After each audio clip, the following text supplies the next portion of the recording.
Hey, you. I was wondering if you'd actually show up tonight. I know. I know we always meet on Thursdays, but after that text exchange earlier about the book, I wasn't sure if you were too annoyed with me to come. Okay. Annoyed is a strong word.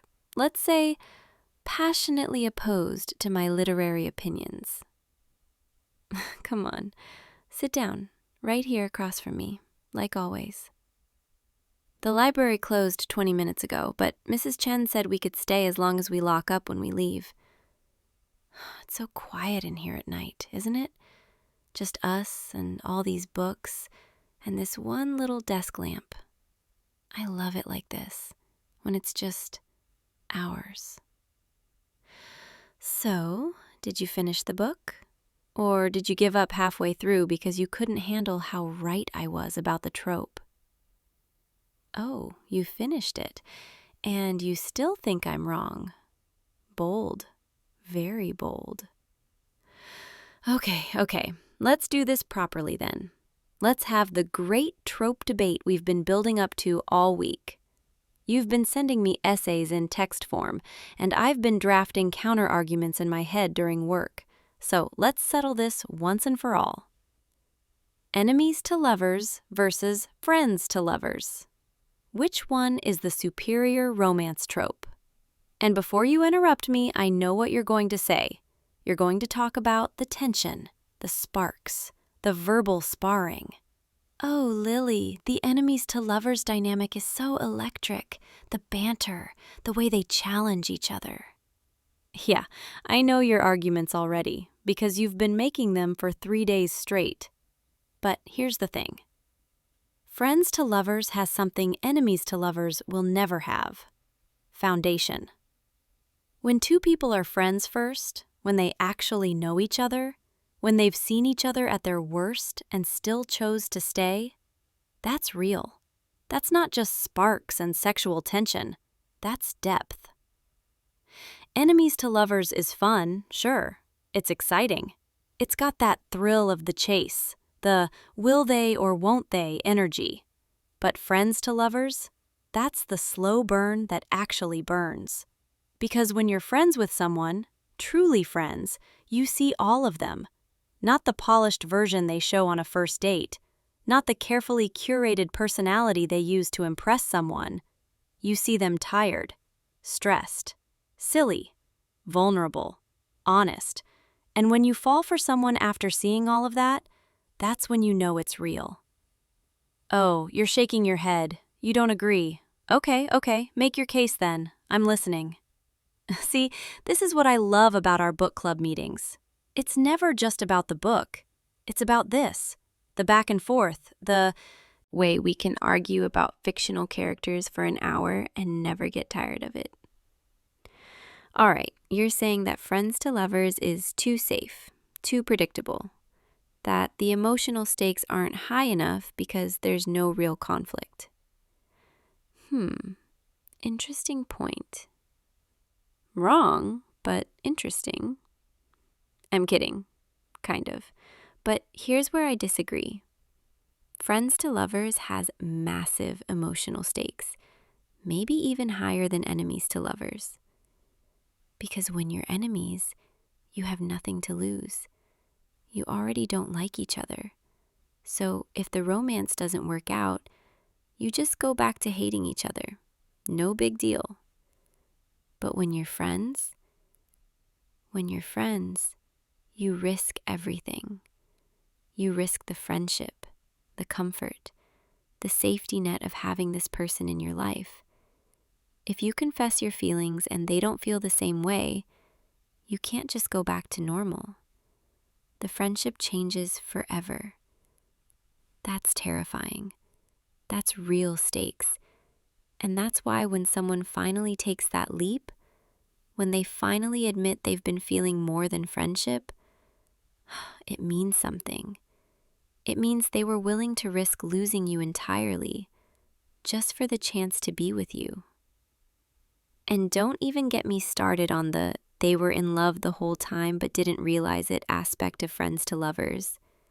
That moment when the character suddenly sees their best friend in a new light.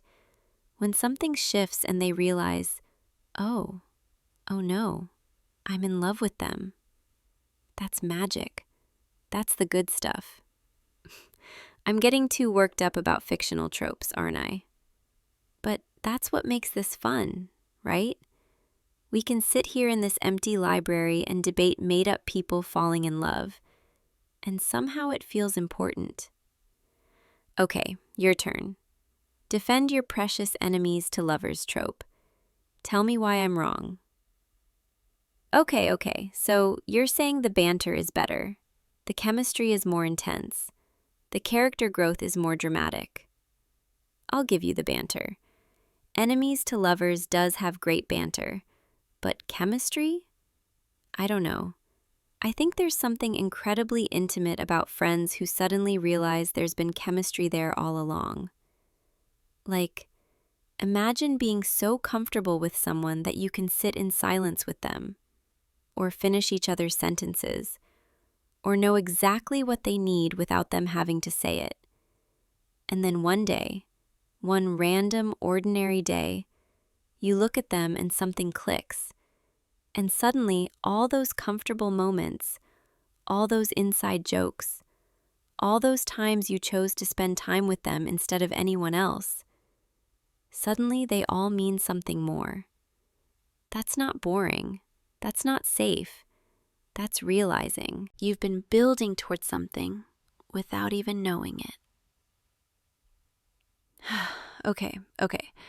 Maybe I'm biased. Maybe I just relate more to friends to lovers.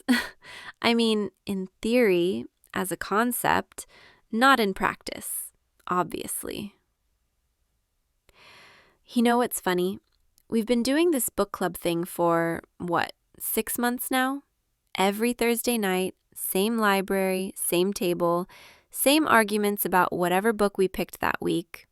And I don't think we've ever actually agreed on anything. You like the gritty, dark romances. I like the soft, hopeful ones. You think third act breakups are necessary for growth. I think they're just cruel. You defend enemies to lovers. I defend friends to lovers. We're a mess, aren't we? But I wouldn't trade these nights for anything. This is my favorite part of the week, honestly. Sitting here with you, arguing about books, getting way too invested in fictional relationships. Do you remember the first book we read together? That ridiculous paranormal romance with the vampire who ran a coffee shop? We both hated it, but we spent 2 hours laughing about how bad it was. And then somehow we just kept meeting, kept picking new books, kept showing up every Thursday. I think that's when I realized you were going to be important to me. Not just book club acquaintance, but actually important. Someone I looked forward to seeing. Someone whose opinions I cared about even when I disagreed with them. Someone who made me think and laugh and feel less alone. Which is maybe why I'm so defensive about friends to lovers. Because I think it's the most honest kind of love story. The kind where you don't fall for someone because they're mysterious, or because they challenge you, or because there's some electric spark. You fall for them because they're them, because you know them, because you've spent so much time together that they've become part of your life, part of your routine, part of what makes you feel like yourself. And then one day, you realize you don't want them to just be your friend anymore. Okay, I'm getting too personal. This is supposed to be about the book, not about whatever this is turning into. Let me ask you something. In the book, when the two main characters finally get together, after being friends for years, after dancing around their feelings, after almost losing each other, did you think it was earned? Did you believe it? Or did you think it was too easy, too convenient, too predictable? Because I I believed it completely. I believed that they'd been in love the whole time, even when they didn't know it, even when they were dating other people or pretending everything was fine. I believed that all those little moments, all those times they chose each other, all those inside jokes and comfortable silences, those were the foundation. Those were the proof. And when they finally kissed, when they finally admitted what had been true all along, it didn't feel sudden. It felt inevitable. Like, of course this was always where they were headed. Of course this was always the story. Do you think real life works like that? Do you think two people can be friends, really good friends, and then one day realize it was always something more? Or is that just a fantasy? Something that only works in books? Sorry, I'm being weird tonight, aren't I? I think I'm too in my head about this book. It's gotten under my skin somehow.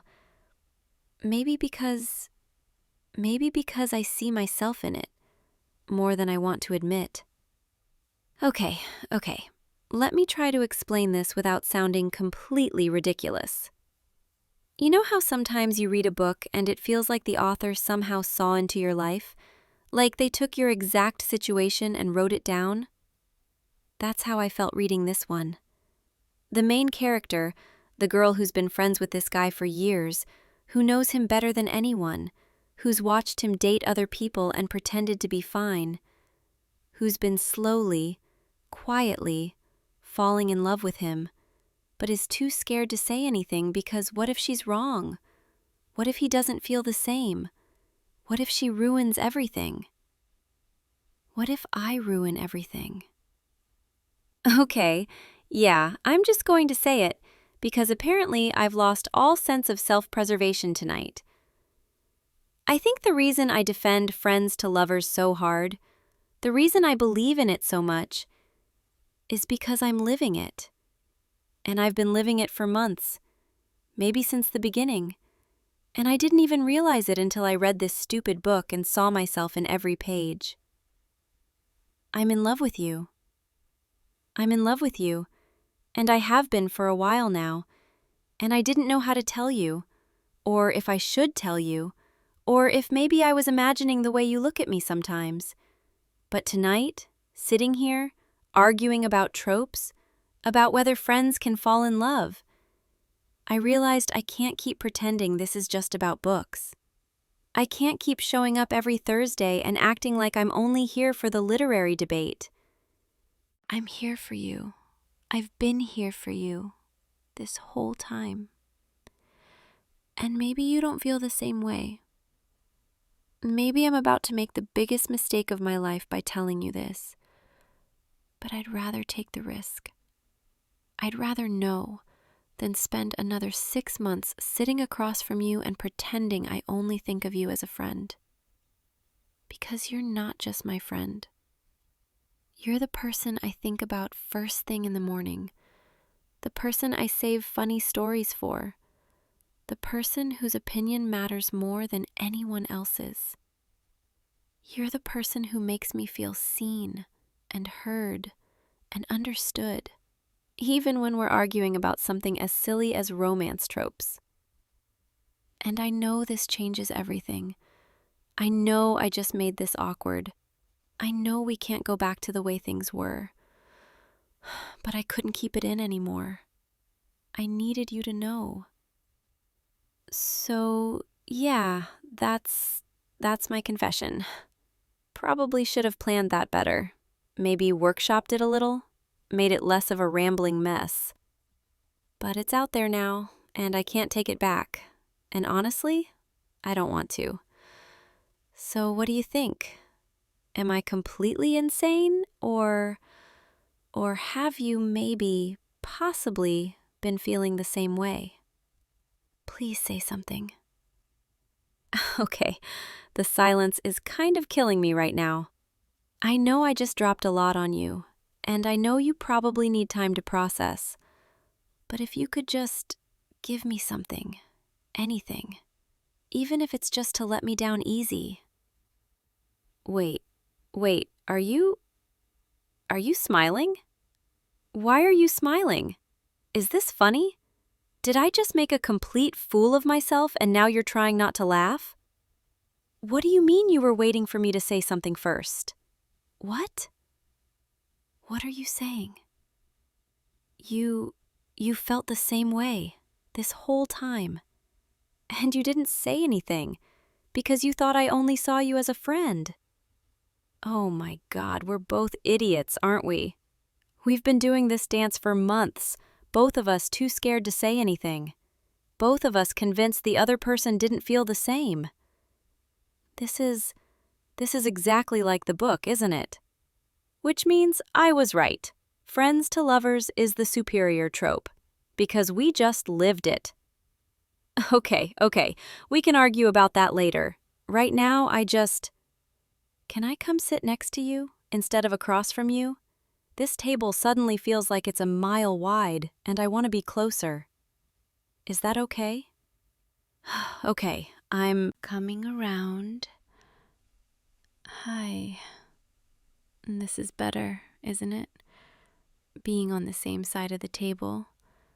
I can actually see your eyes properly now, instead of just the top of your head when you're looking down at your book. You have really pretty eyes. Did I ever tell you that? Probably not, because that would have been too obvious, and I was trying so hard to play it cool. So, now what? We've both confessed. We've established that we're both hopelessly oblivious. We've proven that friends to lovers is objectively the best trope. Where do we go from here? I think in the book, this is where they kiss. Not that I'm saying we should kiss right now. I'm not trying to pressure you or assume anything. I'm just noting, for literary accuracy, that this would be the part where the emotional climax happens. Okay, I'm making this weird again, aren't I? Can I tell you something? I've thought about kissing you so many times. Every Thursday night when we say goodbye in the parking lot, every time you laugh at one of my terrible jokes, every time you lean in close to show me a passage in your book. I've wondered what it would be like to just close the distance, to stop pretending. And now I could actually do it if you wanted. Now there's nothing stopping us. So, can I kiss you? Come closer then. Yeah, just like that. I'm going to lean in now, and if you want to stop me, you can. But I really, really hope you don't. Here I come. Wow, that was better than I imagined. And I've imagined it a lot, so that's saying something. You taste like the coffee you had earlier, and happiness. If happiness has a taste. Okay, that was cheesy. I'm allowed to be cheesy right now. I just kissed you. I've earned the right to say ridiculous things. Can we do that again? I want to make sure I didn't imagine it, purely for scientific purposes. Come here. Yeah, definitely didn't imagine it.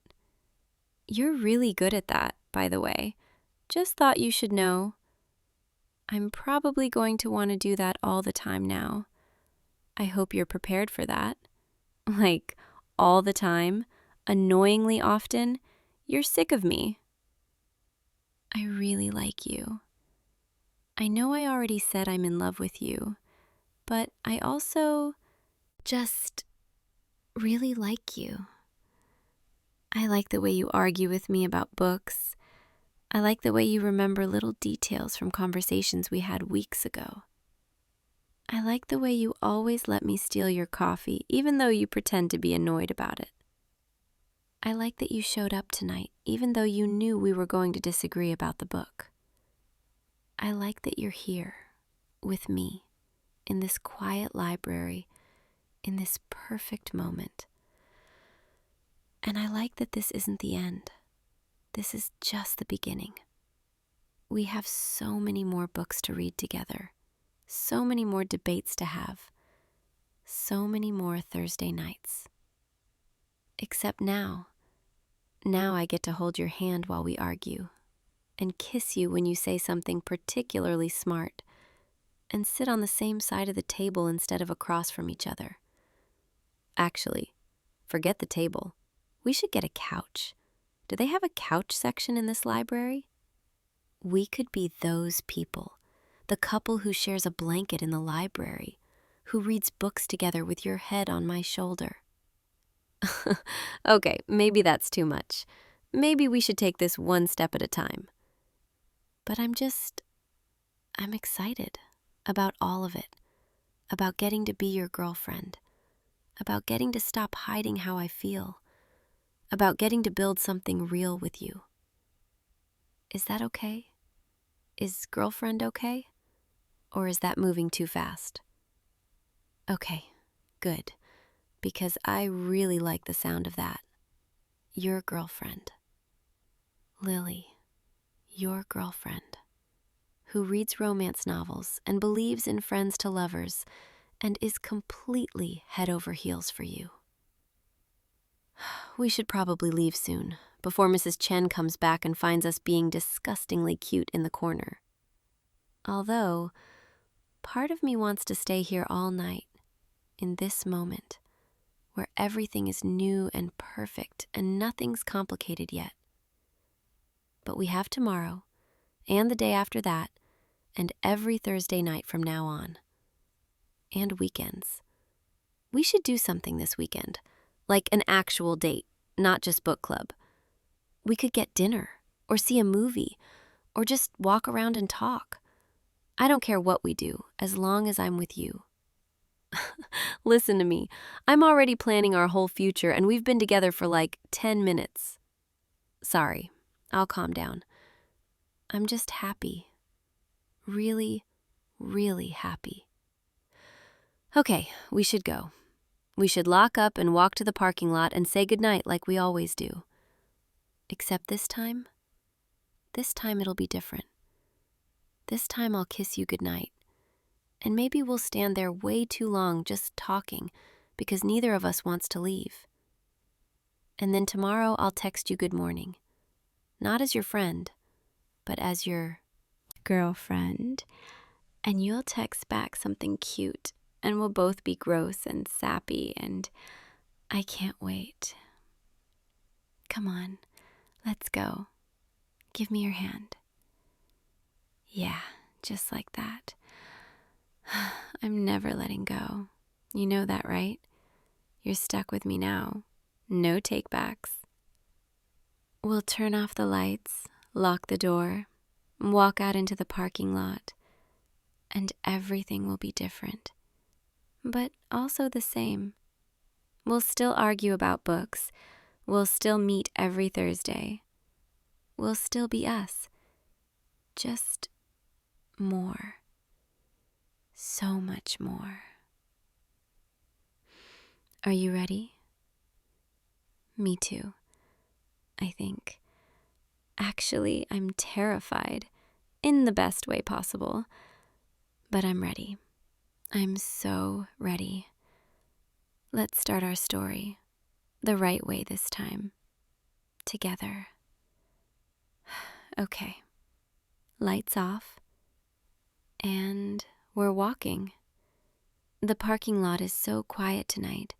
Just a few streetlights and us. This is where we usually say goodbye, where I get in my car and you get in yours, and we both drive home alone. But tonight, before you go,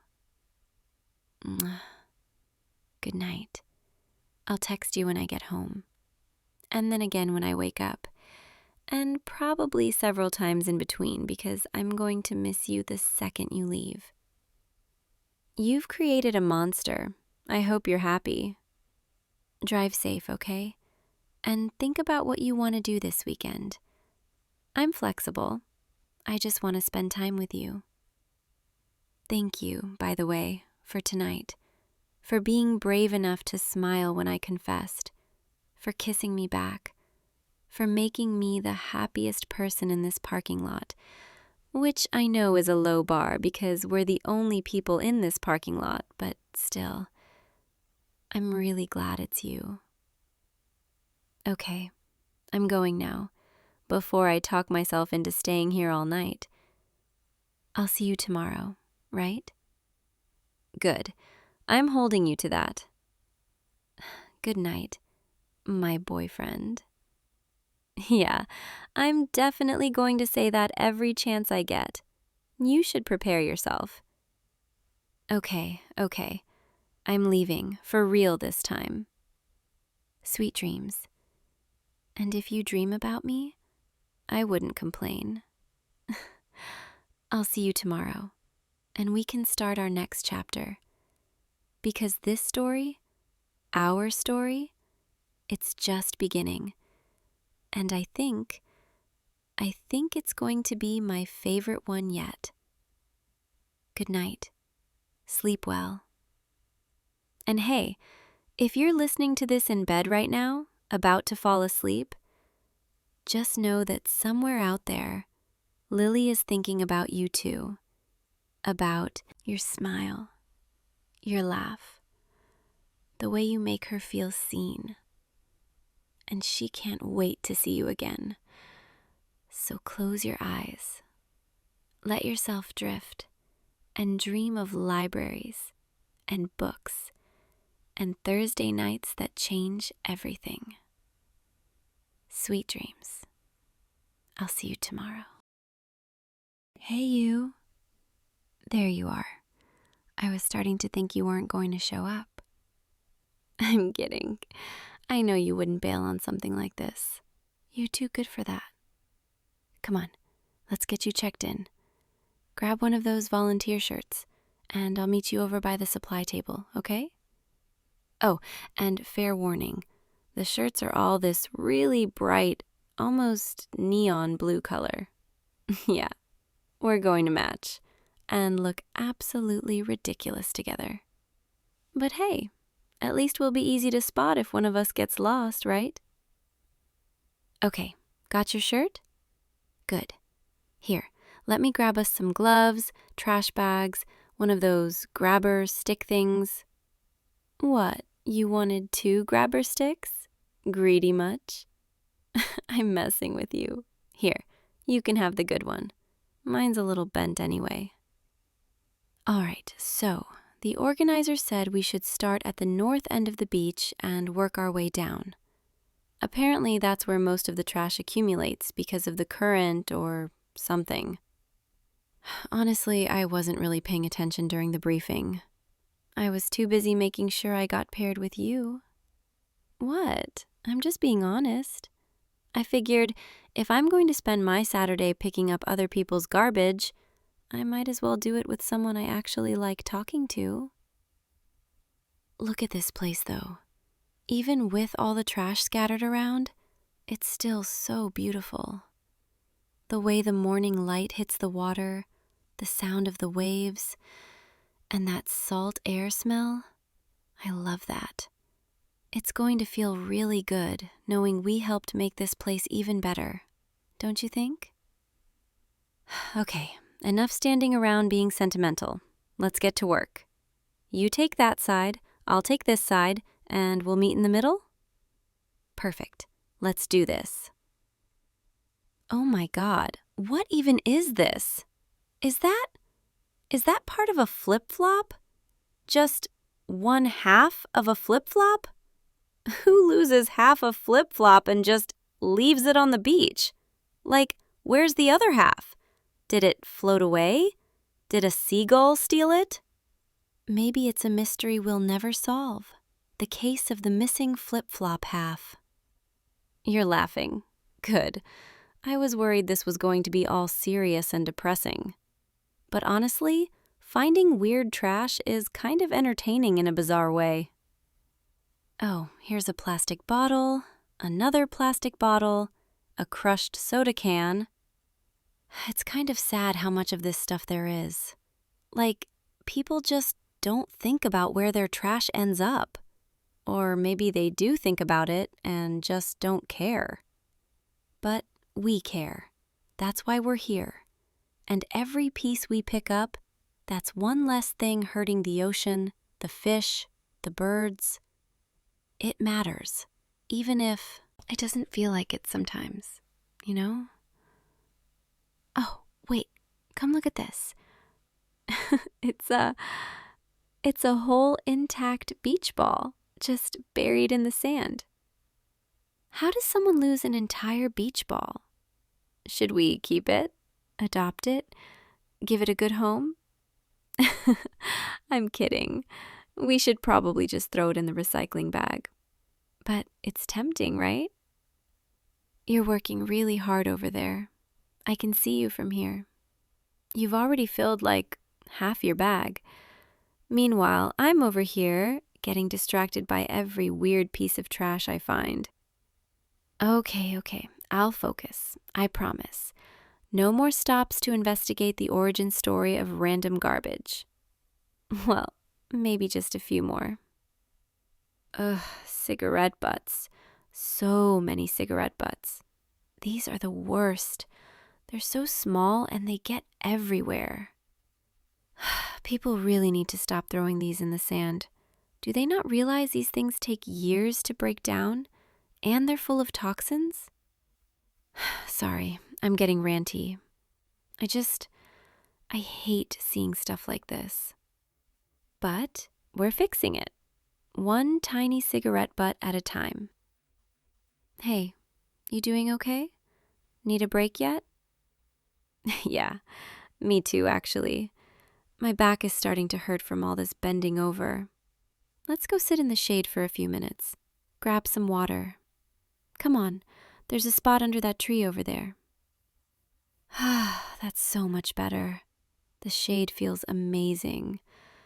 And sitting down, yeah, my legs were definitely ready for this.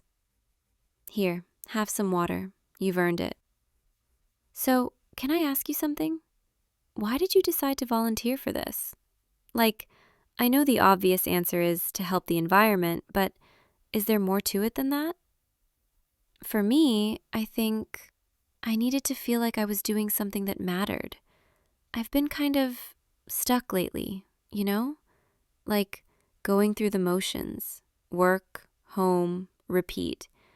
And not another doing something different, something that felt real. Does that make sense? Yeah, I thought you might get it.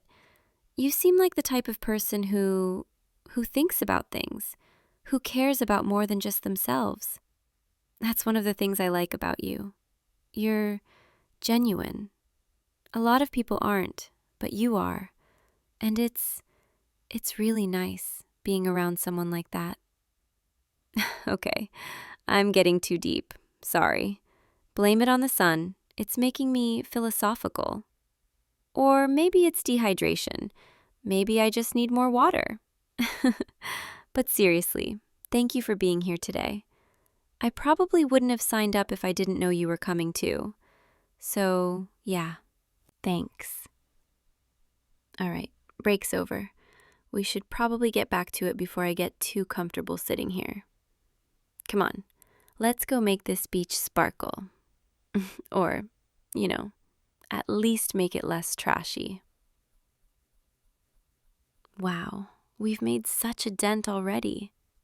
Look how much cleaner this section looks compared to when we started. We actually did that. Together. Feels good, doesn't it? Oh, careful. There's broken glass over there. Yeah, right where you're about to step. Here, let me get it. I've got the grabber. There, got it. Safely in the bag. See? this is why we make a good team. I've got your back. Literally, since I'm standing right behind you. Oops, sorry. Didn't mean to bump into you. This section's getting kind of narrow with all the rocks. Here, just stay close. We'll navigate through together. Your hand. It's right there, next to mine. I could just reach out and... Sorry, what did you say?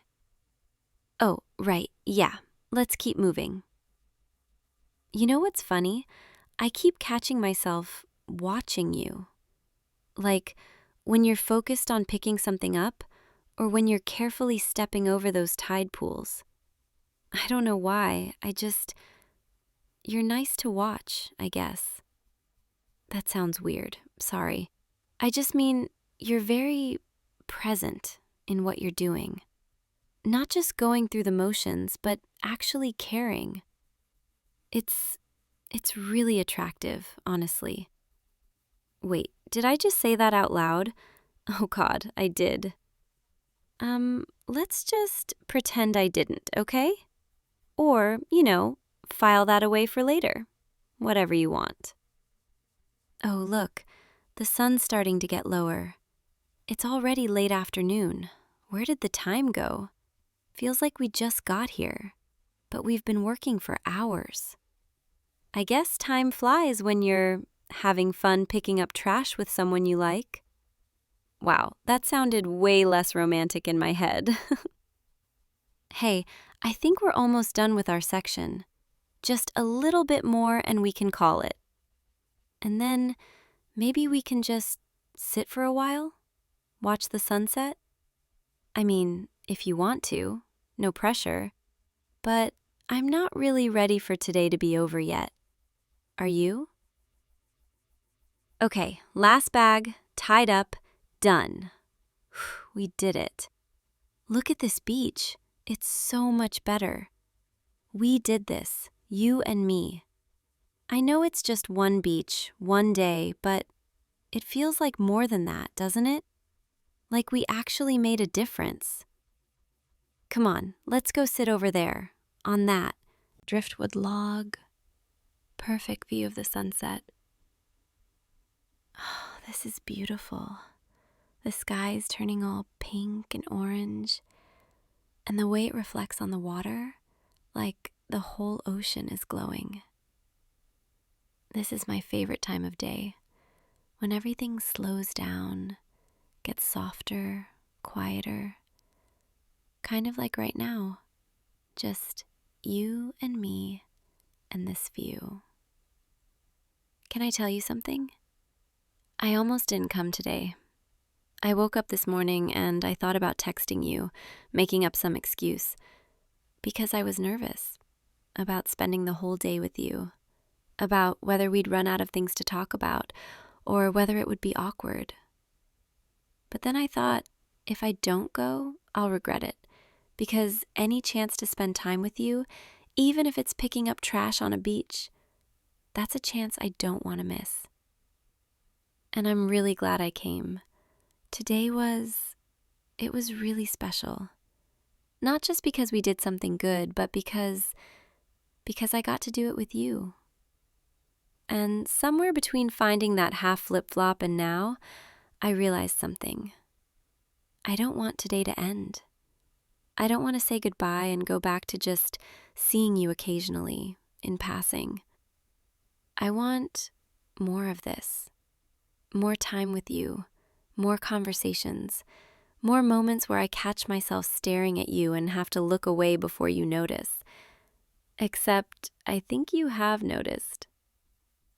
I'm not good at this, at being vulnerable, at admitting when I care about someone. But you make it feel less scary. Like, maybe it's okay to just say what I'm feeling, even if it's terrifying.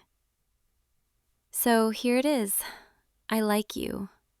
I really, really like you. And I have for a while now. And today just confirmed it. Watching you work so hard for something you believe in, the way you made me laugh even when we were doing something kind of gross, The way you checked in on me, made sure I was okay. All of it just made me fall even harder. You don't have to say anything right now. I needed you to know. I needed to be honest before I lost my nerve. But if you don't feel the same way, that's okay. We can just forget I said anything and wait, what did you just? You feel the same way? You've been thinking about me too? Oh my God. I can't believe this is happening. I was so sure you were going to let me down easy. Tell me you just wanted to be friends. But instead you're saying you like me too. Can I hold your hand? Is that okay? Yeah? Okay. Here. There. Your hand. It fits perfectly in mine. Like it was always meant to be here. This is really happening, right? This isn't just some heat stroke induced hallucination from being in the sun all day?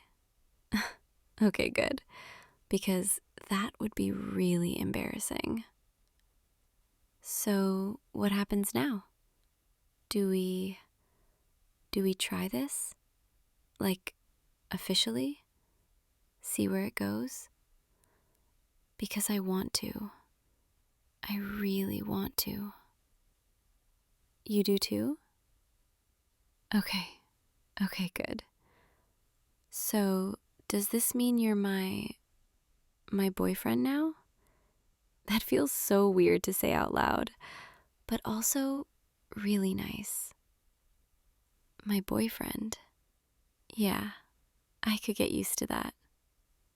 We should probably head back soon, before it gets too dark.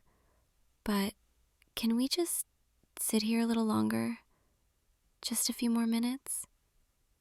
I want to remember this moment, exactly how it feels right now. Your hand in mine, the sound of the waves, the sunset, and you sitting here next to me, finally mine. Okay, I guess we should go, as much as I don't want to. Come on, let's head back. But you're not getting rid of me that easily. I'm walking you to your car, and then we're exchanging numbers, and then you're texting me tonight. Those are the rules. I don't make them. Okay, fine. I do make them. But you're going to follow them anyway, right? Good. Here we are, back at the parking lot. Somehow it feels like we've been gone for days instead of just hours. Today really changed things, didn't it? In the best way. So, you have your phone? Good. Here, put your number in. There, got it. I'm going to text you as soon as I get home, just so you know it's really me, and so you have my number too. And then maybe tomorrow we could do something? Not necessarily more beach cleanup, though I wouldn't be opposed, but maybe something just for us.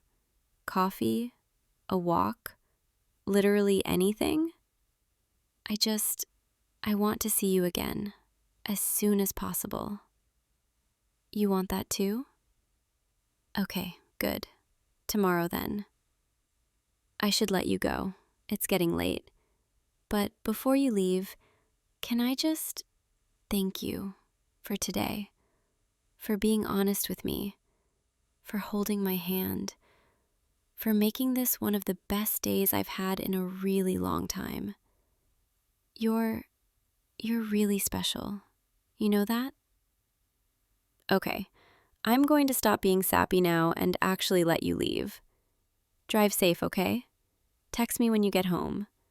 Not because I'm already being a clingy girlfriend, but because I just want to make sure you're okay.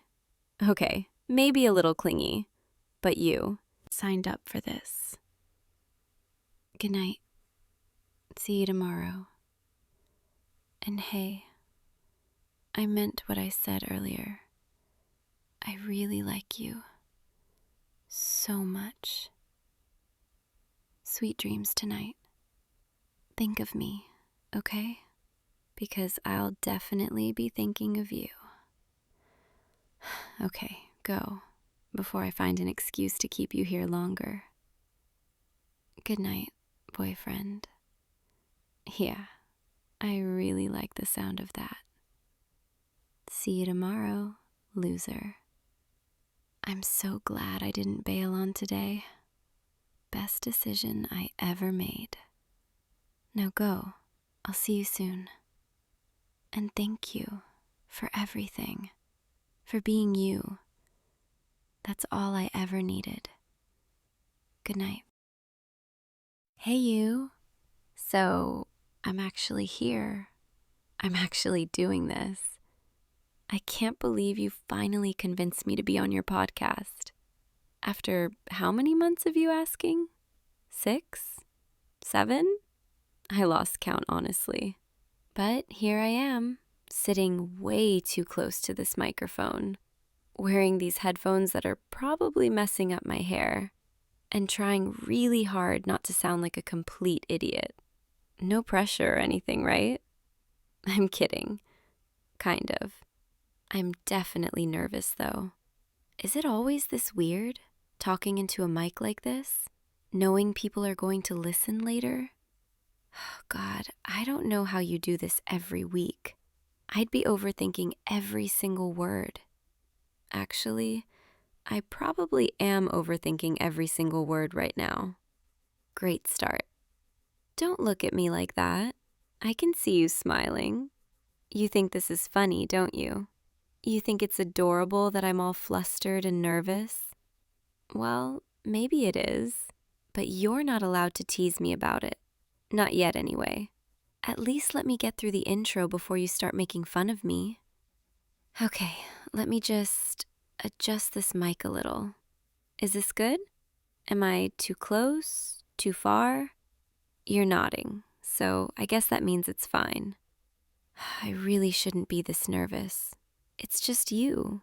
It's just us, talking, like we always do. Except this time there's recording equipment involved, and an audience, and the knowledge that I might say something embarrassing that lives on the internet forever. Yeah, no big deal. But honestly, I'm kind of excited too. I know I'm acting all weird about it, but I've been looking forward to this ever since you asked me, ever since you said you wanted me to be a guest. I've been thinking about what we'd talk about, what questions you might ask, how I'd answer. I've also been thinking about why you asked me specifically. Like, you have other friends, probably more interesting friends, friends who actually have things to say, who are good at this kind of thing. But you chose me, and I've been wondering what that means. Anyway, I'm rambling. Sorry. That's probably not great podcast content, huh? You're shaking your head. You're saying it's fine, that rambling is part of the charm.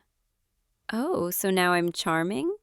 2 minutes ago, you were just laughing at me for being nervous. I'm messing with you. I know what you meant. Okay, I think I'm ready. You can hit record whenever. Or, wait, are we already recording? Have we been recording this whole time? Oh my God, you're kidding. We have? So that entire nervous breakdown I just had, that's all going in the episode? You're telling me it's good, that it's real, that people like hearing the behind-the-scenes stuff. I guess that makes sense. I mean, I like that part too when I listen. Yeah, I listen to your podcast. Obviously. You knew that already, though. I've told you before. I'm pretty sure I've commented on, every episode. Don't act surprised. You literally asked me to be a guest because I'm one of your most active listeners, which is kind of embarrassing now that I say it out loud. Makes me sound like a fangirl or something. But yeah, I listen. Every week. Usually the night it comes out. Sometimes twice if I really like the episode. Okay, that definitely sounds like fangirl behavior. Noted. But it's true. I don't know. There's something about listening to your voice for an hour. It's comforting, familiar. Even when you're talking about topics I don't care about, I still listen. Because it's you. Is that weird? That feels weird to admit. You're smiling again. You're saying it's not weird, that it's sweet. Okay, if you say so. So, should we actually start the official part of the podcast now? Do you have questions prepared? You do? Of course you do. You're always prepared. Let me guess. You made a whole list. Probably color-coded it. Organized it by topic. I know how you are. Okay, fine. Hit me with the first question. I'm ready. I think. Wait, one more thing before we start. Thank you for inviting me, for wanting me here. I know I'm acting all nervous and silly about it, but this really does mean a lot to me. Being here, with you, doing this together. Okay, now I'm ready. For real this time. Let's make a good episode. So, first question? Oh, wow, starting with the easy ones, huh? Tell everyone who you are and how we know each other. Okay, hi everyone listening. Well, he usually just calls me by my name, but I guess you all will too now. I'm a friend of the host. We met, God, how long ago was it? 2 years? Almost 3? Time is weird. We met through mutual friends, at that party. The one where you spent the entire night talking to me about movies instead of actually socializing with anyone else. You remember. I can see it on your face. Yeah, that party. And then we just kept talking. After that night, we started texting, hanging out, and now you're one of my closest friends. One of my favorite people, actually. There, was that a good answer? Did I pass the first question? You're nodding. Okay, good. Next question. What's your favorite episode of the podcast? Oh, that's hard. There are so many good ones. I really liked the one about childhood memories, where you talked about your hometown and all the places you used to go. That one made me feel close to you, like I was getting to know a part of you I hadn't seen before. I also loved the one where you talked about creativity, about finding inspiration in small moments. That episode helped me through a really hard week, actually. I listened to it 3 times. See? Fangirl behavior. I can't help it. But if I had to pick one favorite, I think it would be the episode about loneliness. The one where you talked about feeling disconnected sometimes, even when you're surrounded by people. That one hit different. It felt like you were talking directly to me, like you understood exactly what I was feeling. I remember listening to it late at night, in the dark, and just feeling seen. Does that make sense? You're nodding. You're saying you felt the same way recording it. Yeah, I could tell. I could hear it in your voice. Sorry, I'm getting all emotional about your podcast. That's probably not the vibe you were going for. You're saying it's perfect, that you love hearing this. Careful. Keep saying stuff like that and I'll never stop talking. Okay, next question. Hit me. What's something you've never told me before? Oh, okay. Going straight for the deep stuff. Let me think. Something I've never told you. I guess I've never told you how much I look forward to seeing you. Like, not just in a normal friend way, but in a my whole day gets better when I know I'm going to see you kind of way. Is that too much? That feels like too much.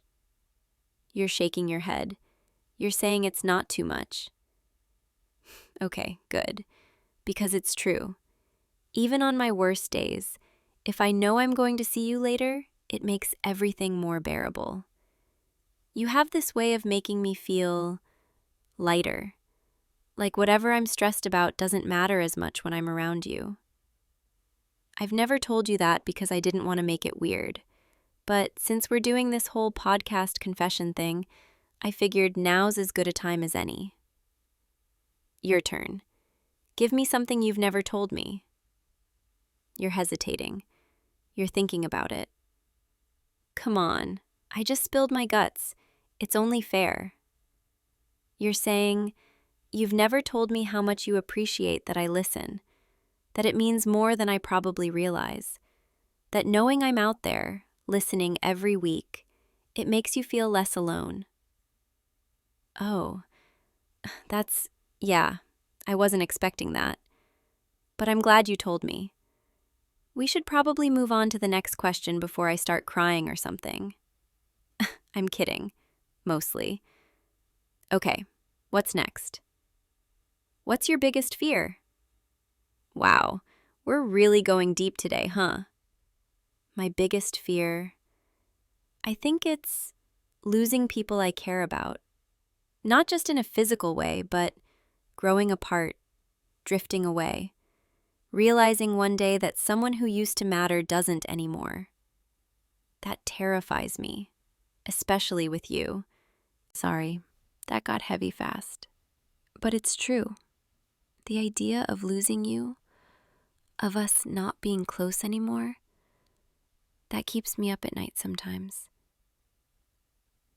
Which is stupid, right? Because we're fine. We're good. But I still worry about it. I can't help it. You're saying you worry about the same thing, that you're scared of losing me too. Well, at least we're on the same page about that. Maybe we should make a pact that we won't let that happen, that we'll always make time for each other, no matter what. You're nodding. You're saying you'd like that. Me too. I think we should take a break. My throat's getting dry. Yeah, I know. Rookie mistake. I should have brought water. You have some? Oh, thanks. This is nice. Just sitting here with you, recording together. I was so nervous before, but now it just feels natural. Like we're just hanging out, except with a microphone between us. I like it. I like being here with you. Can I ask you something off the record? I know nothing's really off the record when we're still sitting here, but just between us. Why did you invite me? Really? I know you said it's because I'm a loyal listener and because we're friends, but was there another reason? You're looking at me like you're trying to figure out what to say. It's okay. You don't have to answer if you don't want to. I was just curious. You're saying you invited me because you wanted an excuse to spend more time with me, that you've been wanting to ask me to hang out more, but you didn't know how to bring it up without making it weird. Oh, that's not what I expected you to say, but I'm glad you did. Because I've been feeling the same way. Like I want to spend more time with you, but I didn't want to be annoying or clingy. Turns out we're both idiots. Should we talk about this? About what this means? You're saying we should finish recording first, then we can talk. Okay, yeah, that makes sense. But just so you know, I'm glad we're having this conversation, even if it's terrifying. Let's get back to it. We have a podcast to finish. Okay, where were we? Right, more questions. What's something that makes you happy? That's easy. You. I mean, other things too, obviously, but you're definitely on the list. God, I sound so sappy. When did I become this person? But it's true. You make me happy. Talking to you, listening to you, just being around you. It's one of my favorite things. I don't think I've ever told you that directly, but I'm telling you now. You make me really, really happy. You're smiling. That soft smile you do when you're trying not to look too pleased with yourself. Don't get too cocky. I also said other things make me happy. I'm messing with you. But yeah, you're at the top of the list. We're almost at the end, right? Good, because I'm running out of coherent thoughts. Last question? What's something you want to say to the listeners? Oh, that's a nice one. I guess I'd say thank you for listening. To him, to this podcast. He puts a lot of himself into this, a lot of time and thought and care, and I know it means the world to him that people actually tune in, that they care. So thank you for being here, for supporting him. And if you're someone who's been thinking about reaching out to someone you care about, do it. Don't wait. Don't overthink it. Just tell them. Whatever it is you want to say, tell them. Because life's too short, and you never know when you'll get another chance. Okay, that's my TED Talk. I'm done now. Was that okay? Did I sound wise and profound? You're nodding. You're saying it was perfect. Good. I'm glad. So, are we done? Is that it? You're saying yeah. That's the episode. Wow, we actually did it. I was on your podcast, and I didn't completely embarrass myself, I think. You're saying I was great, that the episode's going to be amazing. I hope you're right. Okay, so what now? You're turning off the recording? Oh, it's so quiet now, without the recording going. Kind of weird, huh? So, that was fun. Really fun, actually. I'm glad I finally said yes to being on the podcast, even though I was nervous, even though I definitely rambled way too much. But now the episode's over, and we're just sitting here. And I feel like I should leave, like I should pack up and go home and let you edit in peace. But I don't really want to leave yet. Is that okay? Can I stay a little longer? You're nodding. You're saying, of course. Good. Because there's something I need to tell you. Something I've been thinking about the entire time we were recording.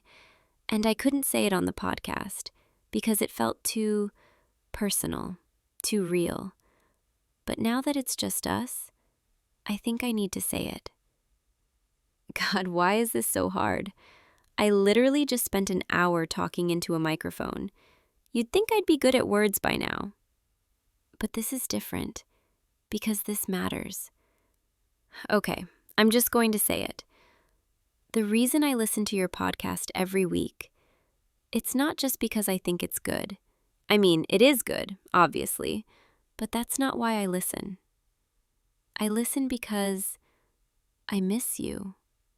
Even when we just hung out the day before, even when we text constantly, I still miss you. And listening to your voice, it helps. It makes me feel close to you, even when you're not actually there. And I know that sounds pathetic, like I'm some kind of stalker who can't get enough of you. But it's true. I think about you all the time, way more than I probably should. I think about your laugh, your smile, the way you get excited when you talk about things you care about. I think about what it would be like if we were more than friends. And I know I shouldn't be saying this. I know it could ruin everything. But I can't keep pretending anymore. I can't keep acting like you're just my friend when you're so much more than that. You're looking at me like, I don't even know. Shocked? Confused? Please say something. Anything. Even if it's just to tell me I'm crazy or that you don't feel the same way. Just say something. You're saying you feel the same way? You what? You've been feeling the same way? This whole time? Oh my God. How long? How long have you felt like this? Months?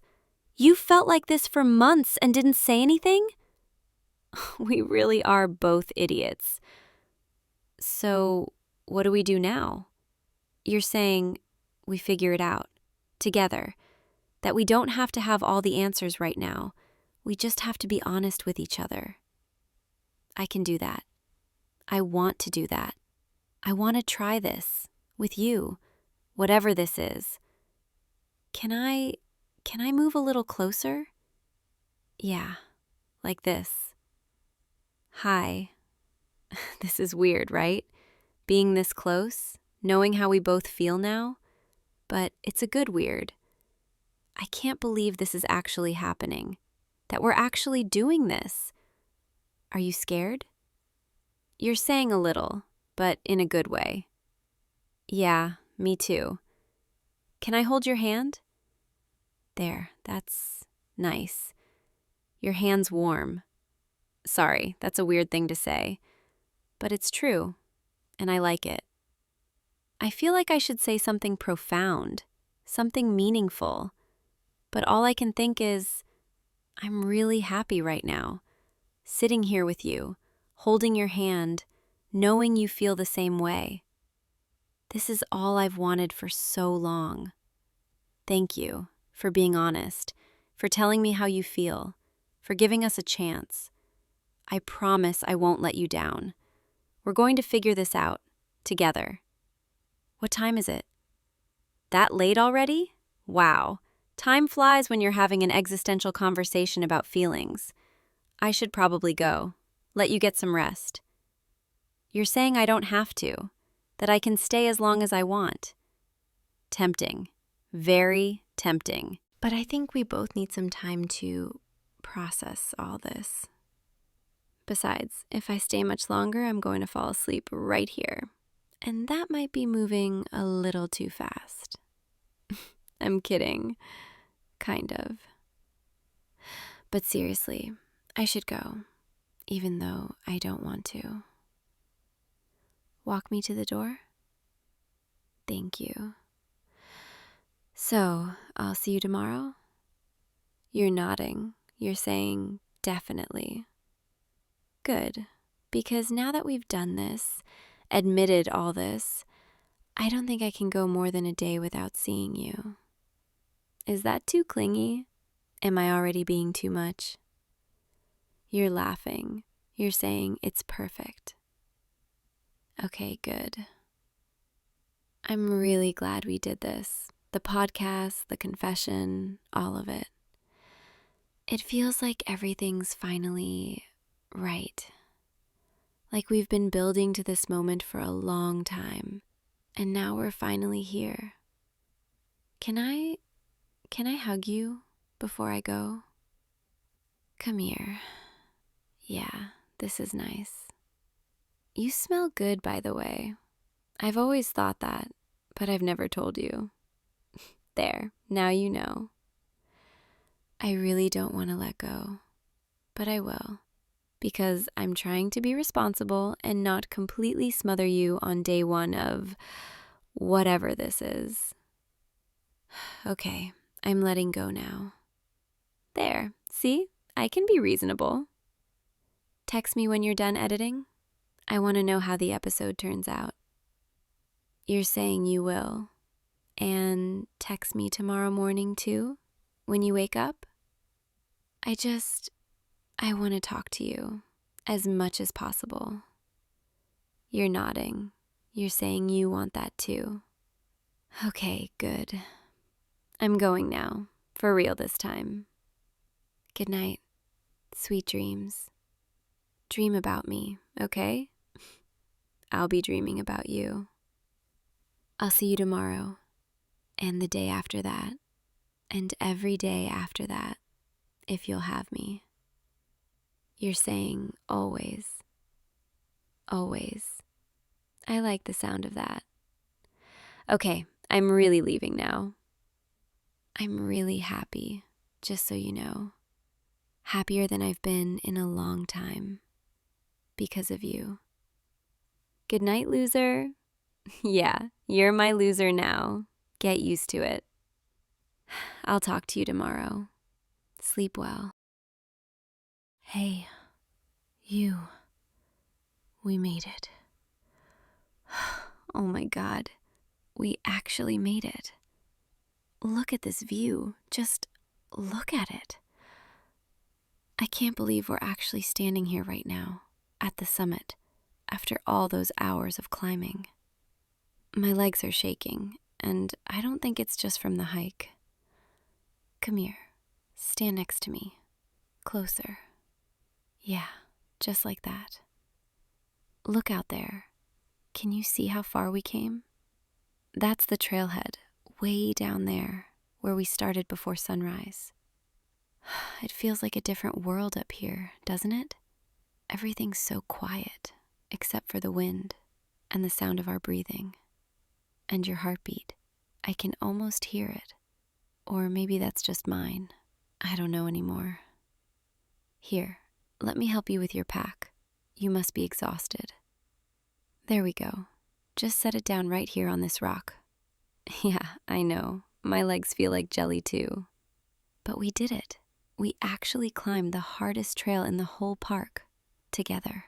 Just like we said we would 6 months ago, when we first started hiking together. Remember? We were at that coffee shop, the one near the visitor center, and you showed me that trail map, pointing to this peak. You said, someday I want to stand up there and watch the sunrise from the top. And I said, then let's do it together. And now, here we are, standing at the top of the world. Or at least, it feels that way. The air is so thin up here, so clean, like nothing else exists except this mountain and us. You know what's funny? I've been dreading this moment and looking forward to it at the same time. Does that make sense? I mean, I've wanted to reach this summit for months, ever since that first hike we took together. But I also knew, once we got here, once we were standing at the top, looking at this view, something would change.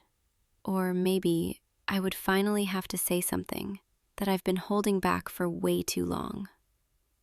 God, listen to me. I'm rambling. The altitude must be getting to me, making me lightheaded, saying things I shouldn't. Or maybe it's just being up here with you, alone, with nothing but mountains and sky around us. It makes everything feel more real somehow, more important. Like the world just shrunk down to this one moment, this one place, you and me. Can I tell you something? Something I've been thinking about for a really long time now? Every time we've hiked together, every single trail, from the easiest loop to the steepest climb, I felt it, this pull toward you, like gravity, but softer, warmer, more terrifying. At first I thought it was just, friendship, companionship, two people who like the same things, early mornings, mountain air, the sound of boots on dirt trails, the way everything smells after rain. We just clicked right from the start. But somewhere along the way, between mile 3 and mile 33, between sunrise number 1 and sunrise number 15, it became something else. Something I didn't plan for, didn't expect, and definitely didn't know how to handle. Do you remember our second hike together? That rainy morning in April, when everyone else canceled, but you and I showed up anyway? We were the only 2 idiots on the trail that day, hiking through mud and drizzle, getting completely soaked, laughing at how ridiculous we must have looked. And then we reached that overlook, and the clouds parted just for a minute, and we saw the valley below, all green and glowing, with mist rising off the trees like steam. You turned to me, rain dripping off your hood, and you said, "This is why we do it. Moments like these." And I looked at you, really looked at you, And I thought, oh no, oh no, this is more than friendship. This is something else entirely. But I didn't say anything. I just smiled and nodded, and we kept hiking.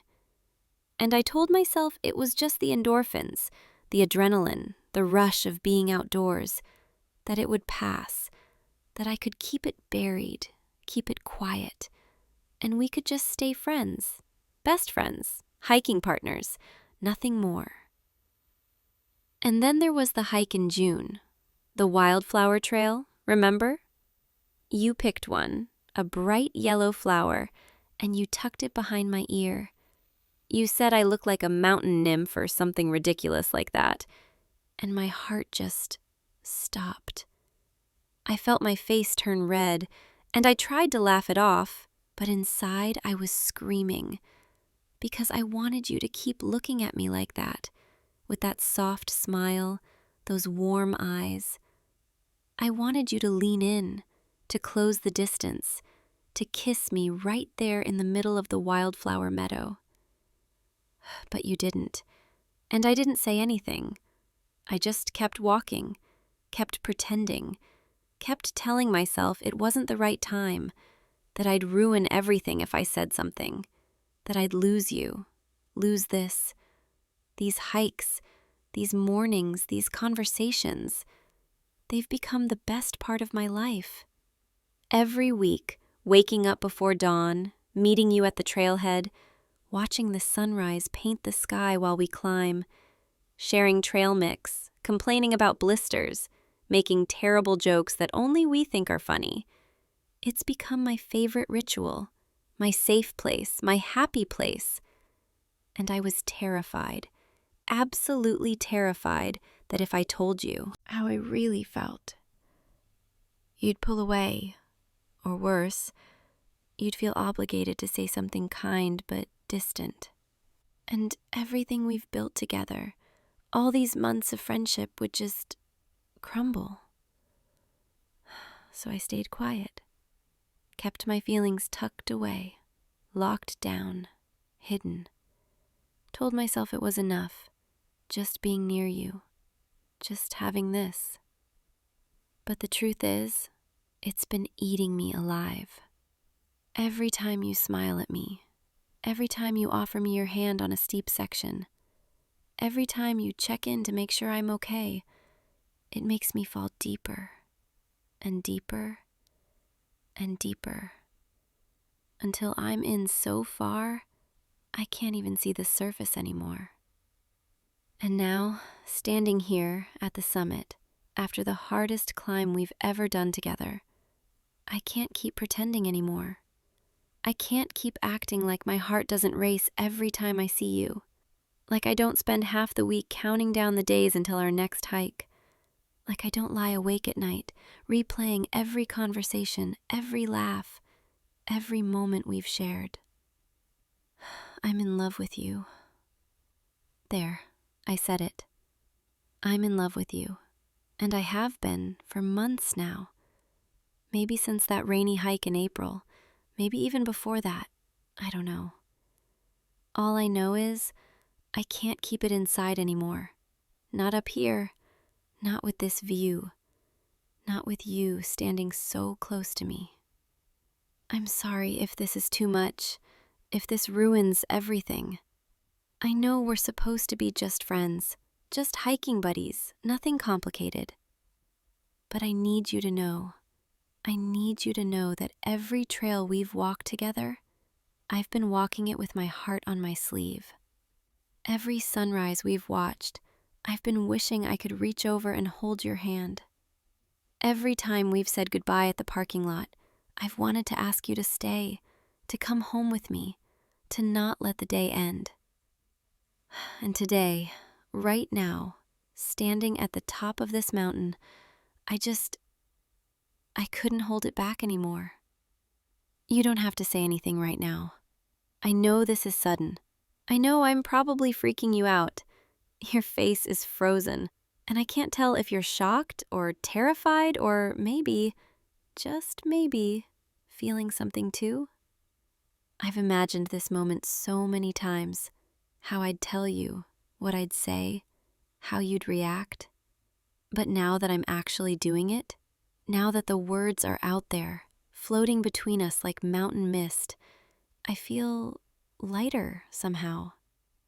Like I've been carrying a boulder up this trail and I finally set it down. Even if you don't feel the same way, even if this changes everything, at least now you know. At least now I don't have to keep pretending. Can I tell you when I knew for sure? When I realized this wasn't just a crush or a passing feeling, but something real, something deep. It was last month on that overnight backpacking trip, remember? We hiked 8 miles to that alpine lake, set up our tents side by side, cooked dinner on tiny camp stoves, and then we sat by the water, watching the stars come out one by one until the whole sky was glowing. You were talking about constellations, pointing out Orion and Cassiopeia, explaining myths and stories. And I wasn't really listening to the words, I was just watching you. The way your eyes lit up when you talked about something you loved, the way your voice got softer, more excited, more animated, the way you looked so at home out there, under the stars, surrounded by wilderness. And I thought, this is it. This is the person I want to spend my life with. Not just on hiking trails, but everywhere, in every moment, in every season. I want to wake up next to you and make coffee together and plan our next adventure. I want to come home to you and tell you about my day and hear about yours. I want to hold your hand in the car, on the couch, on every trail we walk. I want to kiss you goodnight and good morning, and just because, I want all of it, everything with you. And I know that's a lot. I know that's probably overwhelming. We've only known each other for 6 months, and most of that time has been spent walking uphill. Maybe I'm crazy.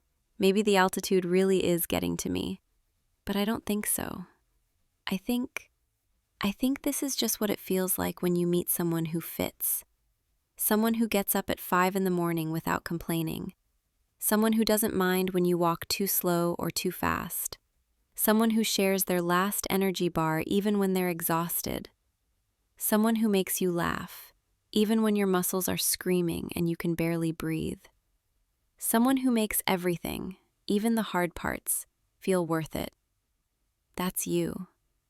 You've made every trail brighter, every sunrise more beautiful, every moment more meaningful. And I needed you to know that.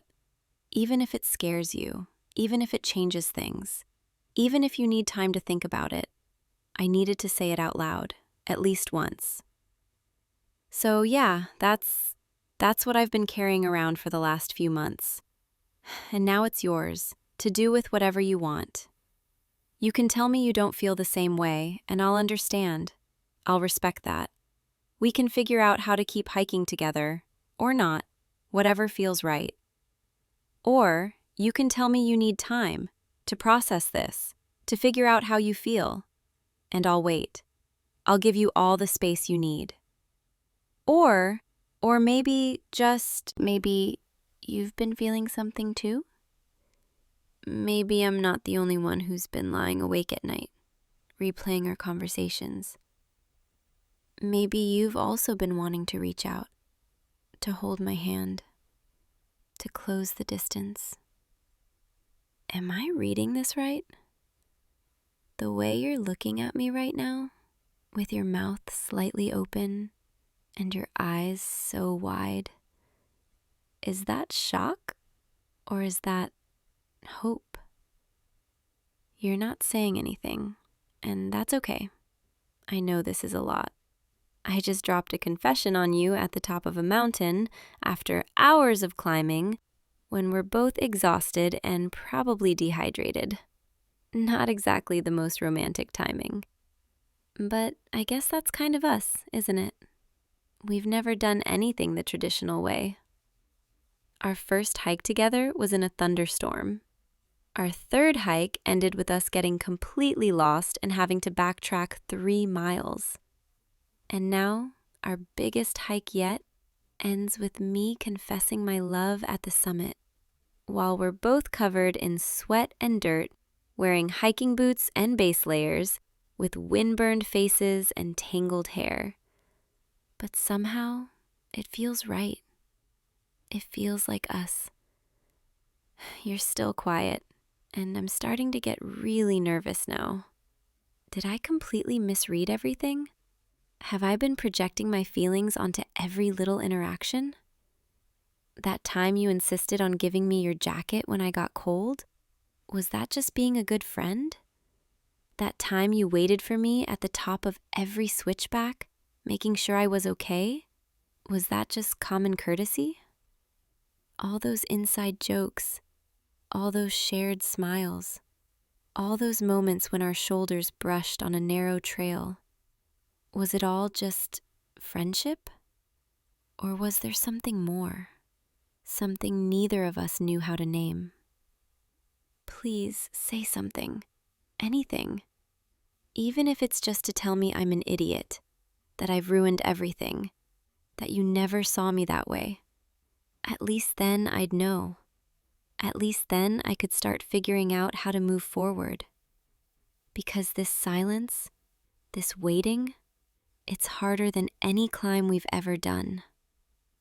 Wait, what are you doing? Why are you stepping closer? Why are you reaching for my hand?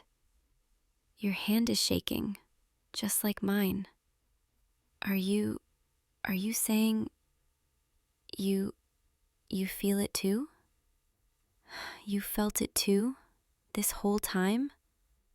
Oh my God, you've been just as scared as me, just as worried about ruining our friendship. We're both idiots, aren't we? Spending months tiptoeing around each other when we could have just been honest from the start. But I guess the timing is right now. Here, at the top, where we can see everything laid out below us, where the air is thin and the view is endless, and nothing can hide anymore. So you've been falling too, this whole time. Falling with every step, every mile, every sunrise. When did you know? Tell me. I want to hear everything. I want to know every moment you felt it. Every time you almost said something. Every night you lay awake thinking about me. The camping trip by the lake? That was when you knew? We were both sitting there, under the stars, having the exact same realization at the exact same time, and neither of us said anything. We're hopeless, but we're here now, and we're saying it now, and that's what matters. Can I just... Wow. I've been dreaming about that for so long, and somehow it's even better than I imagined. Your lips are cold from the wind, but they're soft, and they taste like chapstick and mountain air. And now I'm blushing. I can feel my face heating up, which is ridiculous because we just kissed. But I guess that's what you do to me. You make me feel like a teenager with a crush. Even though I'm a grown woman standing on top of a mountain, having just confessed my love, you make everything feel new, exciting, terrifying in the best way. So, what now? What do we do now that everything's changed? Now that we're not just friends anymore, not just hiking partners, but something more. We still have to get down the mountain. That's going to take hours. And I don't know if I can focus on the trail now. Not when all I want to do is stay up here with you, holding your hand, kissing you again, talking about everything. But I guess that's the thing about mountains, about hiking, about all of this. The summit is never the ending. It's just the halfway point. You still have to make the journey back down, back to the real world, back to everything that's waiting below. But this time, we're making that journey together, in a different way. Not as friends who are secretly in love, but as, what? A couple? Partners? Boyfriend and girlfriend? God, I haven't used that phrase since high school. But I guess that's what we are now, aren't we? I like the sound of that. I like the idea of calling you mine and knowing that you're calling me yours. I like thinking about all the hikes still ahead of us, not just as buddies, but as something more. I can see it now, holding hands on easy trails, stopping to kiss at viewpoints, sharing a sleeping bag on cold camping nights, planning road trips to distant mountains, exploring new trails in new states, building a lifetime of adventures together. And not just hiking, but everything else too. Coffee dates before dawn, grocery shopping together, lazy Sundays on the couch, meeting each other's families. All of it. The big moments and the small ones. The exciting adventures and the quiet everyday things. I want all of it with you. Is that what you want too? Because I need to know. I need to hear you say it. That this isn't just a summit high, a moment of altitude-induced euphoria that we'll regret when we get back down. That this is real and permanent and something we're both choosing, fully and completely.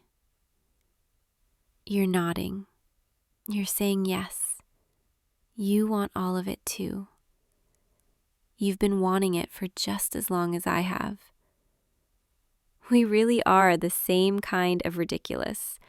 Both of us overthinking everything. Both of us too scared to take the first step. Both of us nearly letting this slip away.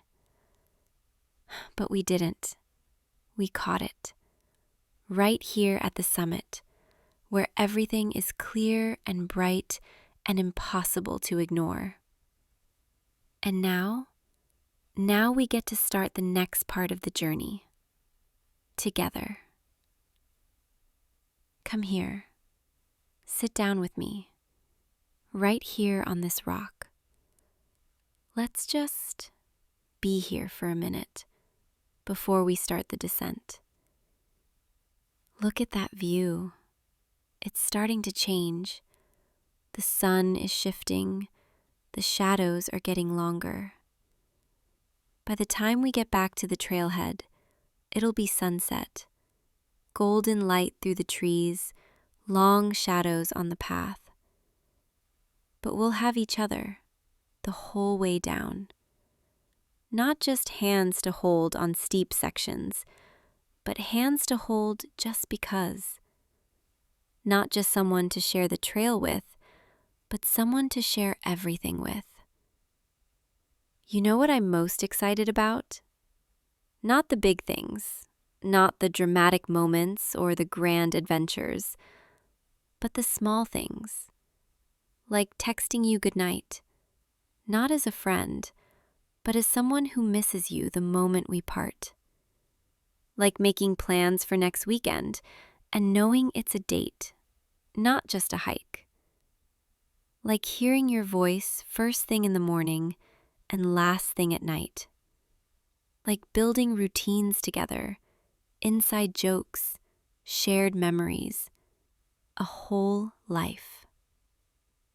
I know we're only at the beginning. I know there's so much we still have to figure out.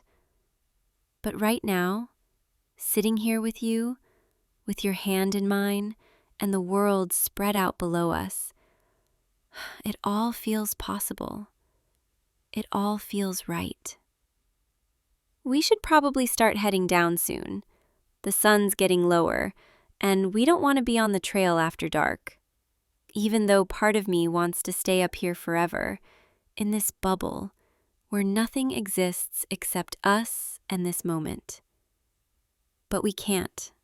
We have to go back, face reality, tell our friends, figure out what this means for everything else in our lives.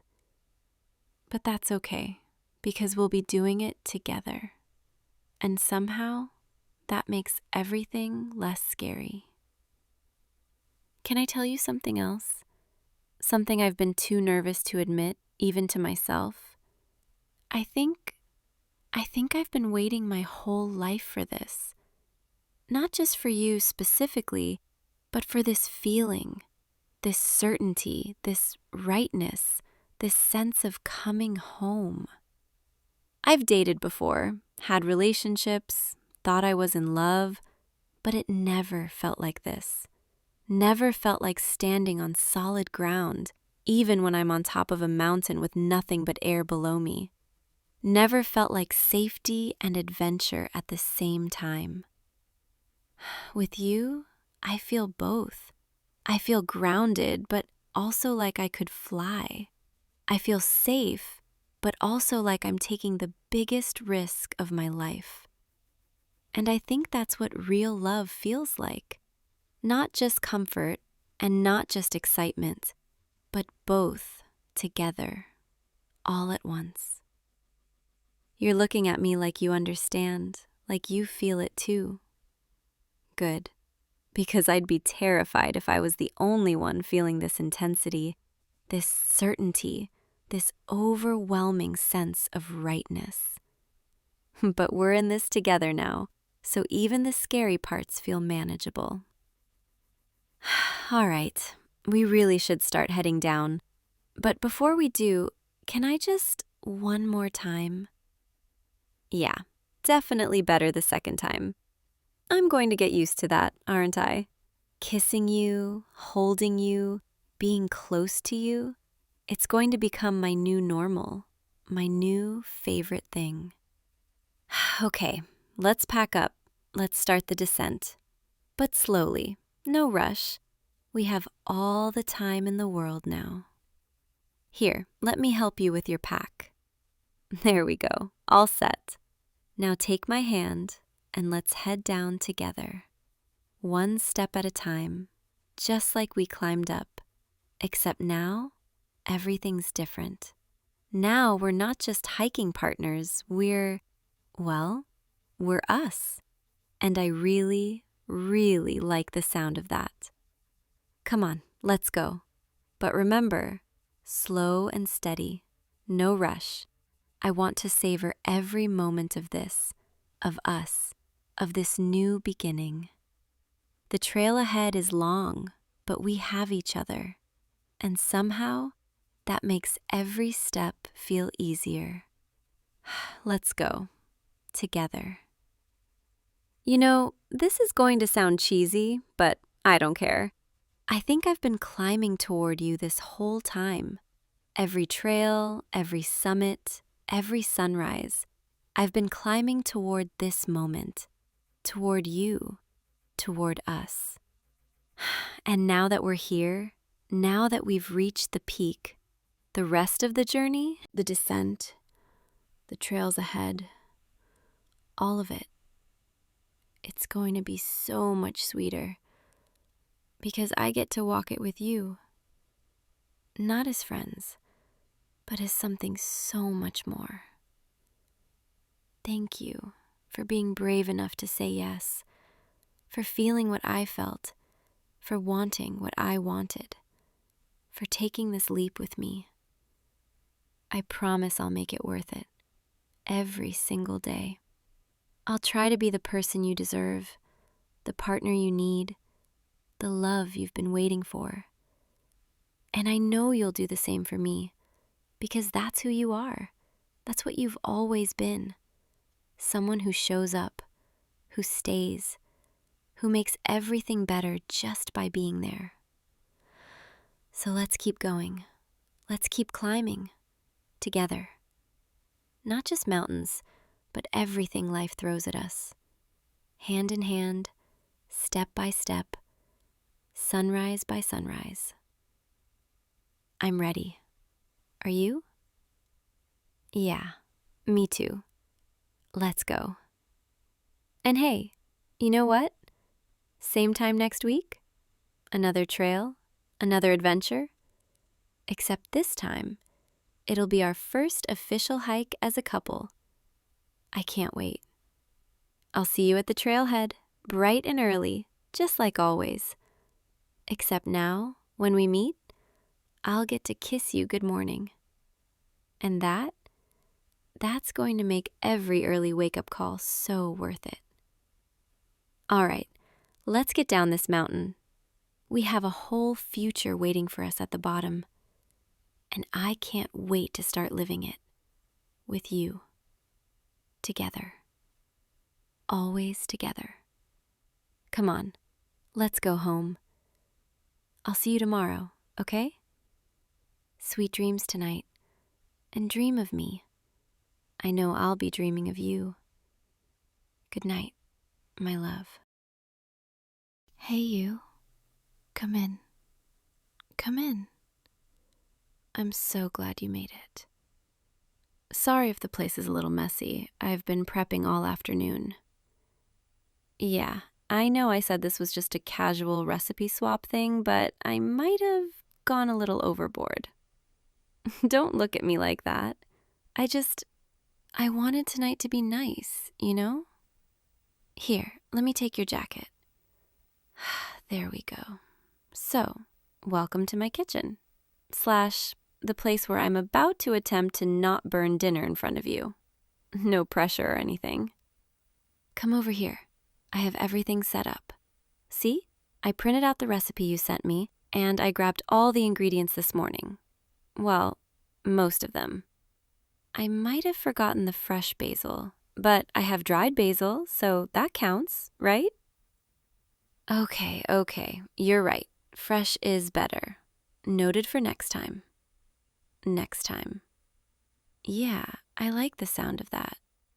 Here, you can use this cutting board, and I'll take this one. We're making your family's pasta recipe first, and then if we don't burn the kitchen down, we'll try my mom's roasted chicken. Sound good? Perfect. Oh, wait, we need aprons. I have 2. One for me and one for you. Don't worry, mine says kiss the cook, but yours just says sous chef. I couldn't resist. Your face is already turning red. It's just an apron. Relax. Here, let me help you tie it. Turn around. There, perfect. Okay, so first step, we need to dice these onions. You take half, I'll take half. Let's do this. Oh my God, why are my eyes burning already? I barely even cut into it. Are you okay over there? Yeah, me neither. I'm basically crying. This is not how I imagined this going. Okay, new plan. Let's just push through and try not to look directly at the onions. That's a thing, right? I have no idea what I'm doing. Okay, onions are diced. Check. Now we need to mince the garlic. I love garlic. I could eat it with everything. You're not one of those people who hates garlic, are you? Good, because that would have been a deal breaker. I'm kidding, mostly. All right, garlic's done. Now we heat up the pan, add some olive oil. I love that sound. The sizzle when the oil heats up. It's so satisfying. Okay, toss in the onions, then the garlic. Oh, that smells amazing already. You smell that? This is already worth it. We make a good team, you know that? Yeah, I think so too. Oh no. Oh no. The garlic, it's burning. I looked away for 2 seconds. Quick, stir it. Okay, crisis averted. Mostly. There's a tiny bit of burnt garlic at the bottom, but we'll just ignore that. Don't tell anyone. This stays between us. All right, next step, add the tomato sauce. I'm using the fancy imported stuff, the kind that comes in the glass jar. I'm really trying to impress you here. Is it working? Good. Okay, pour it in. Careful, don't splash. There we go. Now we let it simmer for, like, 20 minutes. So, we have some time. Want to start on the chicken while this cooks? Perfect. Okay, so for the chicken, we need to season it first. My mom's secret is a lot of paprika, garlic powder, and a little bit of brown sugar. I know, brown sugar on chicken sounds weird, but trust me, it's incredible. You'll see. Here, you can help me rub the seasoning on. Just get your hands in there. Don't be shy. Yeah, it's messy, but that's part of the fun. You know, I've been thinking about this all week, this whole cooking together thing. I was really nervous about it, to be honest. I don't know why. It's just, it feels different than hanging out normally. Like, more intimate somehow. Does that make sense? Yeah, I thought so. I'm glad you're here. I mean, I'm always glad when you're around, but tonight feels special. Is that weird to say? Okay, chicken seasoned. Now we put it in the oven, 350 degrees, for about 45 minutes. All right, in it goes. Now we wait.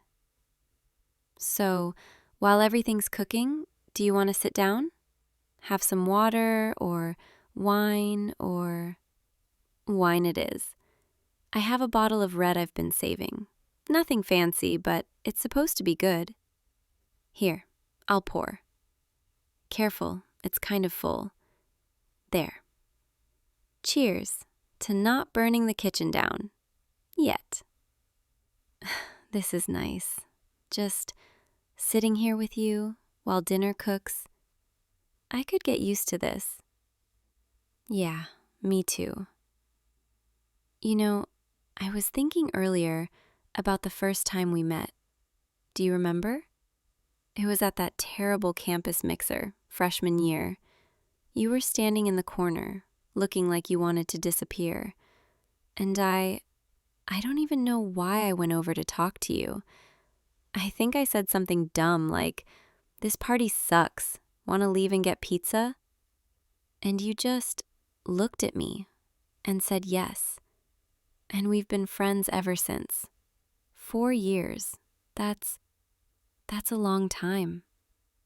A lot has changed since then, but some things haven't. Like how easy it is to talk to you, or how you always know how to make me laugh when I'm having a bad day, or how I feel safe around you. I don't know if I've ever told you that before, but it's true. You make me feel safe. Sorry, I'm getting all sentimental. Must be the wine. Or maybe it's just being here with you. Oh, I should check on the sauce. Okay, let me just... Yeah, it's looking good. Smells amazing too. We should probably start boiling the pasta soon. I'll put the water on. You know, I've been wanting to do this for a while. Cook with you. I mean, I almost asked you a few months ago, but I chickened out. I thought, what if it's weird? What if we run out of things to talk about? But that was dumb. We never run out of things to talk about. And this isn't weird. It's perfect. You're perfect. Wait, did I just... I did mean it, but forget I said that. Let's just focus on the pasta. Yeah, smooth save, I know. All right, water's boiling, pasta goes in. We need to cook it for, 10 minutes. We're in the home stretch now. Everything's coming together. I think we might actually pull this off. Thanks to you. I would have definitely burned something by now if I was doing this alone. You keep me grounded. You always have. Okay, I need to tell you something. And I've been trying to figure out how to say it all night, but I keep chickening out. And I don't want to chicken out anymore because you deserve to know. Wait, is that the timer? The chicken. Hold on, Okay, chicken's out. It looks perfect. Thank God. All right, where was I? Right, I was about to say something important. Okay, here goes. So, the thing is, I've been feeling different lately.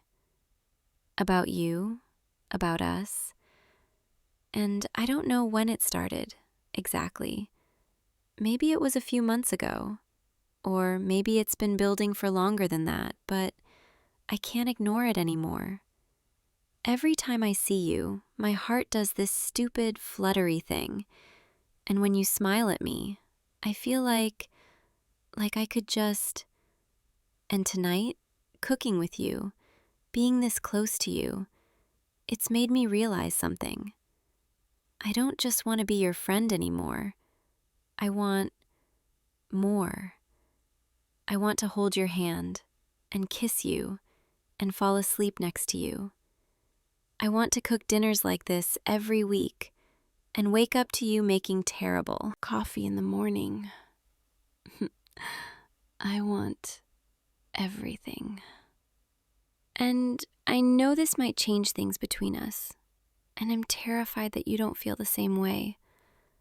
But I had to tell you, because keeping it inside was killing me. So, yeah, that's it.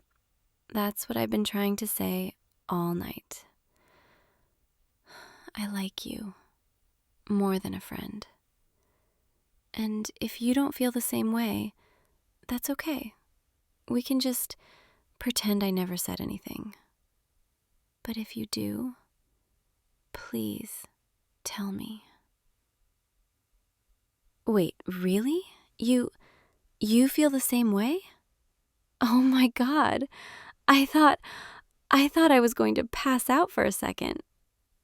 I can't believe you. You've been feeling this way too? This whole time? Why didn't you say anything? Okay, fair. I didn't say anything either. We're both kind of idiots, aren't we? But we're idiots together.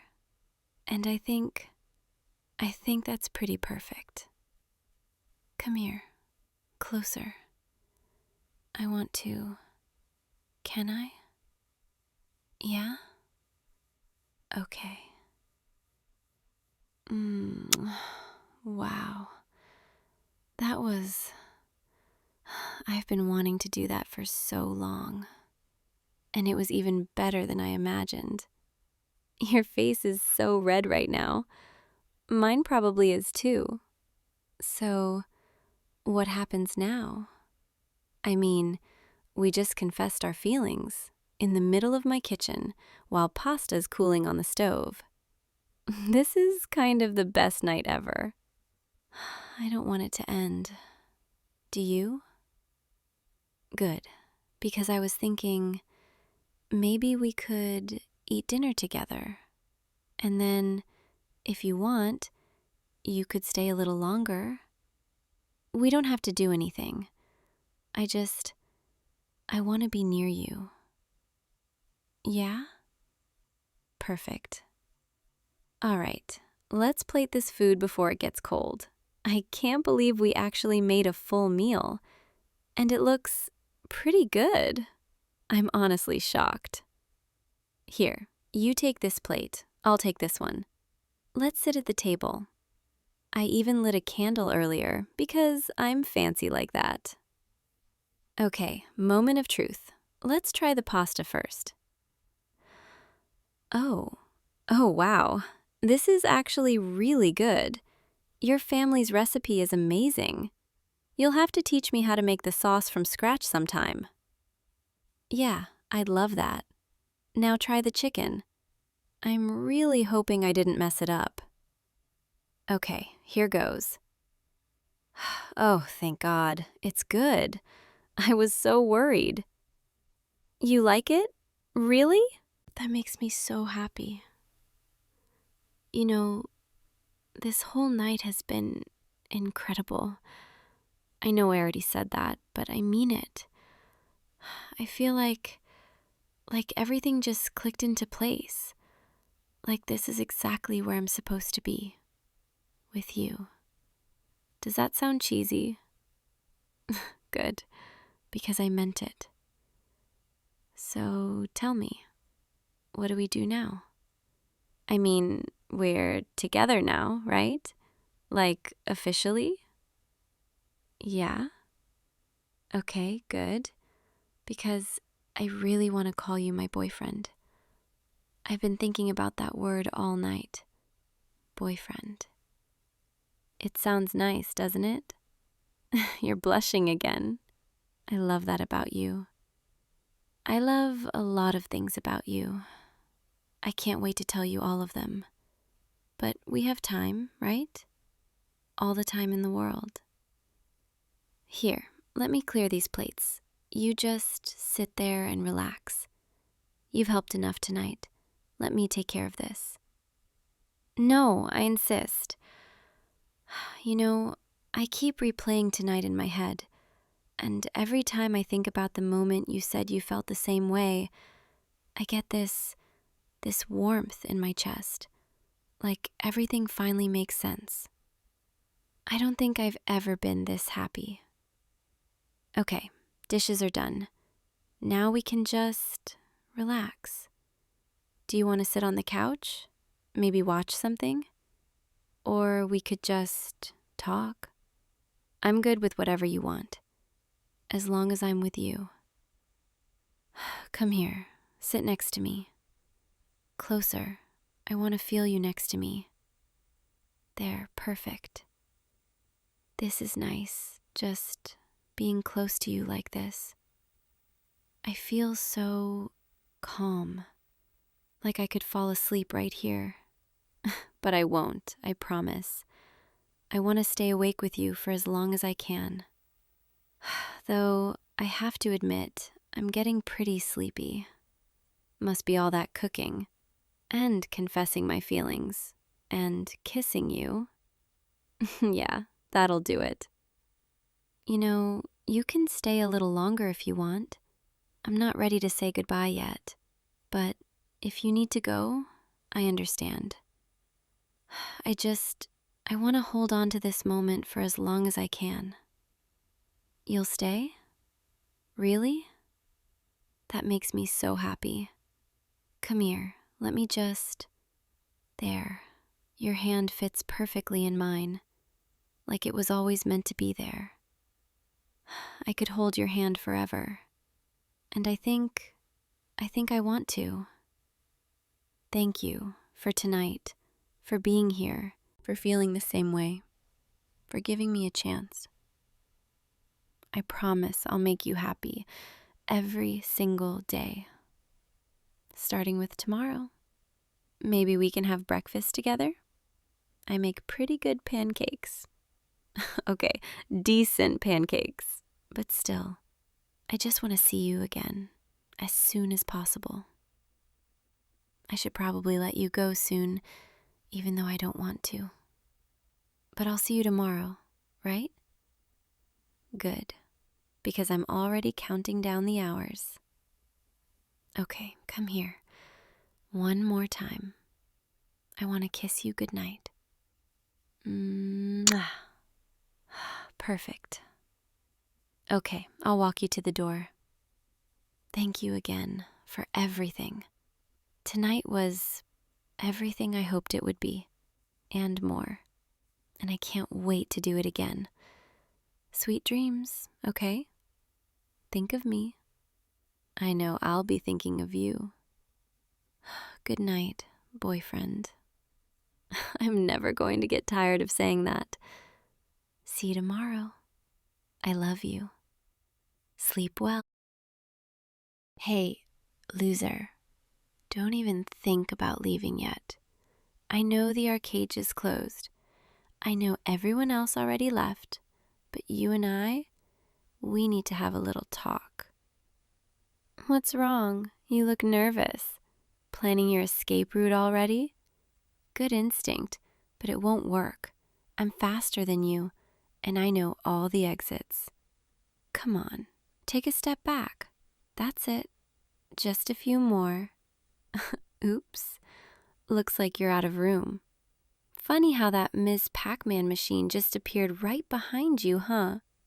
Now you're trapped, with me, in this empty arcade, with nothing but the hum of old game cabinets, and nobody's coming to save you.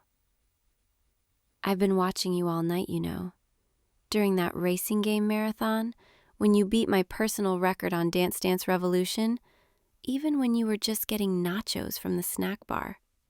You probably didn't notice. You never do. But I notice everything about you. Like how you always crack your knuckles twice before starting a difficult level. Or how you bite your bottom lip when you're concentrating on a boss fight. Or how you do this little victory dance when you think nobody's looking. Yeah, I see all of it, and it drives me absolutely crazy. You're probably wondering why I'm telling you this. Why I cornered you here instead of just letting you go home like a normal person would. Well, that's because I'm not normal. Not when it comes to you. I can't just let you walk away anymore. Not without saying something. Not without making you understand. Do you remember the first time we played against each other? It was, 6 months ago? Maybe 7? It was a Friday night. The arcade was packed, and you were hogging the Street Fighter cabinet like you owned the place. I walked over, dropped a quarter on the screen, and said, "Player 2 has entered the game." You looked so surprised, so caught off guard, like nobody had ever challenged you before. And then I absolutely destroyed you in the first round. You looked so embarrassed, so determined to win the rematch. Like you couldn't believe someone had just beaten you at your favorite game. And I felt powerful, in control, like I finally had your attention. But that wasn't enough for me, so I kept doing it, kept finding reasons to challenge you, tease you, get in your space. I'd snipe your high scores on the racing games, steal the last prize from the claw machine you were trying for, call you out when you tried to button mash your way through fighting games instead of learning actual combos. And every single time, you'd just take it. You'd laugh it off, challenge me back, keep playing. You never got genuinely angry, never told me to leave you alone, never even asked me why I kept picking on you specifically. And that made me want to push harder, to see if I could finally break through that good-natured exterior and make you react to me. Because deep down, I think I knew, even back then, that the only reason I couldn't leave you alone was because I didn't want to. I'm not good at this, okay? I'm not good at feelings, or talking about them, or admitting when I care about someone. It's easier to be competitive, to hide behind trash talk and teasing, to pretend this is just about high scores and bragging rights. But tonight, standing here, with you backed against this arcade machine, looking at me with those confused eyes, I can't pretend anymore. I like you. There, I said it. I like you, and I have for months, and it's been eating me alive because I didn't know how to tell you. So instead of just asking you out like a normal person, I challenged you. I made every Friday night about us competing. I became the reason you probably started bringing extra quarters every week. And I'm sorry. I'm so So sorry. But I couldn't help it. I couldn't help wanting to be near you, even if it meant being your rival, because at least that way, you'd remember me. At least that way, you'd keep coming back. Do you have any idea how hard it's been? Standing next to you at the cabinet, pretending I don't notice how close we are, when all I want to do is lean over and ask you about your day. Hear you talk about something other than frame data and combo strings. See you smile at something that isn't me trash-talking you. But I was too scared, too proud, too convinced that someone like you would never like someone like me. So I kept my distance, kept up the rivalry, told myself it was fine as long as I could still see you every Friday, even if you thought I was just your annoying arcade nemesis. But then last week, during that tournament, I saw her talking to you. That girl from the college group, the one with the perfect winged eyeliner and the expensive custom fight stick. She was laughing at something you said, leaning in close, touching your arm when you showed her a combo. And you were smiling back, looking comfortable, looking happy. And I felt like someone had reached into my chest and ripped out my heart. Because in that moment, I realized if I didn't do something, if I didn't finally tell you the truth, I was going to lose you, and I'd only have myself to blame. So here we are, you and me, alone in this arcade, with me finally admitting what I should have said months ago. I like you. I want you. I can't stop thinking about you. And I know I don't deserve a chance. I know I've been difficult. I know you probably think I'm just your competitive friend who's good at video games. But I had to tell you. I had to get it out before I lost my nerve. So, what do you say? Are you going to say something? Or are you just going to stand there and stare at me like I've glitched out? Because I kind of have glitched out, over you. Your face, it's so red right now. Are you blushing? Or are you just shocked? Maybe both? You look cute when you're flustered, you know that? I've always thought that. Even when I was beating you at racing games. Especially when I was beating you at racing games. Because that's when you'd get all focused and determined, and your cheeks would turn this adorable shade of pink. And I'd have to fight the urge to just stop playing and kiss you instead. God, listen to me. I sound pathetic. Confessing my feelings in an arcade like some desperate idiot. But I guess that's what you do to me. You make me desperate. You make me irrational. You make me want things I've never wanted before. Like holding your hand while we play co-op instead of always competing against each other. Or walking you home instead of pretending I don't care which direction you go after we close. Or sharing a victory sundae at the diner instead of stealing your fries and running away.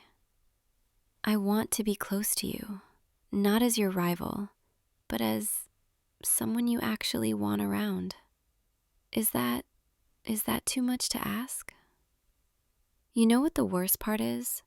The absolute worst part of all this?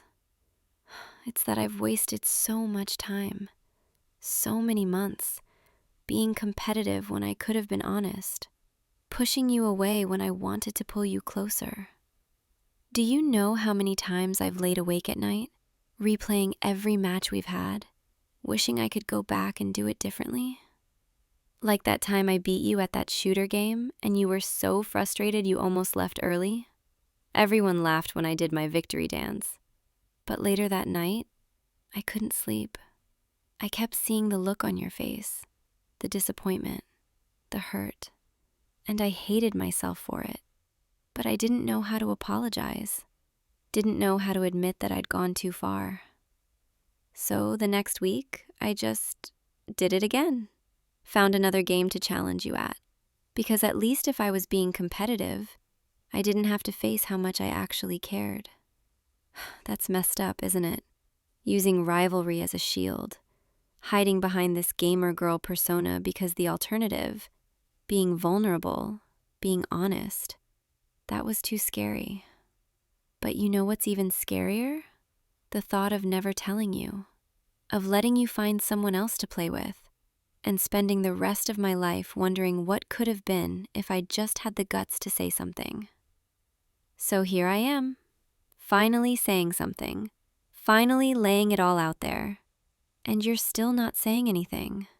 And that's starting to scare me, because I just laid my heart out in front of you, admitted things I've never admitted to anyone, and you're just standing there, silent. Are you going to reject me? Is that what this is? You're trying to figure out how to let me down easy without making me even more pathetic than I already am? I mean, I wouldn't blame you.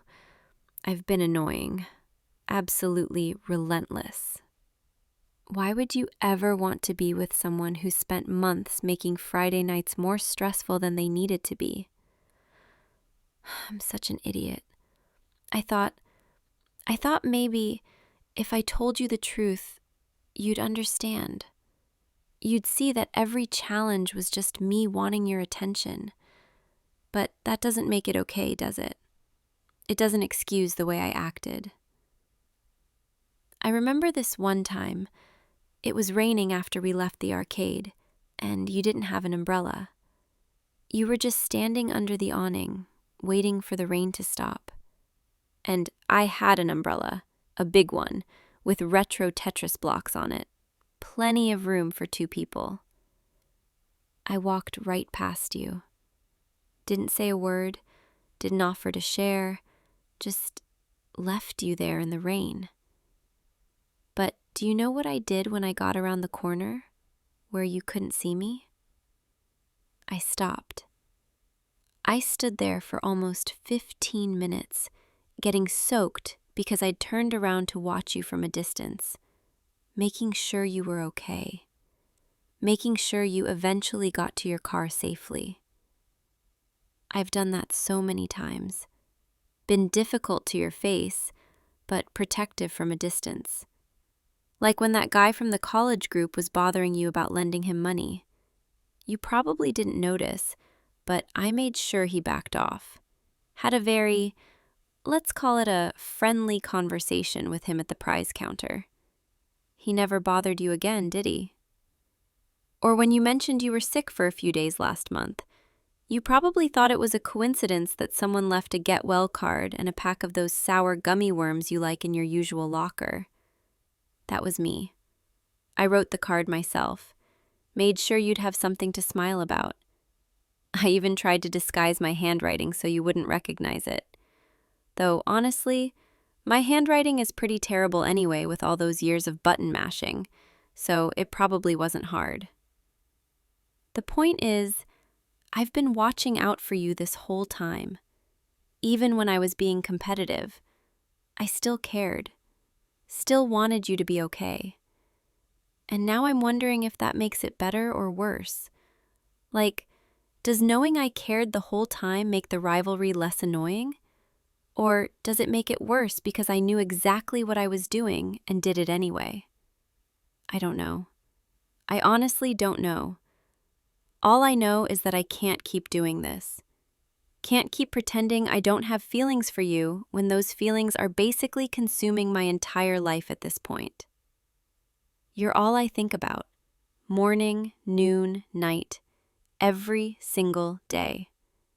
I wake up and the first thing I wonder is whether you'll show up at the arcade tonight. I sit in class and I'm not paying attention to the lecture because I'm too busy planning which games I want to challenge you at. I go to sleep and I dream about you, about what it would be like if things were different, if I'd just been honest from the beginning. Do you have any idea what that's like? Being so obsessed with someone that they take over your entire brain, your entire world? It's exhausting and exhilarating and terrifying all at the same time.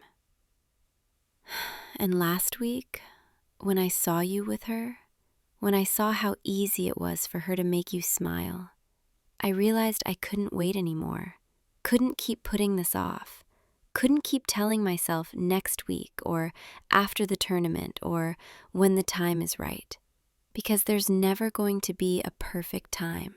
There's never going to be a moment where I feel completely ready. So I'm doing it now, right now, in this empty arcade that smells like popcorn and old carpet and that weird electrical smell from the machines. Not exactly romantic, is it? I should have planned this better. Maybe waited until we were somewhere nice, somewhere with better lighting than flickering neon. But I was afraid if I waited, I'd lose my nerve. Or worse, I'd lose you. So here we are, and you're still not saying anything. And I'm starting to panic. Really panic. What are you thinking right now? Are you trying to figure out if this is some kind of elaborate prank? If I'm messing with you? Because I'm not. I swear I'm not. This is real. These feelings are real. Everything I'm saying, it's all real. I know I have a reputation for being difficult, for taking games way too seriously, for never backing down from a challenge. But this is the most serious I've ever been about anything in my entire life. I'm in love with you. There, I said it. Not just I like you, not just I have a crush. I'm in love with you. Completely, totally, embarrassingly in love with you. And I know that's probably too much too soon. I know I should have started with something smaller, worked my way up to it. But I've never been good at doing things the normal way. And honestly, I'm tired of holding back. I'm tired of pretending. Tired of playing it cool. Tired of acting like you don't mean everything to me. Because you do. You mean everything. And if you reject me right now, if you tell me to get lost and never challenge you again, I'll respect that. I'll leave you alone. I'll find a different arcade. But I need you to know, I need you to understand how much you've changed my life just by existing. How much brighter my Fridays are when I see you walk through that door. How much emptier they feel when you can't make it. How much I look forward to every stupid, meaningless match we have, even if it's just me beating you at Galaga for 30 seconds. You've become my favorite part of every week, and I didn't even realize it until it was too late, until I was already in too deep. So yeah, that's it. That's everything. My whole heart laid out in front of you like tokens on a counter, waiting to see what you'll do with it.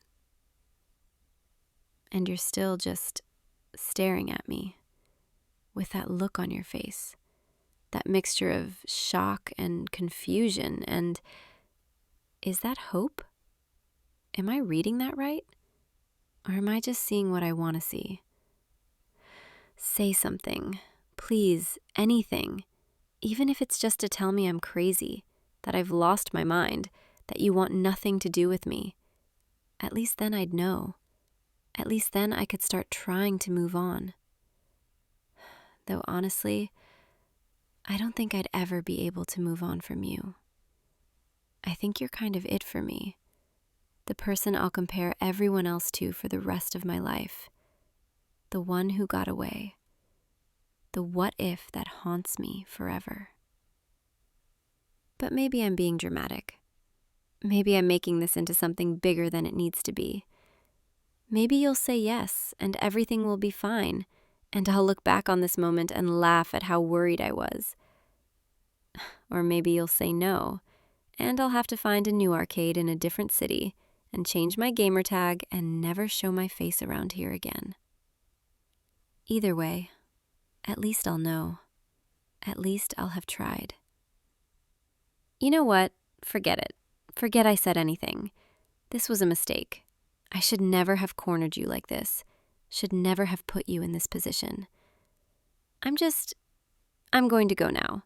and we can both pretend this never happened. Sound good? Yeah, that's what I'll do. I'll just...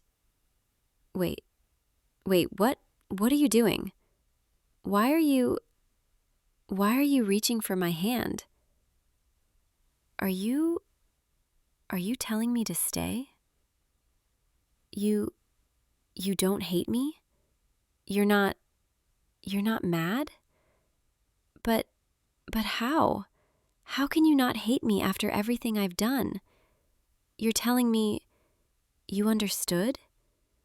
That you knew, on some level, that I was acting out because I didn't know how to handle my feelings? I don't know what to say. I thought for sure you'd tell me to get lost, that you'd push me away and never want to see me again. But instead, you're saying you felt something too? You noticed me. Not just the competitive stuff, but me. The way I'd always save the machine next to yours. The way I'd watch you from across the arcade. The way I'd get defensive whenever anyone else tried to challenge you to our games. You saw through it all, and you still didn't hate me. You even thought I was kind of cute when I was being all tsundere and bratty. God, you're too good for me. You know that, right? I don't deserve someone as patient and kind and forgiving as you. But if you're willing to give me a chance, I promise I'll make it up to you. I'll stop being such a pain. I'll stop hiding behind competition and trash talk. I'll be better for you. Because you make me want to be better. You make me want to be the kind of person who deserves to stand next to you, hold your hand, make you smile without having to beat you at something first. So, can I? Can I be that person for you? You nodding. You're actually nodding. Oh my God. You're saying yes. You're actually giving me a chance. I can't believe this is happening. Come here. Come closer. No, don't back away. I'm not going to challenge you to sudden death or anything. I need to see your face. I need to know this is real. There, that's better. Now I can see every little detail. The way your eyes shine in this arcade lighting. The way your lips part slightly when you're nervous. The way you're trembling just a little bit. Are you scared of me? Or are you just overwhelmed? Maybe a little bit of both? That's okay. I'm overwhelmed too. My heart's been racing since the moment I cornered you here. I was so scared you'd laugh in my face, or tell me to go away, or say something that would shatter me completely. But you didn't. You listened. You understood. And now you're mine. Because that's what this means, right? If you're giving me a chance, if you're letting me in, then you're mine. And I'm yours. And I'm not letting anyone else get close to you. Not that girl from the tournament, not anyone. You belong with me now. Got it? Don't look so nervous. I'm not going to ban you from talking to other people or anything crazy like that. I just mean, I'm going to be around. A lot. You won't be able to get rid of me. I'll text you between arcade nights, meet you for lunch, walk you home after we close. And I'll make sure everyone knows you're taken, that you're off limits. Because the thought of losing you now, after finally getting you, it's unbearable. You're smiling. Why are you smiling? Oh, you think I'm cute when I'm possessive. Well, good, because I'm very possessive, especially when it comes to you. I've spent months watching other people try to get your attention while I stayed in my competitive lane, pretending I didn't care. But now that I've finally admitted how I feel, now that you've said yes, I'm not holding back anymore. I'm going to shower you with attention, spoil you with arcade prizes, make sure you never doubt how much I care about you, even if it means being a little intense sometimes. Is that okay? Can you handle that? You're nodding again. You're telling me you can handle it, that you actually want it, that you've been waiting for me to figure out my feelings, that you've known for a while. Now that something was going on beneath all the teasing. God, you're perfect. Do you know that? You're everything I've ever wanted and didn't know I needed. And I'm going to spend every single day proving to you that I'm worth the chance you're giving me. Can I ask you something? Something I've been wondering about for a while now? Why didn't you ever fight back? Why did you just take it? Every time I was competitive with you, you just accepted the challenge. Were you scared of me? Or was it something else? You're telling me you weren't scared. You were just intrigued. You couldn't figure out why I was targeting you specifically, why I seemed to go out of my way to play with you. And then at some point, you started to notice patterns. The way I'd only get really competitive when it was just us. The way I'd get defensive if anyone else tried to trash talk you. The way I'd always make sure you got home safe, even after I'd beaten you. And you started to wonder if maybe, just maybe, I didn't actually dislike you at all. You're smarter than I gave you credit for. I thought I was being subtle, thought I was hiding it well, but you saw through me, even when I didn't want you to. I should have known. You've always been observant, always paying attention to details other people miss. That's one of the things I love about you, the way you notice things, the way you see people, really see them. You saw me, even when I was trying so hard to hide. And now, here we are. No more hiding, no more pretending, just honesty. It's terrifying, but also kind of liberating. Like I can finally breathe properly for the first time in months. Like this weight I've been carrying around, it's finally starting to lift. I didn't realize how exhausting it was, maintaining that facade, being someone I'm not. The tough gamer girl who doesn't care about anyone, the rival who gets her kicks from beating people. That's not who I am, not really. I'm just a girl who fell for someone and didn't know how to handle it. So I competed, pushed you away with challenges, convinced myself it was better to be your rival than ignored. But now I know that's not true. Being ignored by you, that would destroy me, especially now. So thank you for not ignoring me, for giving me a chance I probably don't deserve. I promise I'll make it worth it.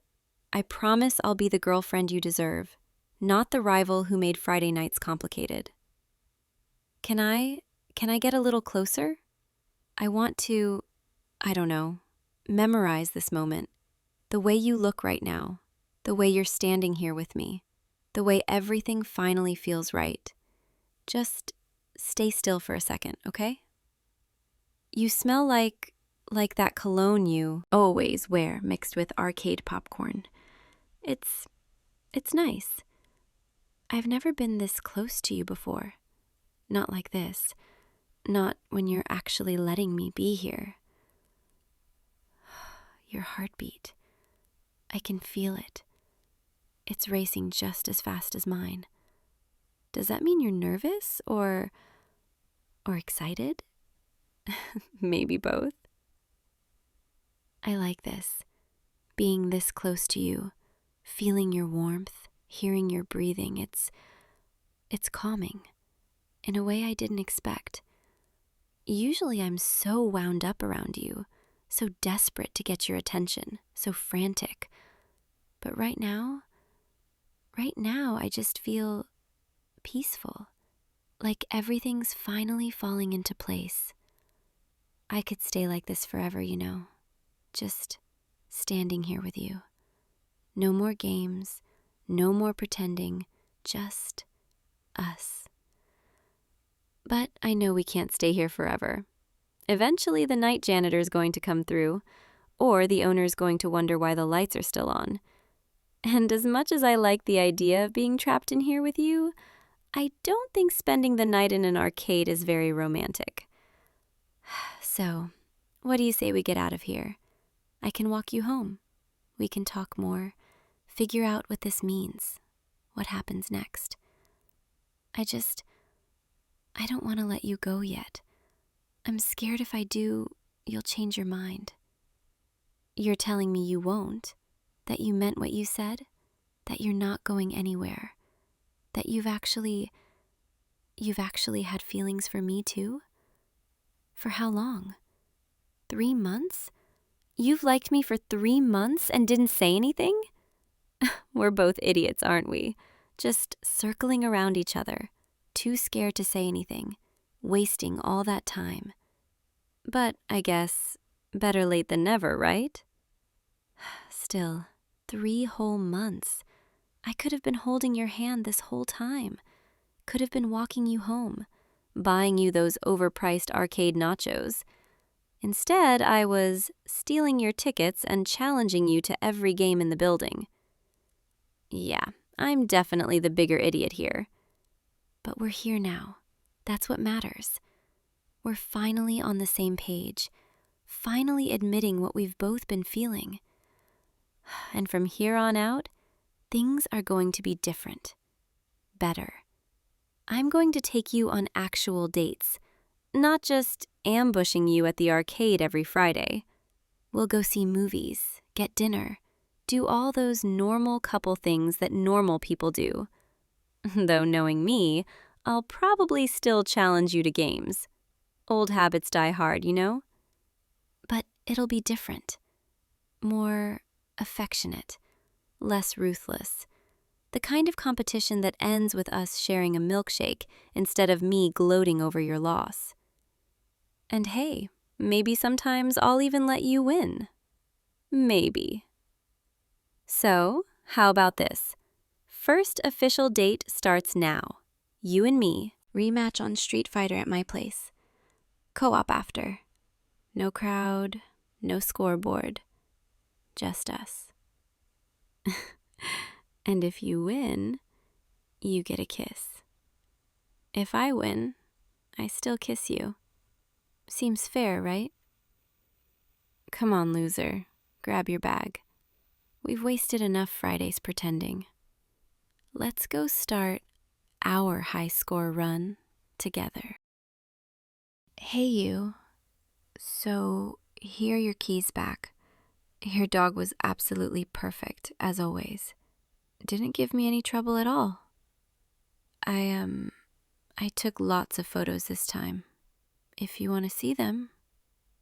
He did this thing where he carried his favorite toy to the window every morning, like he was waiting for you to come home. It was really sweet, actually. And then yesterday, he fell asleep on my lap while I was reading, and I didn't want to move. Didn't want to disturb him. So I stayed there for like 2 hours, just petting him, watching him dream. I think he was dreaming about chasing something. His little paws were twitching. Anyway, yeah, everything went great, as usual. So here you go, keys. I should probably get going. Let you settle back in. Unless, do you want to see the photos now? I know you probably just got home, probably tired from your trip, but I took so many, and some of them are really cute. Like, really cute. There's this one where he's got his head tilted, looking at the camera like he's confused about what it is.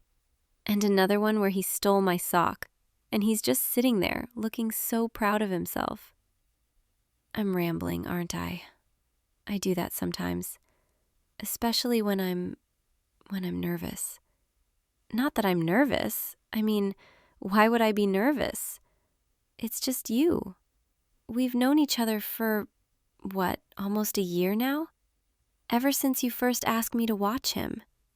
And I've done it so many times now. This should feel normal. But somehow it doesn't. Every time I come over, every time I'm here, it feels different. In a good way, I think. God, I'm not making any sense, am I? You probably think I'm being weird. I really like spending time with your dog, and I wanted to make sure you knew everything went well.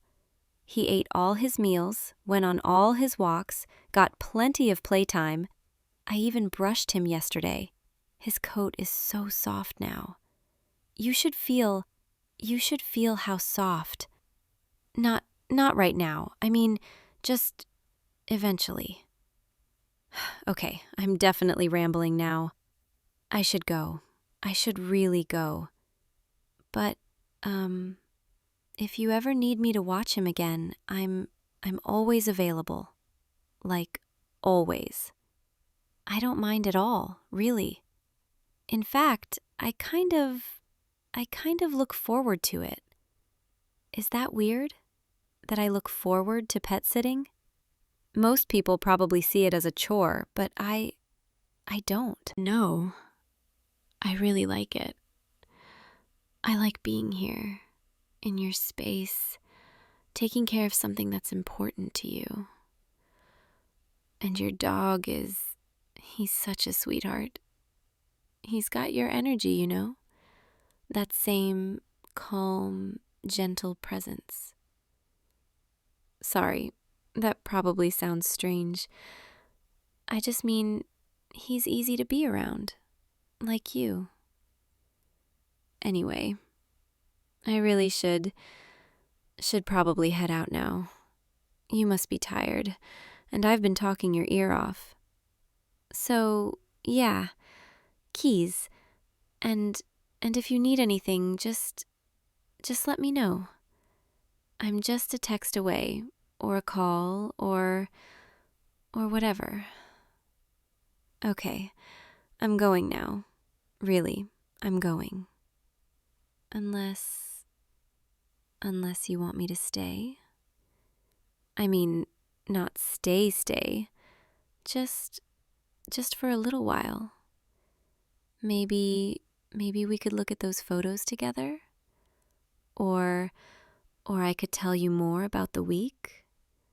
I feel like I'm forgetting things. Important things. And I don't want to forget. God, why is this so hard? Leaving, I mean. Why is leaving so hard?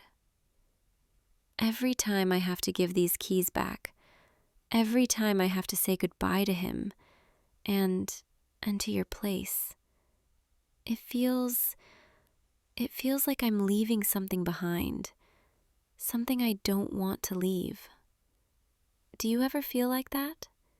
Like something is ending, even when it shouldn't be?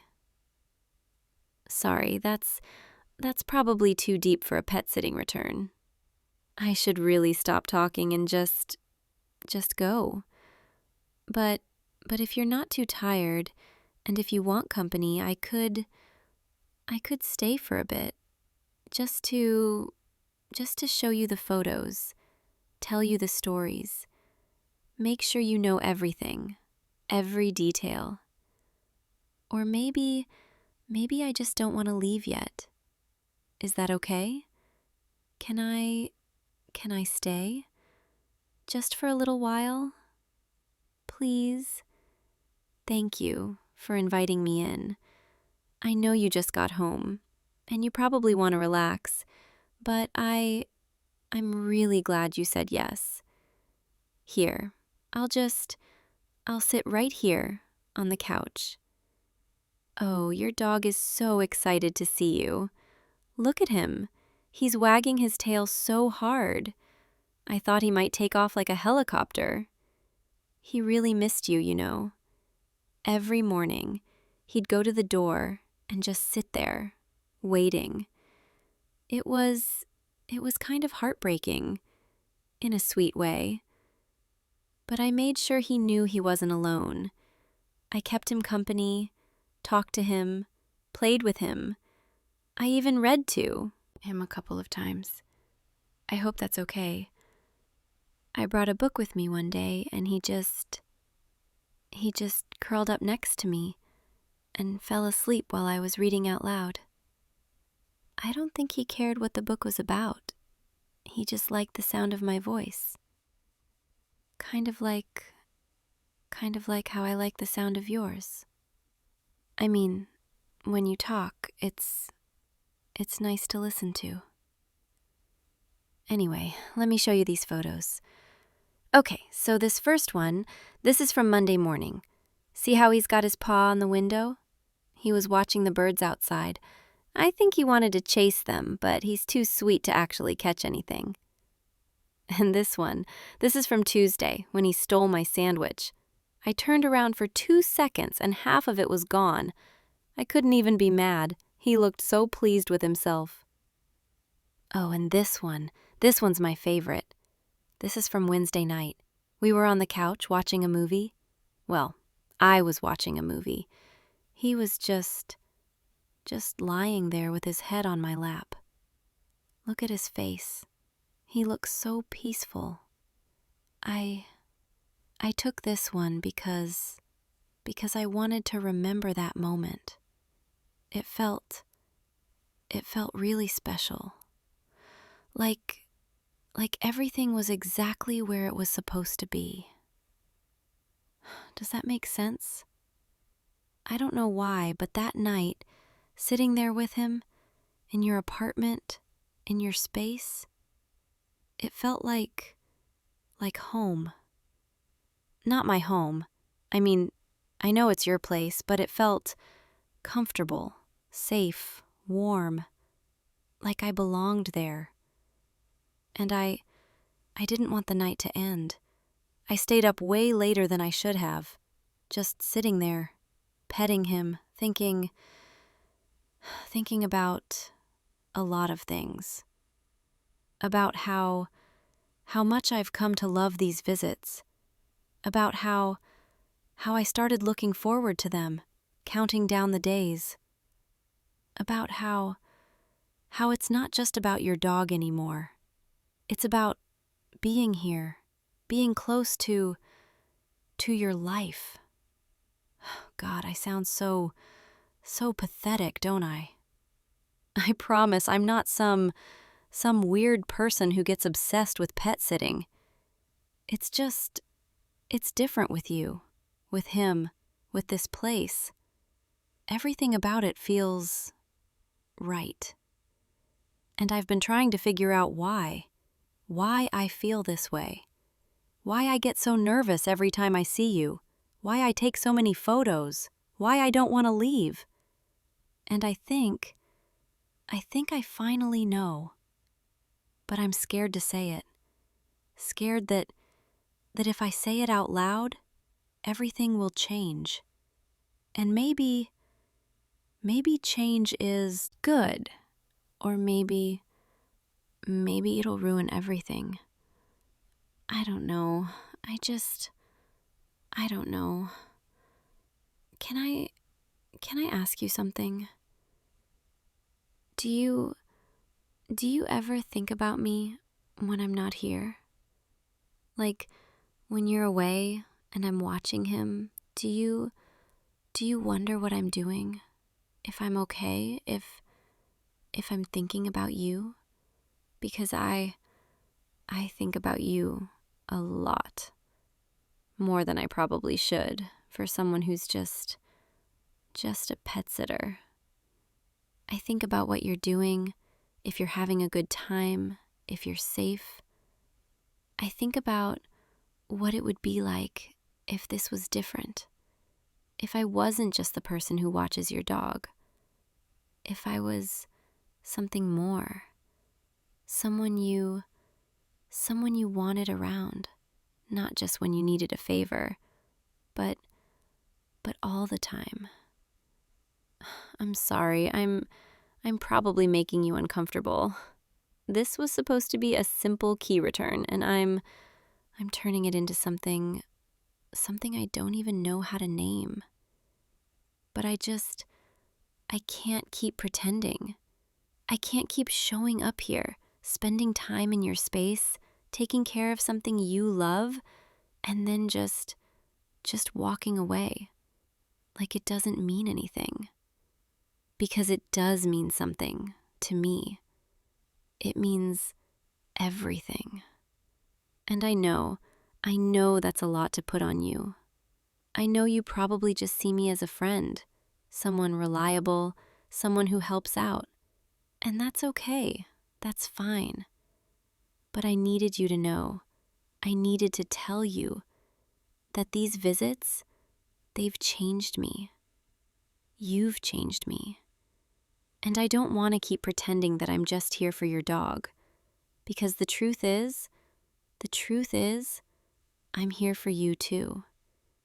I've been here for you this whole time, hoping you'd notice, hoping you'd see that I'm not just the pet sitter.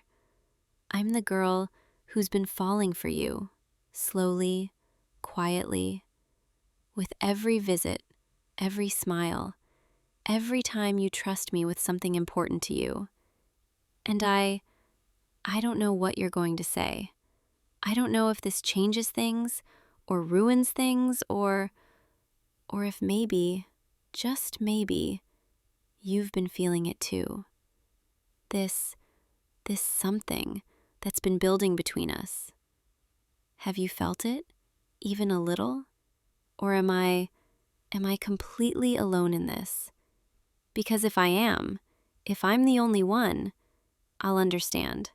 I'll back off. I'll go back to being just the pet sitter. But if there's even a chance, even the smallest possibility that you feel this too, then I need to know. I need to hear it. Because I can't keep doing this. I can't keep walking away. Not when every part of me wants to stay. Not when leaving feels like losing something I never really had. So, what do you think? Do you want me to stay? Not just tonight, but really stay. As more than just the pet sitter. As someone who could be close to you. Someone you might want around. I know I'm asking a lot. I know this is sudden. But I've been holding this in for so long, and tonight I couldn't hold it anymore. So here I am, vulnerable, terrified, hopeful, waiting to hear what you think, what you feel, waiting to see if this could be something real. Please, say something. You do? You've been feeling it too? Oh my God, I can't believe. I thought I was imagining things, reading into things that weren't there. But you've been noticing me this whole time? Why didn't you say anything? You were scared too? Scared of making things awkward? Of risking the friendship? I understand. I really do. I almost didn't say anything tonight either. I almost just handed you the keys, said goodbye, walked away, like I always do. But something stopped me. Something told me that if I didn't speak up now, I might never get another chance. And the thought of that, of never knowing, of always wondering, it scared me more than rejection ever could. So I took the risk, and I'm so glad I did. Because now I know you've been thinking about me too. That when you're away, you wonder what I'm doing, how your dog is, how I am. That you've been looking forward to coming home, not just to see him, but to see me. That's everything I've been hoping for. And now that we both know, now that it's out there, what happens next? Do we just see where this goes? Because I want to see where this goes. I want to know what it's like to be with you, really be with you. Not just as the person who watches your dog, but as someone special to you. Someone you might even fall for. The way I've fallen for you. God, saying it out loud, it feels so real now. I've fallen for you. Completely. Totally. And I don't want to take it back. I don't want to hide it anymore. I want to be here with you as often as you'll let me. I want to keep taking care of your dog, but I also want to take care of you. I want to be the person you come home to, the person you tell about your day, the person who makes you smile, makes you feel less alone. Because that's how you make me feel, less alone. Every time I'm here, every time I see you, I feel connected. Like I found something I didn't even know I was looking for. And now that I've found it, found you, I don't want to let go. Is that okay? Can I stay close to you? Not just tonight, but from now on? As your girlfriend? Wow, I just said that out loud. I called myself your girlfriend, and it feels right. Does it feel right to you too? You're nodding. You're actually nodding. Oh my God. This is really happening. We're really doing this. I'm your girlfriend and you're my boyfriend. I've been wanting to say that for so long, and now I finally can. And it's even better than I imagined. Can I move closer? Just a little bit. I want to be near you. I want to feel that this is real. There, that's better. Now I can see your face properly, see your eyes. You have really kind eyes, you know that? I've always noticed that, even from the beginning. The way you look at your dog, the way you talk about him, the way you trust me with him. It told me everything I needed to know about you. That you're someone worth knowing, worth being close to. Someone who cares deeply about the things and people in your life. And now I get to be one of those people. I get to be someone you care about, someone you maybe even love someday. Is that too much to hope for? You're saying you're already halfway there? That you've been feeling this way for a while now and you just didn't know how to say it? I understand, I really do. It's scary putting your feelings out there, but I'm so glad we both finally did. Because now we don't have to wonder anymore. Now we just get to be together. And I can't wait to see what that looks like. All the little moments, the inside jokes, the quiet evenings, the mornings where I wake up and you're there, and everything feels perfect. Can I ask you something? Something kind of forward. Would it be okay if I stayed tonight? Not like that. I just mean, to be close, to fall asleep knowing we're together. I don't want this night to end. Not yet. I want to stay here, with you, with him, in this space that feels like home, and wake up tomorrow and know it wasn't a dream, that you're really mine and I'm really yours. Is that okay? Can I stay? Thank you. Thank you so much. I promise I won't be any trouble. I'll just be here, close to you, being happy, being grateful, being exactly where I want to be, with you. This couch is really comfortable. I've sat here so many times, watching movies, reading, just existing in your space. But tonight it feels different. Tonight I'm not here because you're away. I'm here because you're home. And that makes all the difference. Your dog is already asleep. Look at him, curled up in his bed. He had a long week too. Lots of walks, lots of playtime. I think I tired him out. But it was worth it. Every moment with him was worth it.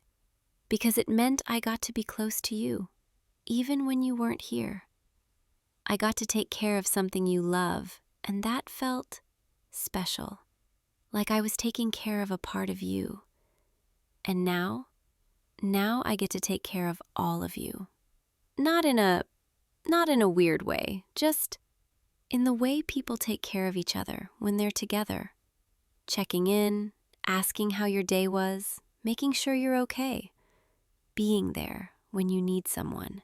And even when you don't, just being there anyway. Because that's what I want. That's all I've ever wanted. To be someone you can rely on, someone who makes your life a little bit easier, a little bit warmer. And now I get to be that person, officially. I still can't believe this is happening. A few hours ago, I was standing at your door, terrified, holding your keys, not knowing if I should say anything or just walk away.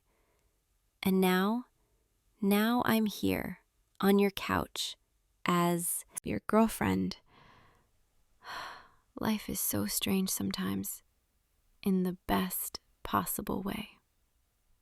All those weeks of hoping, wondering, wishing, and it only took one honest conversation, one moment of bravery, and everything changed for the better. I'm really happy. You know that? Happier than I've been in a long time. And it's because of you. Because you took a chance on me. Because you saw me, really saw me, and decided I was worth it. That means everything to me, more than I can put into words. Can I tell you something? Something I haven't told anyone? I've been kind of lonely for a while now.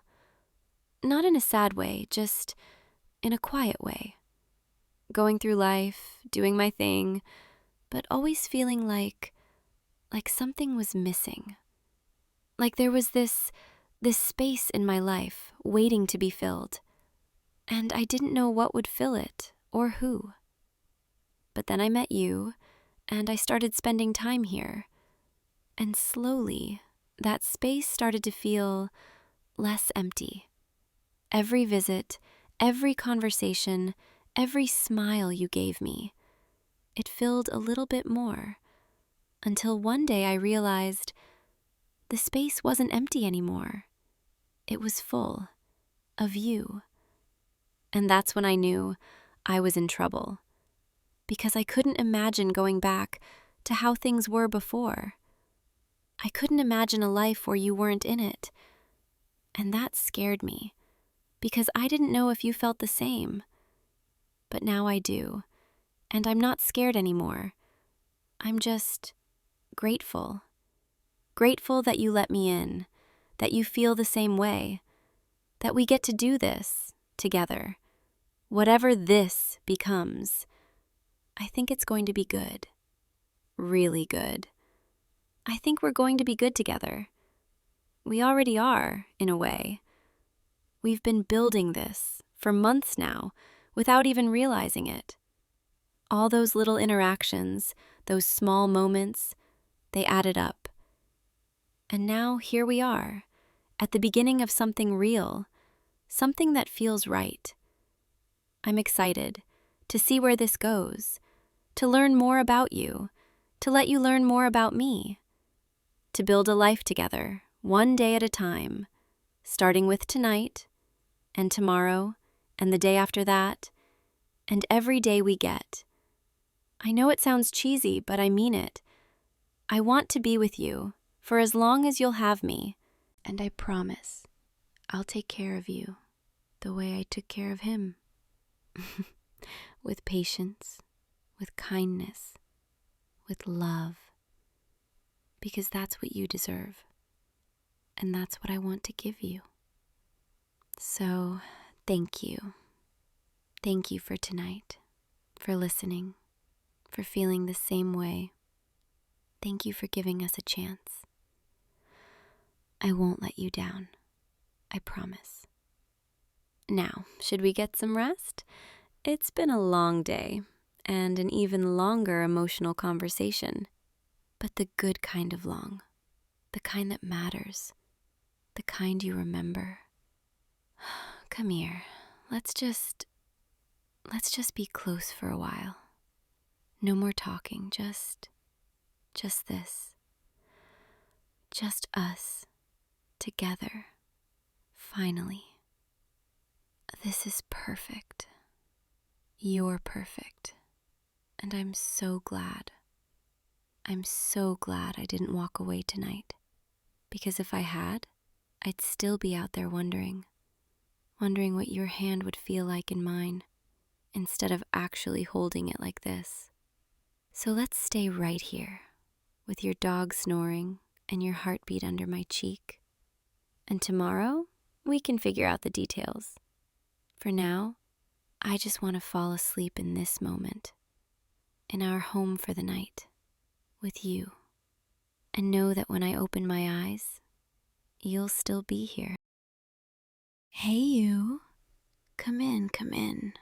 Don't just stand there in the doorway. I've been waiting for you. Our usual Wednesday night language exchange, remember? I already made tea, your favorite. It's right there on the table. And I pulled out all our notebooks, textbooks, flashcards, everything we need for tonight's session. You look excited about something. Your eyes are all bright, and you keep smiling to yourself. Did something good happen today?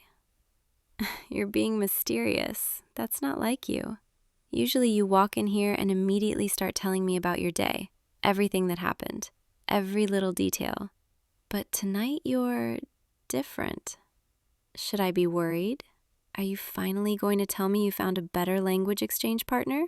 Someone who actually knows what they're talking about, instead of me fumbling through grammar explanations? No? Good. Because I really look forward to these sessions. You know that, right?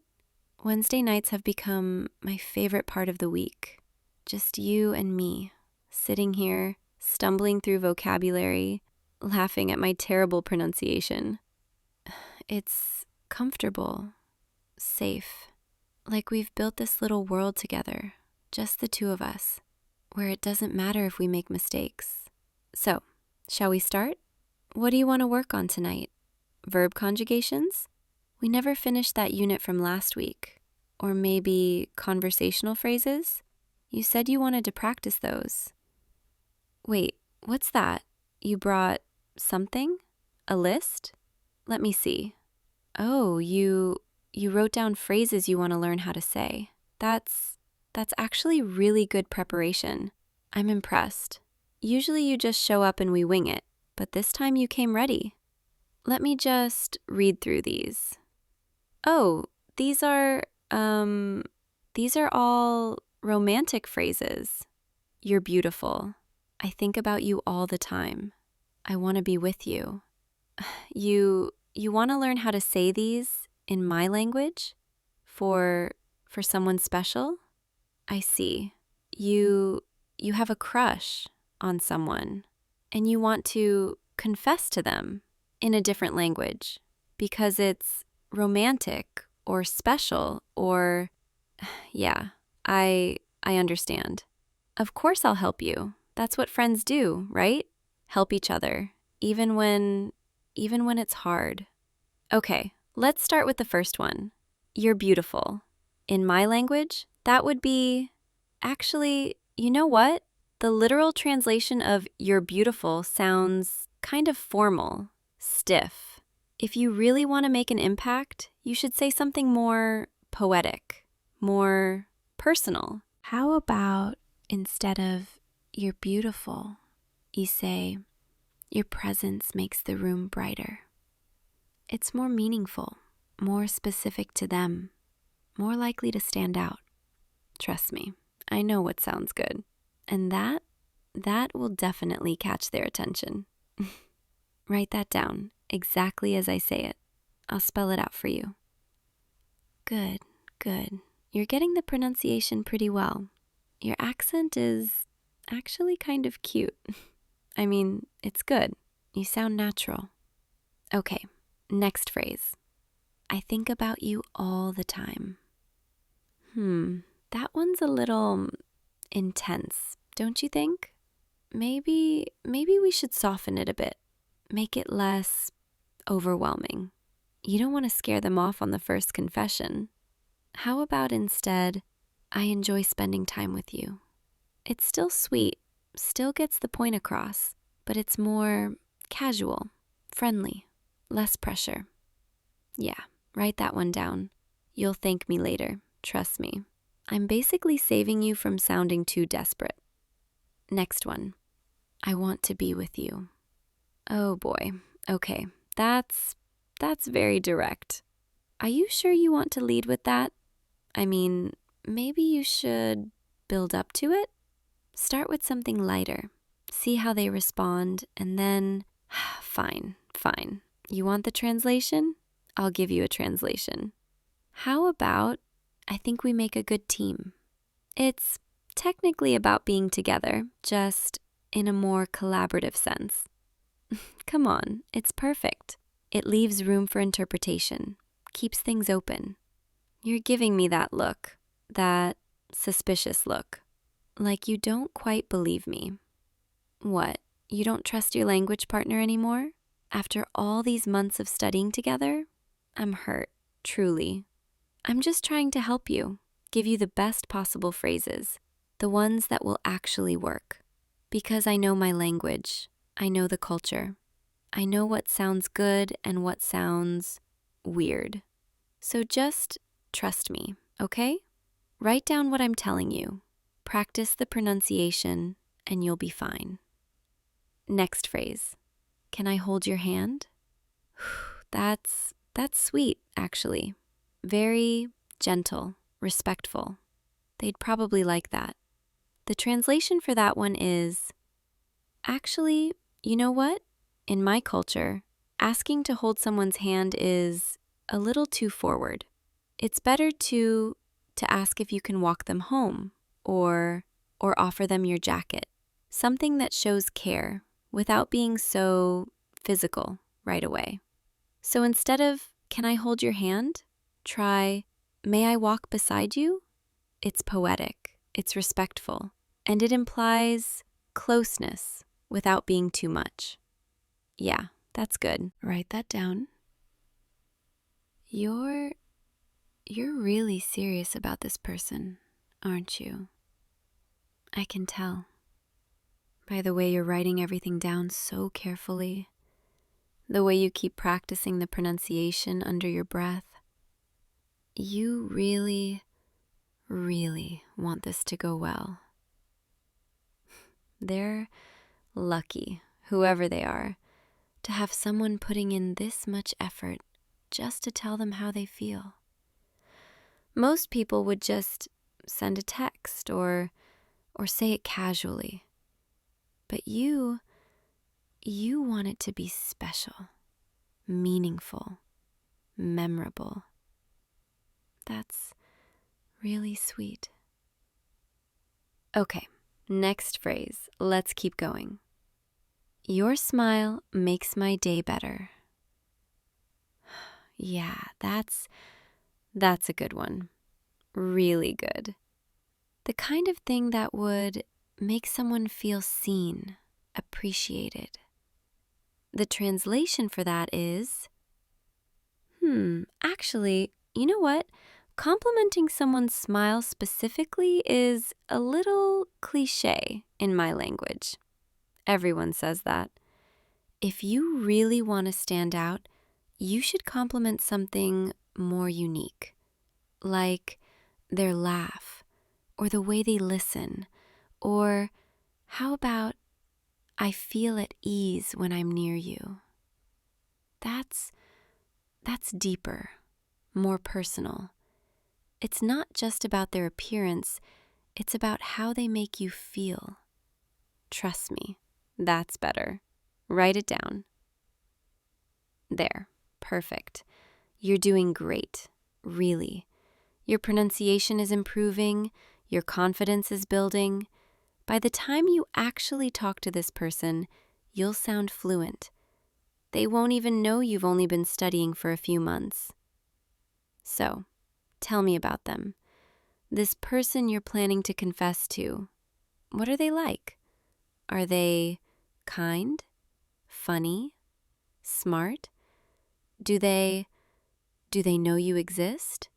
Or is this one of those secret crush situations? I'm just curious. As your friend and language partner, I want to make sure I'm helping you say the right things to the right person. You don't have to tell me if you don't want to, but I mean, we tell each other everything, usually, so it feels weird that you're being so secretive about this. Unless you're worried I'll judge you or tease you about it. I promise I won't. I want to help. You're still not telling me. Okay, I get it. You want to keep it private. That's fine. I respect that. Let's just keep working through your list. Next phrase. I've been wanting to tell you this for a long time. Oh, wow. Okay, so this is a big confession. Not just a casual, hey, I think you're cute. This is serious. The translation for that would be, actually, you know what? In my language, leading with, I've been wanting to tell you this for a long time, can sound a bit heavy, like you're about to deliver bad news. Maybe instead, you start with something lighter, like, I have something I'd like to share with you. It's less intense, more inviting, gives them space to be curious instead of anxious. Yeah, write that down. You know, I have to say, whoever this person is, they're really lucky to have someone like you who cares this much, who's willing to learn a whole new language just to tell them how you feel. That's incredibly romantic. The kind of thing people dream about. I hope they appreciate it. I hope they see how special you are. Because you are, special. You've been such a good friend to me. These past few months, spending every Wednesday night together, studying, talking, laughing, it's been really important to me. And I want you to be happy, even if that means helping you confess to someone else. Even if that means watching you fall for someone who isn't. Sorry, I'm getting sentimental. Let's keep going. What's next on your list? I feel nervous around you. That's honest, very vulnerable. I like that. The translation for that is, actually, saying you feel nervous might come across as uncertain, like you're not confident in your feelings. Maybe instead you say, "You make my heart race." It's still honest, still vulnerable, but it sounds more passionate, less anxious. Yeah, that's better. Write it down. Your heart races around them, huh? Must be intense. Do they know? Have they noticed? Or are you good at hiding it? I'm just trying to picture it. You, all nervous and flustered, trying to act normal. It's kind of cute, actually. I bet they've noticed. Even if you think you're hiding it well, people can usually tell when someone likes them. There are little signs. The way you look at them, the way you lean in when they talk, the way you remember little details about them. Yeah, they probably know. They're probably just waiting for you to say something, which is why this confession is going to work. I'm sure of it. Next phrase, I don't want to ruin our friendship. Oh, so you're friends with this person. You've been friends, and now you're worried that confessing will change everything. That makes sense. It's scary, risking a friendship for something more. What if they don't feel the same way? What if it gets awkward? But you're doing it anyway, because the feelings are too strong to ignore. Because you'd rather take the risk than spend the rest of your life wondering. I get that. I really do. The translation for I don't want to ruin our friendship is, actually, you know what? Saying that might plant doubt in their mind. It might make them think, oh, maybe this is a bad idea. So maybe instead of focusing on what could go wrong, you focus on what could go right. Try saying, I value what we have, and I hope we can build something even better. It's positive, forward-thinking, hopeful. Yeah, write that down.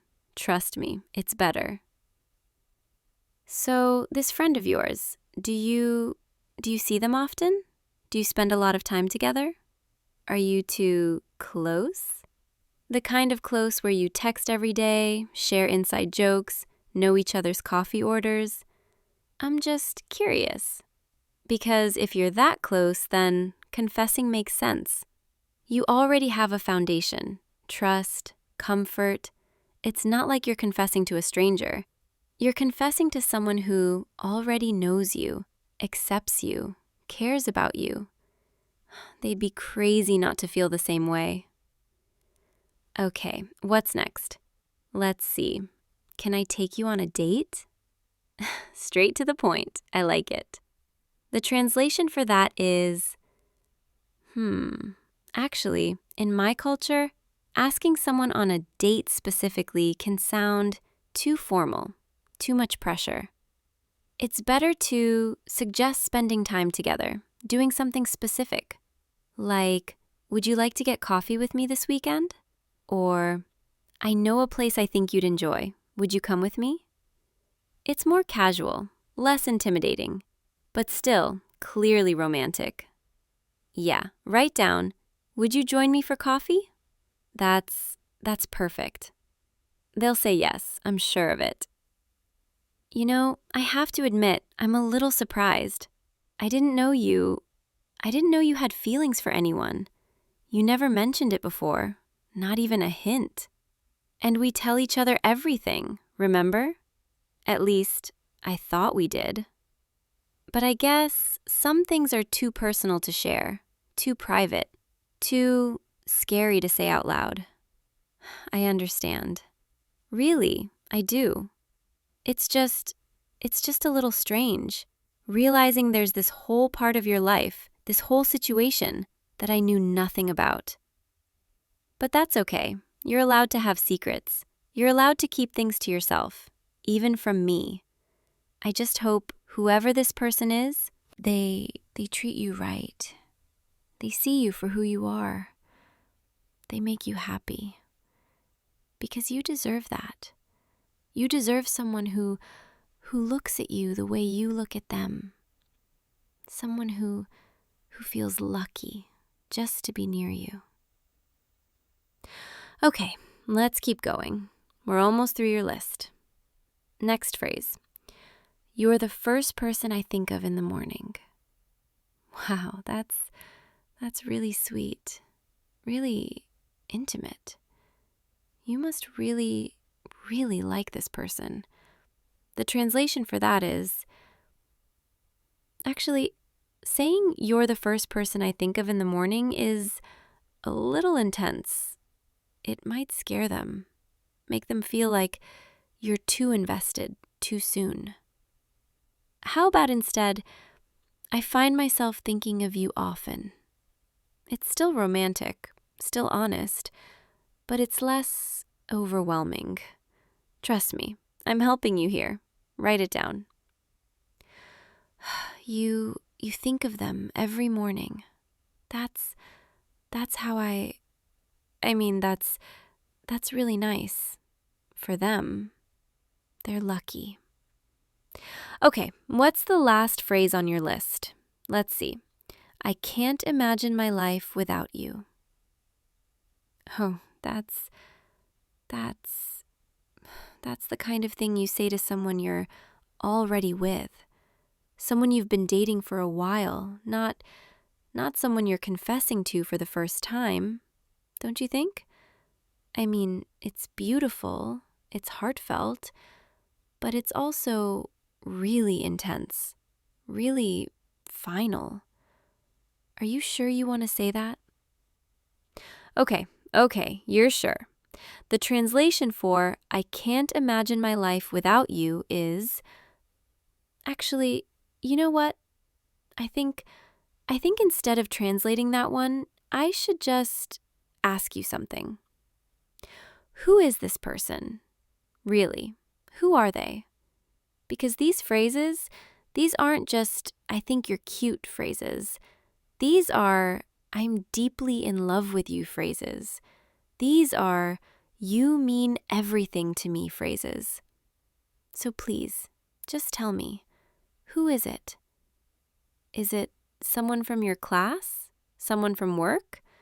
Someone you see every day, or someone you only see occasionally? Please, just tell me. Because I've been sitting here for the past hour, helping you, translating for you, giving you advice, all while pretending that it doesn't hurt, pretending that I'm okay with this, pretending that I'm just your friend, your language partner, and nothing more. But I'm not okay with this. I'm really, really not okay with this. And I know I should be supportive.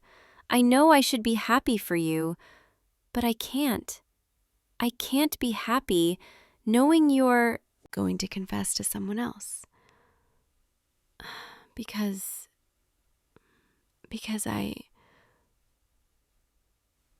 I've been lying to you this whole time. Every translation I gave you tonight was wrong.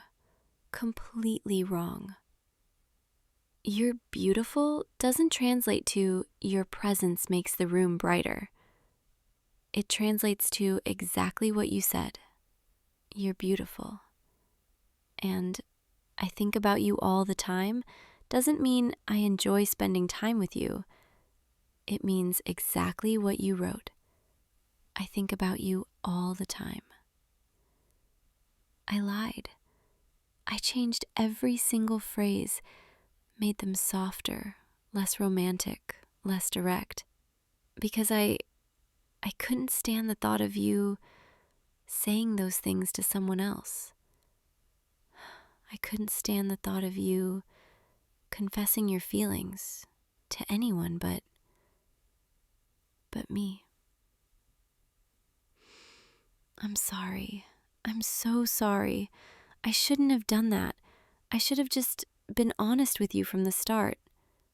But I was scared. Scared that if I told you how I felt, you'd stop coming to our Wednesday sessions. You'd stop being my friend. And I couldn't lose you, even if it meant watching you fall for someone else, even if it meant lying to you. I thought it was better to keep you close as a friend than to risk losing you completely. But now, sitting here, listening to you talk about this person, seeing how much you care, how much effort you're putting in, I realize I can't keep doing this. I can't keep pretending. So I'm telling you now, the truth, all of it. I like you. I've liked you for months now, since the very first Wednesday when you walked into my apartment, nervous and awkward, carrying that textbook, asking if I was sure I had time to help you. You were so polite, so considerate, and I thought, this person is really sweet. And then, week after week, we kept meeting, kept talking, kept learning about each other. And I started looking forward to Wednesdays more than any other day. Started planning what I'd wear, what tea I'd make, what topics we'd cover. I started falling for you without even realizing it. And now I'm completely in love with you. And I know this is the worst possible timing. I know you're here trying to confess to someone else, and I'm ruining it, making it about me. But I couldn't let you walk out of here with those wrong translations. I couldn't let you confess to someone else using words I gave you, words that I wish you were saying to me. So there, now you know, and you can be angry with me. You can leave. You can tell me I'm a terrible friend, a terrible person. And I'll understand. I'll accept it because I deserve it. But before you go, I just need you to know, every Wednesday night, sitting here with you has been the best part of my week, the best part of my life. And if this is the last Wednesday we ever have together, then I'm grateful for all the ones we did have. I'm sorry for lying, for telling you now in the worst possible way. I'm sorry. Wait, why are you smiling? Why aren't you upset? You're not angry? You're not leaving? Then what are you trying to say? Wait, are you telling me the person you wanted to confess to, the person you wrote all those phrases for, was me? You were planning to confess to me? But then why didn't you just say so? Why did you write it all down, ask for translations? Oh, you wanted it to be special. You wanted to say it in my language because you thought I'd like that. You thought it would be more meaningful, more personal. And I ruined it by giving you all the wrong translations and then confessing first in the most awkward way possible. We're both kind of disasters, aren't we? But you're telling me you feel the same way? You've been thinking about me, wanting to tell me, just like I've been thinking about you? All this time, we were both hiding, both scared, both wanting the same thing. I can't believe I almost let you walk out of here, thinking I didn't feel the same way.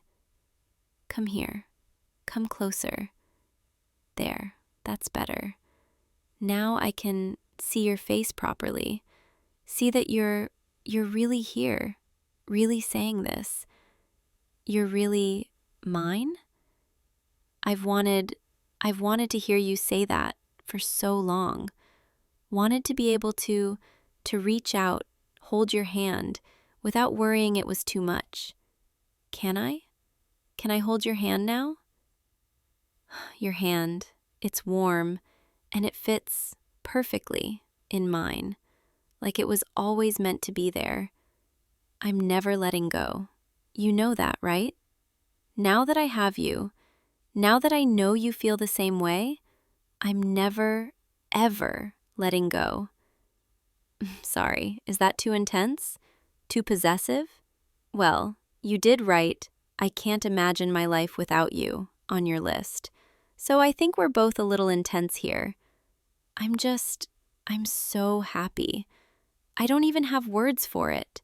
All those months of wondering, hoping, secretly wishing. And now you're here, holding my hand, telling me you feel the same way.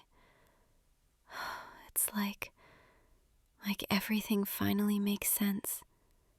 All those Wednesdays, all those hours together, they weren't just language lessons. They were us slowly falling for each other. And I wouldn't change a single moment. Even tonight, even the awkwardness, the lying, the messy confession. It's perfect because it's us. So, what now? Do we keep doing our Wednesday sessions? Or do we change things up? Make them actual dates instead? I vote for dates. I want to take you out, show you off, hold your hand in public. Let everyone know you're with me now. Is that okay? Or do you want to take things slow? I'm okay with either, as long as you're here. As long as I get to keep seeing you, keep being close to you. Actually, you know what? Since we're here, since we're already sitting together, how about I teach you some real phrases, the correct translations this time, things you can say to me in my language, things that mean exactly what you want them to mean. Would you like that? Okay, let's start with something simple. I like you. In my language, that's... Go ahead, try it. That's perfect. You sound really good. And hearing you say that in my language, it's everything I imagined it would be. Now, let's try "You're beautiful." The real translation this time. Say it back to me. Yeah, just like that. You know, hearing you say that makes me feel like maybe I really am. When you look at me like that, when you say it in that voice, I believe it. Okay, one more. This one's important. I've been thinking about you. Try it. Perfect. You're a natural at this. Maybe you don't even need a language partner anymore. Maybe you're already fluent. But I hope you keep coming to our sessions anyway, because I really like teaching you, and I really like listening to you practice, especially now, knowing that you're practicing for me. You know, it's getting late, and we've had quite an eventful evening. Maybe we should take a break. Just sit here for a while, together. No more lessons, no more translations, just us. Come here, lean against me. That's it. This is what I've wanted for so long. Just quiet moments like this, with you close, being able to run my fingers through your hair, feel you breathe. It's perfect. You're perfect. About that other person, the one you thought I was confessing to, the whole time, I kept trying to picture who it could be, who could possibly make you feel that way. And I felt so jealous, so scared. Scared that I'd been reading everything wrong, that all our Wednesdays, all our conversations, all those little moments were just friendly to you, while to me, they meant everything. I'm glad I was wrong. I'm glad we were both just too scared to say anything, too worried about ruining what we had. But look at us now. We didn't ruin anything. We just made it better. You know what's funny? All those phrases I mistranslated tonight, the ones I changed to make them less intense, less romantic, I think part of me was hoping you'd notice, question me, call me out, and then maybe we'd have this conversation sooner. Maybe I wouldn't have to be the one to confess first. But I'm glad it happened the way it did. Even if it was messy, even if I ruined your big romantic moment. Because now we're here. Now we both know. And that's all that matters. Can I ask you something? When did you realize you had feelings for me? Was it gradual, like it was for me? Or was there a specific moment? You don't have to answer if you don't want to. I'm just curious.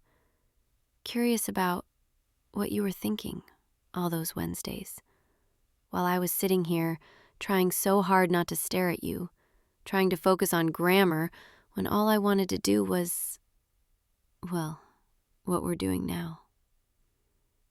You were thinking the same things? All those times I thought I was being subtle, you noticed? So we were both just sitting here, week after week, secretly pining for each other, too scared to say anything. We really are disasters. But we're disasters together now. And that's all I've ever wanted. I used to rehearse what I'd say to you. Late at night, lying in bed, unable to sleep, I'd practice different ways to tell you, different scenarios, different words. But every Wednesday, when you'd actually show up, all those rehearsed lines would just disappear from my brain. And I'd be back to stumbling through lessons, making tea, pretending everything was normal. I was such a coward. I should have just told you months ago, saved us both all that wondering, all that worrying. But I was so scared, so convinced that you didn't feel the same way. I'm sorry it took so long. Sorry I made you wait. Made you think you had to plan some elaborate confession just to tell me. But we're here now. And from now on, no more hiding. No more pretending. No more mistranslations. Just honesty. Just us being exactly what we want to be, together. I have a confession, though. All those times I'd accidentally brush your hand when we were looking at textbooks together, or lean a little too close when I was checking your pronunciation, those weren't accidents.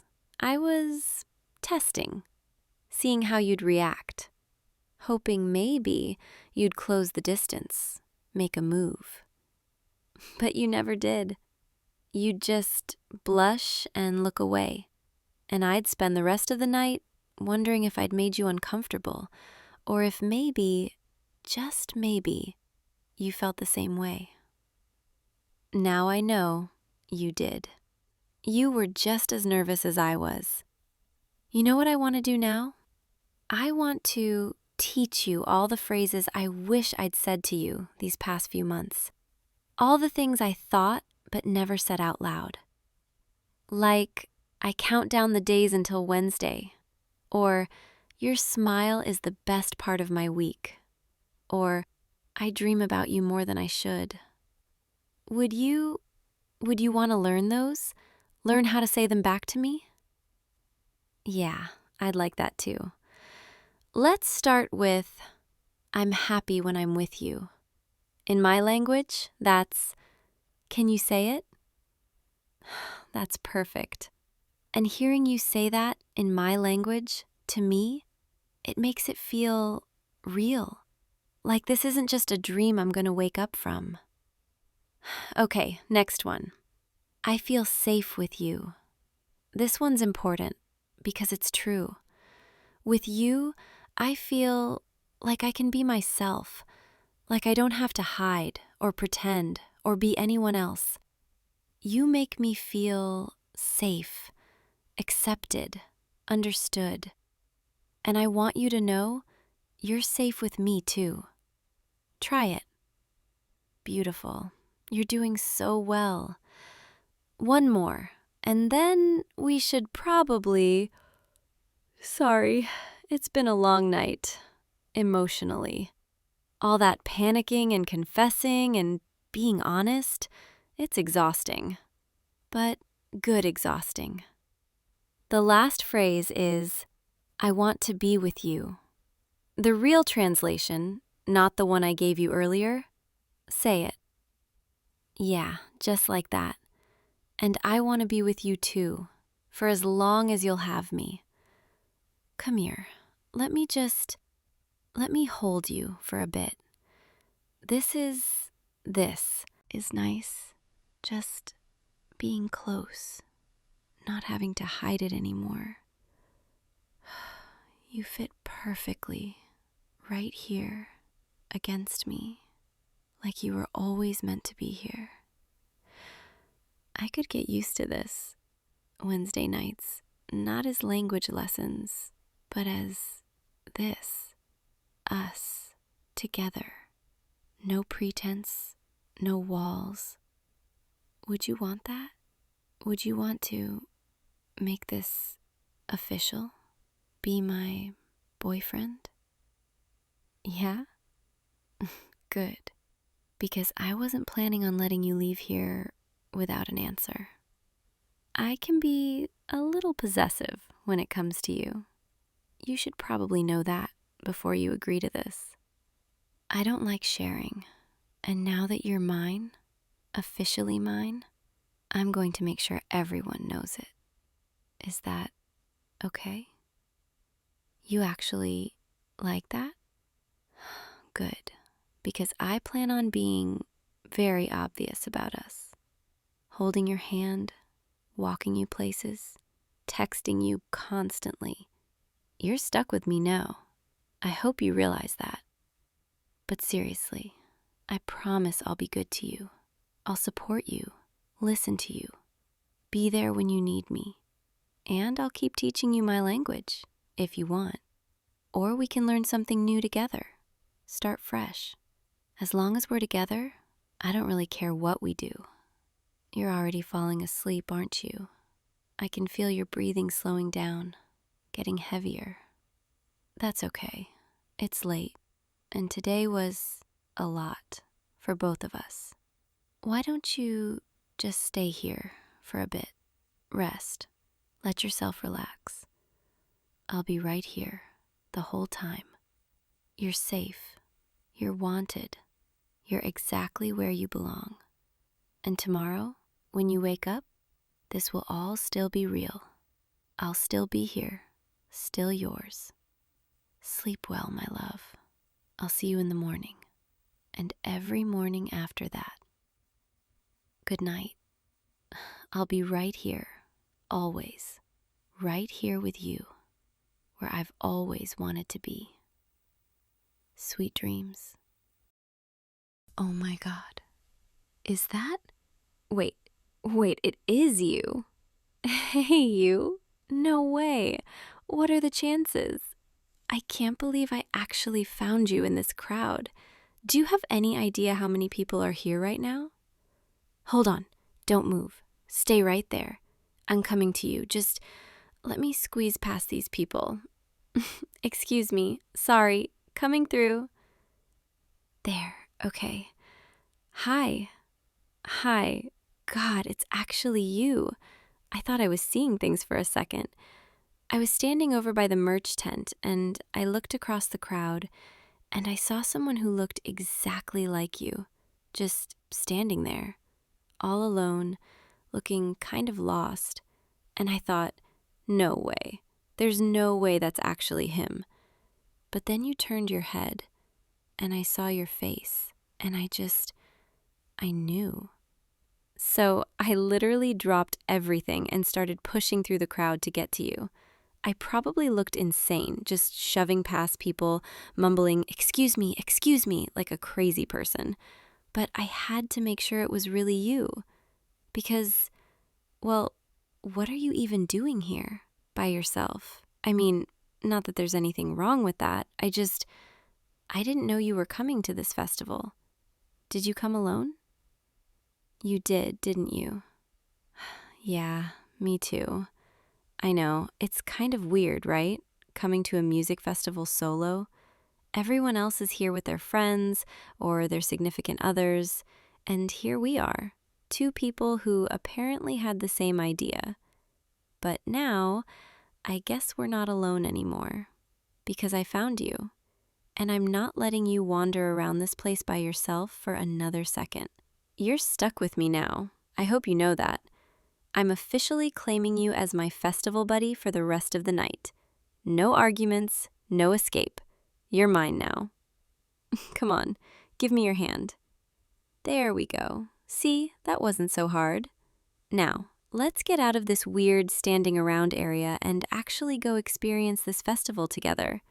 I know all the best spots. I've been here since the gates opened this morning. Yeah, I'm one of those people. The ones who show up way too early and stake out the perfect view for the main stage. But it paid off, because now I get to share that spot with you. Come on, follow me. Stay close. The crowd gets pretty thick up ahead, and I don't want to lose you. God, I still can't believe I actually found you. I mean, what are the odds? Seriously. There are thousands of people here, and somehow we ended up in the same place, at the same time. It's like fate or something. I know that sounds cheesy, but I don't care. It feels true. I've been thinking about you a lot lately, like more than I probably should. And tonight, when I was walking around by myself, part of me kept hoping I'd run into you, even though I had no reason to think you'd be here. I kept imagining what it would be like if you were. And now you are. And it's even better than I imagined. Okay, we're almost to the good spot. Just a little further. Watch your step. There's a lot of people sitting on blankets here. Oh, sorry. Didn't mean to step on your blanket. My bad. Okay, here. This is it. This is the spot I've been guarding all day. See? Perfect view of the main stage. Close enough to feel the energy, but not so close that we get crushed by the crowd. And there's enough room for both of us to actually stand comfortably. What do you think? Pretty good, right? I knew you'd like it. Here, stand right here next to me. Yeah, just like that. Now we just wait for the next set to start, which should be in about 10 minutes, I think. So tell me, what made you decide to come here tonight? I mean, I know you like this kind of music, but I didn't know you were into festivals. You always seemed like more of a stay-at-home kind of person. Not that there's anything wrong with that. I'm surprised to see you here, especially alone. Most people come to these things with a whole group, safety in numbers and all that.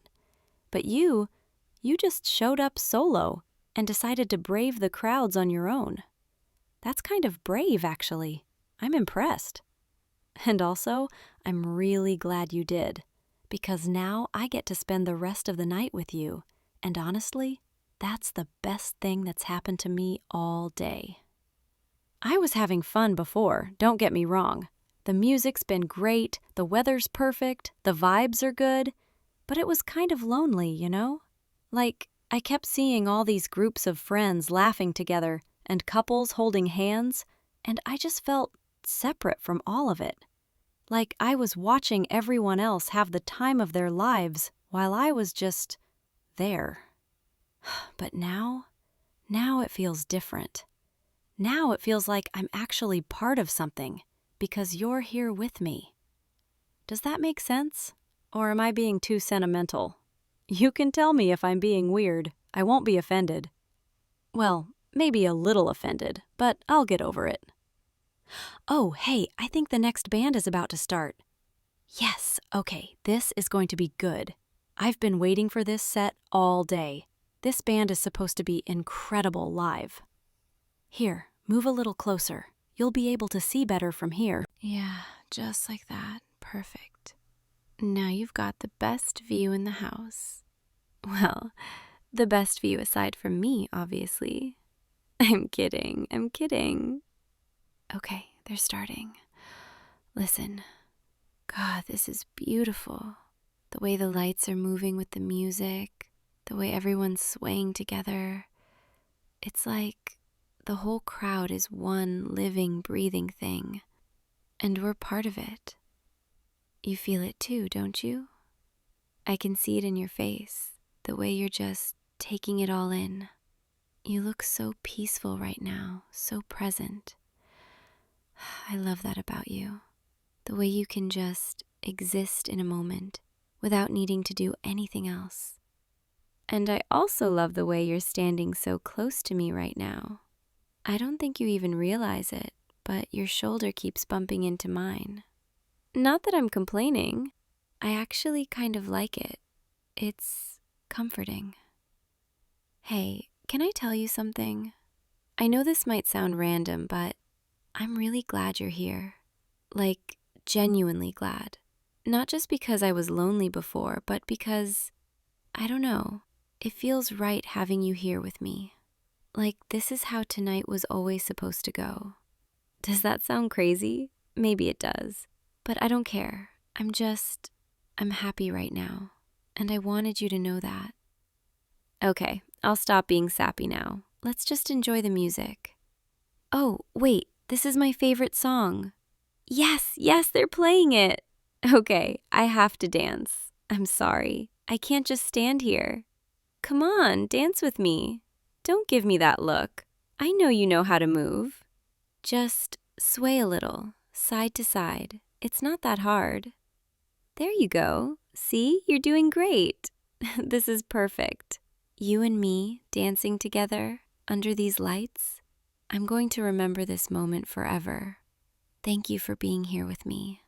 I know you didn't plan on running into me tonight, but I'm so glad you did. Or, I guess, I'm glad I found you. Either way, I'm just glad we're here together. Okay, the song's winding down now, but don't worry, there's still so much more to come. We've got hours left, and I plan on making every single minute count. You're not getting tired already, are you? Good, because we're just getting started. Come on, let's move a little closer to the stage. I want to feel the bass in my chest, and I want you to feel it too. Give me your hand again. I don't want to lose you in the crowd. There we go. Nice and tight. Don't let go, no matter what. All right, here we go. Let's get lost in this together. Just stay close to me, okay? And trust me, I'll take care of you tonight. I promise. Now come on, let's go make some memories. We're getting closer to the stage now. Can you feel it? The energy? It's so much more intense up here. The speakers are so loud. I can feel every beat vibrating through my whole body. I love it. This is what I came for. This feeling, this electricity. And now I get to share it with you. Look at all these people. Everyone's so into it, so alive. It's like nothing else matters right now. Not work, Not stress, not anything. Just the music and the lights and this moment. And you. You're all I can focus on right now. Even with all this chaos around us, my eyes keep finding you. The way you're moving to the music, the way the lights are hitting your face. You look really good right now. I don't think I've ever seen you like this. So relaxed, so free. It's nice. Are you having fun? Good, I'm glad. Because I'm having the best time, and it's because of you. Oh, wait, do you want to get some food? I'm getting kind of hungry, and there's this amazing food truck area just past the main stage. Come on, we can take a break from the crowd for a bit, grab something to eat, and then come back for the headliner. Sound good? Yeah, I thought so. All right, let's go. Stay close. The crowd's pretty thick right now. Just follow me. I know the way. Oh my God, someone just spilled their drink all over the ground. Watch out, don't step in it. Yeah, there you go. Nice dodge. You're getting good at this whole festival thing. See, I told you I'd take care of you. Okay, we're almost there. I can already smell the food, and it smells amazing. I hope you're hungry, because I'm about to order way too much. All right, here we are. Look at all these options. Tacos, pizza, burgers, noodles. What are you in the mood for? Or we could just get one of everything and share. I'm kidding, kind of. Okay, I'm getting the tacos. They look incredible. What about you? Yeah, good choice. All right, let's order. And then we can find a spot to sit and eat. This is nice. Just taking a break, catching our breath. My feet are already starting to hurt a little, but in a good way, you know? Like the kind of hurt that means you're actually living, actually doing something. I know that sounds weird, but it's true. I'd rather be tired and sore from having an amazing night than comfortable and bored at home. What about you? Are your feet okay? Yeah, I figured. You're probably not used to standing this much. Don't worry. We'll take as many breaks as you need. I'm not going to let you suffer through this. All right, I think our food's ready. Let's grab it and find somewhere to sit. Oh, there's a spot over there, under that tree. It's a little quieter, away from the main crowd. Come on, let's go claim it before someone else does. Okay, perfect. This is exactly what we needed. A quiet spot, some good food, and a chance to just breathe for a second. Here, sit down. Get comfortable. God, these tacos are so good. I'm so glad we stopped for food. I didn't realize how hungry I was until now. How's yours? Yeah, I knew you'd like it. So, can I ask you something? Why did you really come here tonight, by yourself? I mean, I know you like the music, but there's more to it than that, isn't there?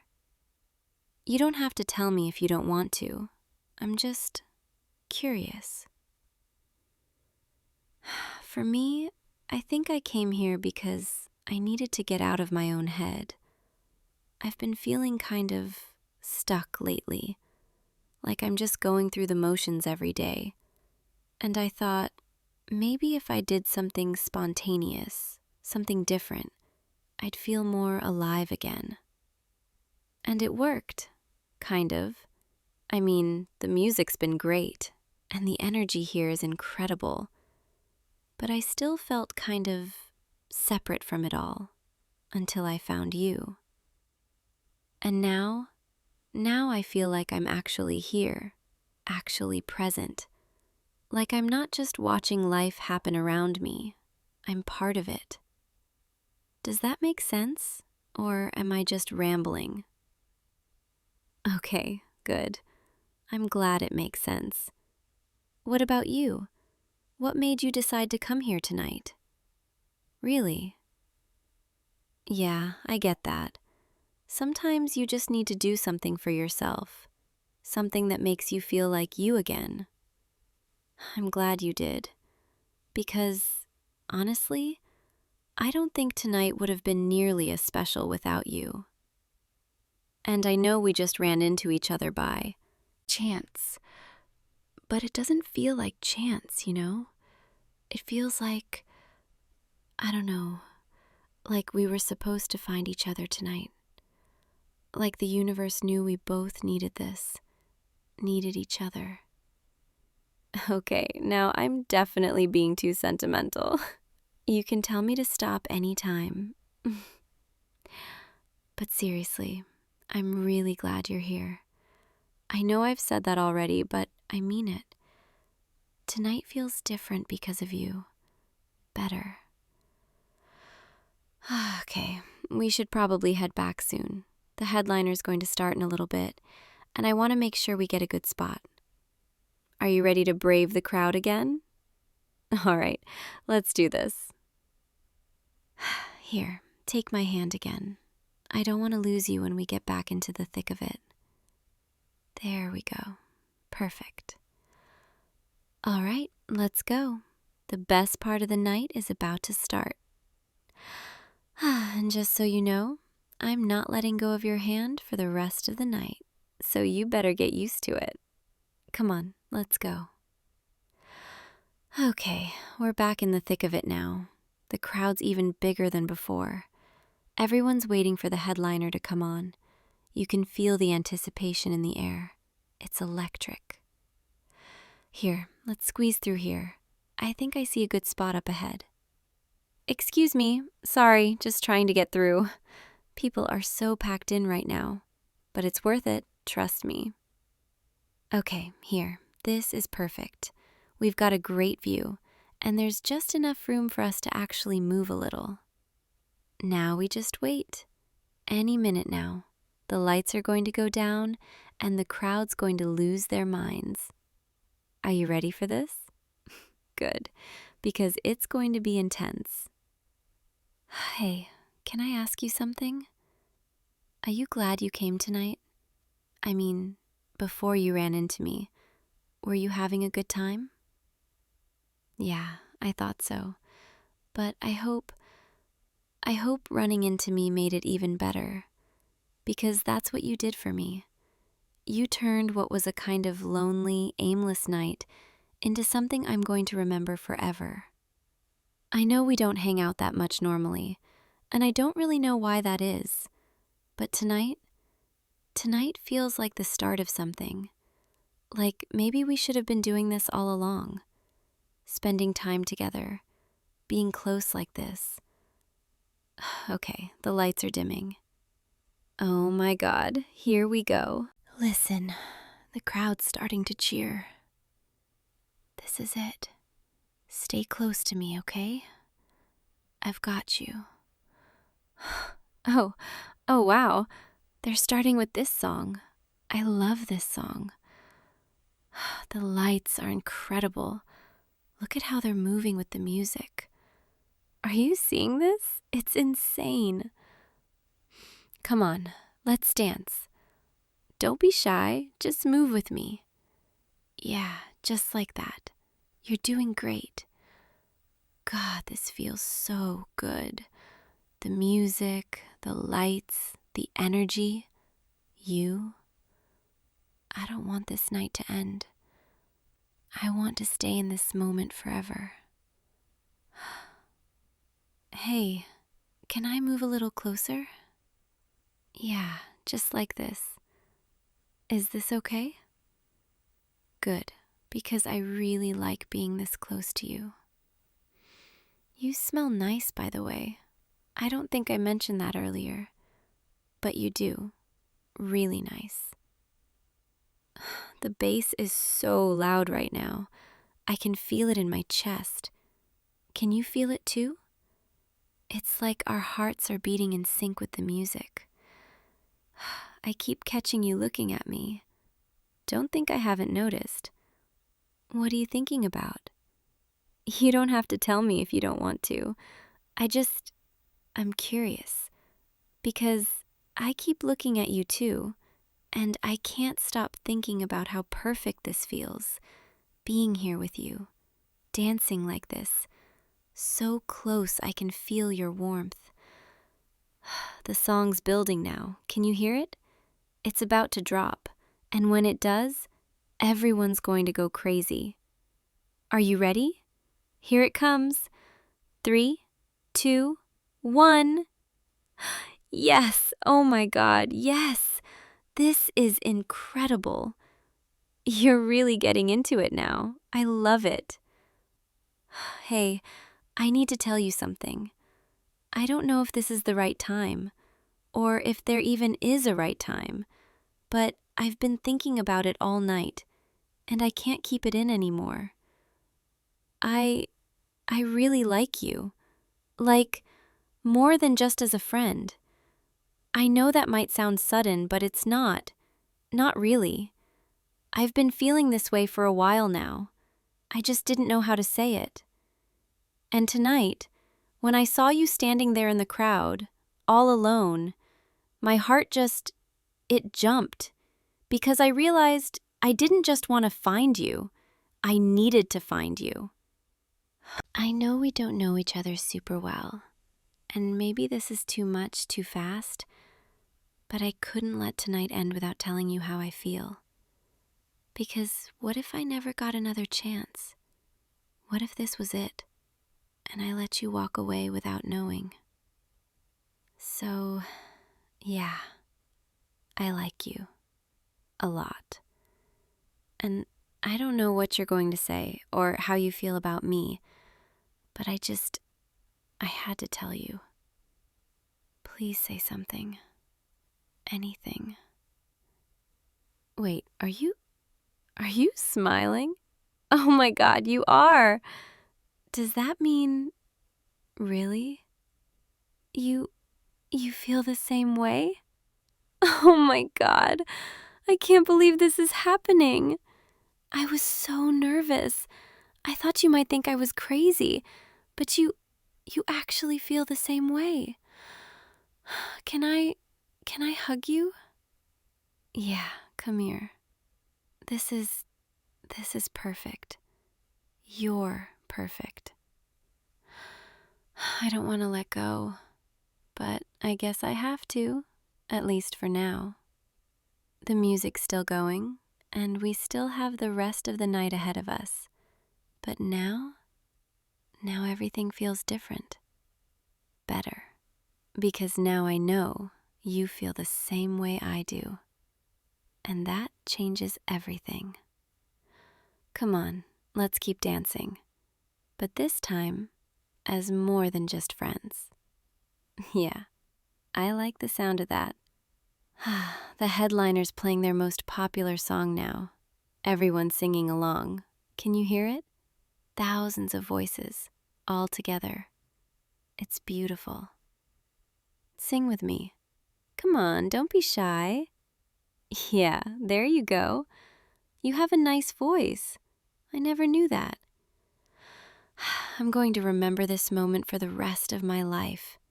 This song, this crowd, this feeling. You. Thank you for being here with me. Thank you for letting me find you. Thank you for feeling the same way. Hey, the song's almost over. And after this, they usually play one more, an encore. And I have an idea. When the encore starts, I want to kiss you, if that's okay with you. Yeah, okay, good. Because I've been thinking about it all night, and I don't think I can wait any longer. All right, the song's ending now. The crowd's cheering, asking for one more, and they're going to come back out. I know they will. And when they do, when that first note plays, I'm going to kiss you. So be ready. Here they come. The band's walking back out on stage. Everyone's going crazy, and they're picking up their instruments again. This is it. Are you ready? Okay, here we go. The song's starting. Come here. Closer. That was... wow. You're a really good kisser, just so you know. I mean, I had a feeling you would be, but still, that was perfect. The song's still playing. Everyone's still dancing. But all I can focus on is you. The way you're looking at me right now. The way your hand is still holding mine. I think I could get used to this. To us. Yeah, us. I like the sound of that. The song's winding down now, and the festival's almost over. But I don't want to say goodbye yet. Can I walk you home? Or wherever you're going after this? Yeah, I'd really like that. All right, let's start making our way out of here before the crowd gets too crazy. Here, take my hand again. I'm not letting go. Not for a second. Let's go. It's so much quieter now that we're away from the stage. I can actually hear myself think again. My ears are still ringing a little, but in a good way. That's how you know it was a good show. The walk home isn't too far from here, maybe 15 minutes. Is that okay, or are you too tired? No, good. I'm glad, because I'm not ready for tonight to end yet. So, we're really doing this, huh? Like, we're actually together now. I still can't believe it. I thought tonight was just going to be another lonely festival experience, but then I found you, and everything changed. I'm really happy right now. I hope you know that. Happier than I've been in a long time. The streets are pretty empty now. Everyone's still at the festival. It's just us, and the streetlights, and the quiet. It's nice, peaceful, a good contrast to all the noise and chaos from before. My feet are definitely sore now, but I don't even care. Tonight was worth every ache. What about you? How are you holding up? Yeah, I figured. You did great, though. I'm proud of you for coming out tonight, for taking that chance. And I'm really glad I got to be a part of it. You know, I've been to a lot of festivals, a lot of concerts, but tonight was different. It wasn't just about the music or the lights or the energy. It was about you, about us. I know we still have a lot to figure out about what this means, about where we go from here. But right now, in this moment, I'm not worried about any of that. Right now, I'm just happy to be walking home with you, holding your hand, feeling this close. And that's enough for me. We're almost to your place. Time really flies when you're with someone you like, huh? I wish we could keep walking. Just keep going. Never have to say goodnight. But I know you're tired, and you probably need to rest. So I guess this is it. For tonight, at least. But before I go, I need to say one more thing. Thank you for tonight, for everything, for letting me find you, for giving this a chance, for feeling the same way I do. Tonight it was everything I didn't know I needed, and it's all because of you. So when can I see you again? Tomorrow? Is that too soon? Yeah, I thought you might say that. Tomorrow sounds perfect.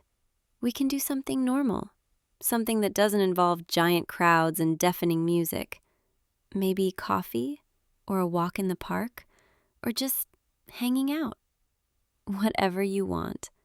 I'm happy as long as I get to see you. All right, I should probably let you go now. Get some sleep, rest those tired feet, and dream about tonight, about us. I know I will. Can I kiss you goodnight? Yeah. Good night. I'll see you tomorrow, okay? Sweet dreams.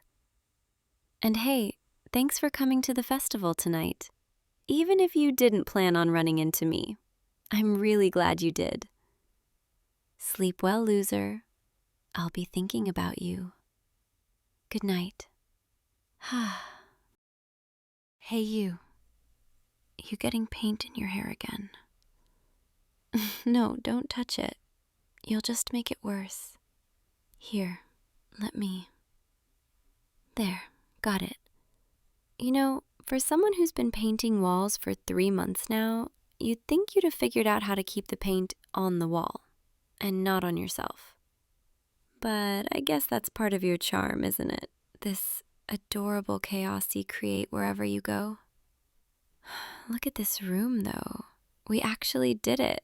Your bedroom is almost finished. I remember when we first walked in here back in June. The walls were that awful beige color. The carpet was stained.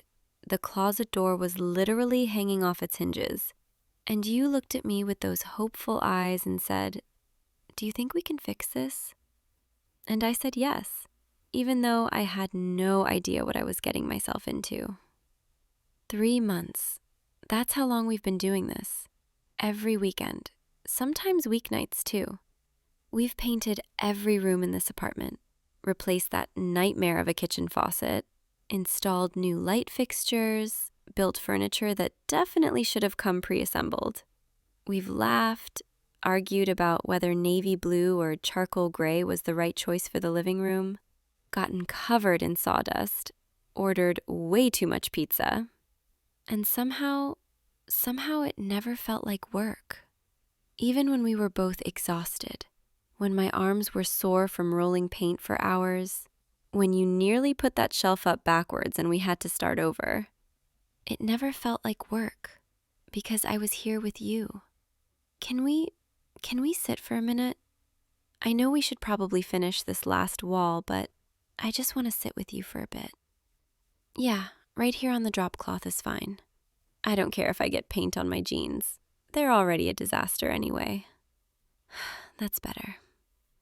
Your bedroom looks so different now. The walls are this soft gray blue. The afternoon light comes through that window and makes everything feel so peaceful. I can actually picture you living here, waking up in the mornings, reading before bed, just existing in this space we created together. You know what's funny? When you first asked me to help you with all this, I almost said no. Not because I didn't want to help, but because I was scared. Scared of spending that much time with you. Scared of what it might do to me, to us. Because I knew, even back then, I knew I had feelings for you that went way beyond friendship. And I thought, if I spend every weekend with this person, if I let myself get closer, it's only going to make everything harder. But I said yes anyway, because the idea of not being near you, of not having an excuse to see you, that felt worse than anything else. So I showed up to that. First Saturday morning, with my toolbox and my paint clothes, trying to convince myself I could keep things casual, keep things friendly. That lasted about an hour, because the moment we started working together, the moment I saw how excited you were about every little improvement, how you'd step back and admire a freshly painted wall like it was a masterpiece, I was done. I was completely done. Every weekend after that, I'd tell myself, this is the weekend I'll tell them. This is when I'll finally be honest. And every weekend, I'd chicken out. I'd make up excuses. Now's not the right time. They probably don't feel the same way. I don't want to ruin what we have. So I just kept showing up, kept helping, kept pretending that being your friend was enough.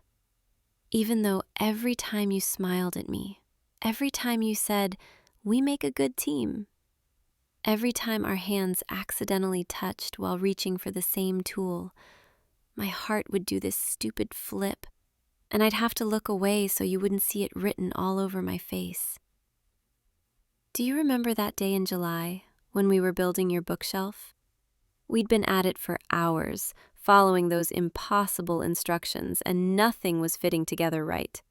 And you got so frustrated, you just sat down on the floor and said, "I give up, this is never going to work." And I sat down next to you, and I said, "Yes, it will. We just need to take a break, breathe, and try again."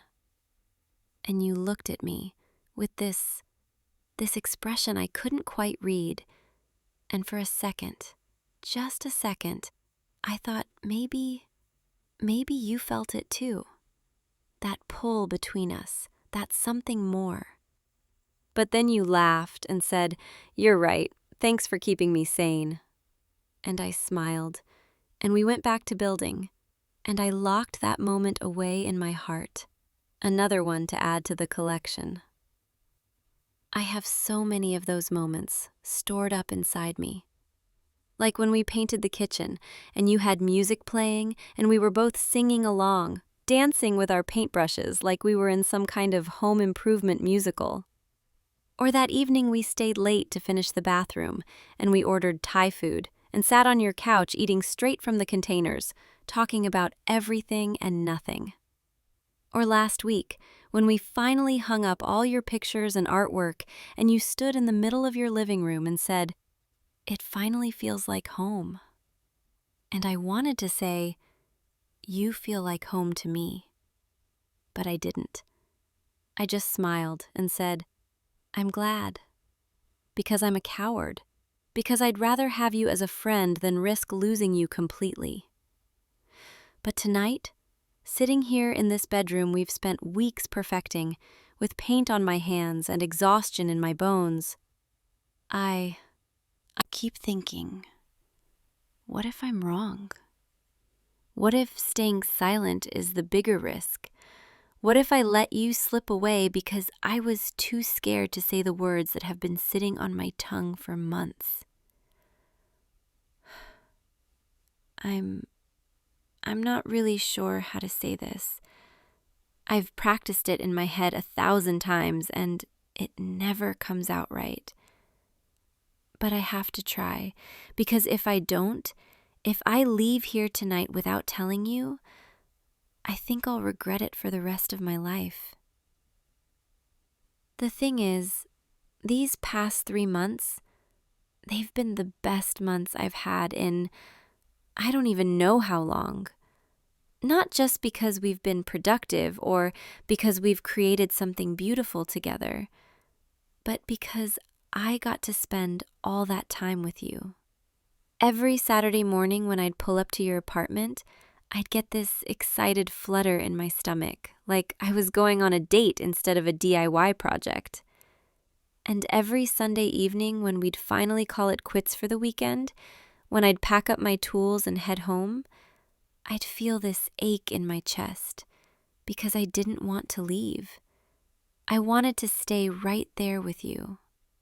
During the week, when we weren't working on the apartment, I'd find myself thinking about you constantly, wondering what you were doing, if you were thinking about our next project, if you were excited to see me again. I'd catch myself smiling at random moments because I'd remember something funny you said, or the way you look when you're concentrating on measuring something. My friends started teasing me, asking why I was spending every weekend at your place, suggesting that maybe there was more to it than just helping a friend. And I'd laugh it off, say, "No, it's not like that. We're just friends." But it is like that. It's exactly like that. I'm in love with you. There, I said it. After months of holding it in, I finally said it. I'm in love with you. I have been for so long, longer than I probably even realized. I'm in love with the way you get so excited about the smallest improvements.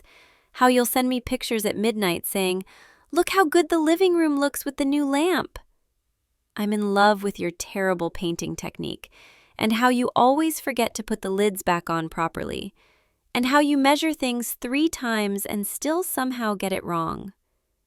I'm in love with how patient you are, even when things don't go according to plan, even when we have to redo something for the 3rd time.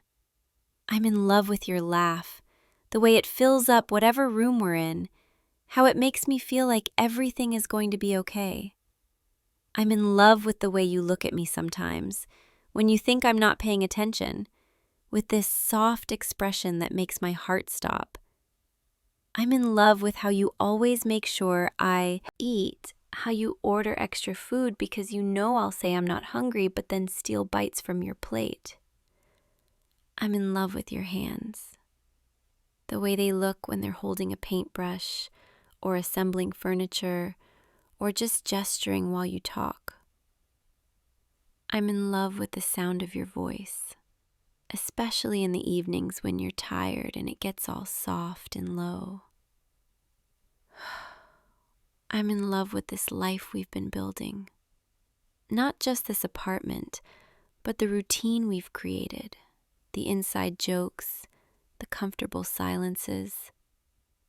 I'm in love with how we work together, how we balance each other out, how you know exactly what I'm going to say before I say it. I'm in love with the way you make me feel safe, valued, like I belong somewhere, like I belong with you. And I know this might change everything. I know I might be ruining the best friendship I've ever had, but I couldn't. I couldn't keep pretending anymore. I couldn't keep showing up every weekend, standing so close to you, working side by side, and acting like my heart wasn't breaking every time I had to go home. Because this apartment is finished, or almost finished, and soon there won't be any reason for me to keep coming back. And the thought of that, the thought of not seeing you every weekend, of losing this excuse to be near you, it's unbearable. So I had to tell you, even if it means you'll push me away, even if it means everything gets awkward and weird, at least you'll know. At least I won't have to wonder what if for the rest of my life.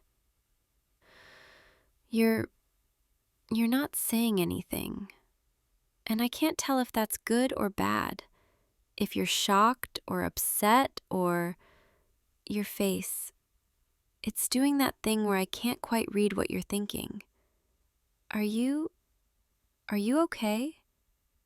Wait, are you smiling? You're smiling. Why are you smiling? Oh my God, you feel the same way? You felt the same way this whole time? Then why didn't you say anything? You were scared too? You thought I just saw you as a friend? We're both idiots, you know that, right? We've been dancing around this for months, both too scared to say anything. When you asked me to help with the apartment, you were hoping it would give us a reason to spend more time together? I thought the same thing. I thought maybe if we spent enough time together, you'd eventually see me as more than just a friend. Come here. Closer. No, even closer than that. I've spent 3 months maintaining a careful distance, keeping my feelings in check. I don't want to do that anymore. Can I hold your hand? Your hand with the paint stain on the thumb, from when you got careless with the brush earlier? It fits perfectly in mine, doesn't it? like it was always meant to be there. I've imagined this so many times, what it would feel like to finally touch you, to be close to you without pretending it doesn't mean anything. And it's even better than I imagined. You know what this means, right? All those projects we talked about, the ones we said we'd tackle someday. We're still doing them, but now it's different. Now when I show up on Saturday morning, I'm not just your friend helping with home improvement. I'm your girlfriend, helping you build a life. Your girlfriend who's really bad at keeping her feelings to herself, apparently. Your girlfriend who's been hopelessly in love with you since day one. God, I can't believe I actually said it. I can't believe you feel the same way. This feels like a dream, like I'm going to wake up tomorrow and realize none of this happened. But it's real. This is real. You're real. And you're here, holding my hand, looking at me like I'm someone worth looking at. I need you to know something.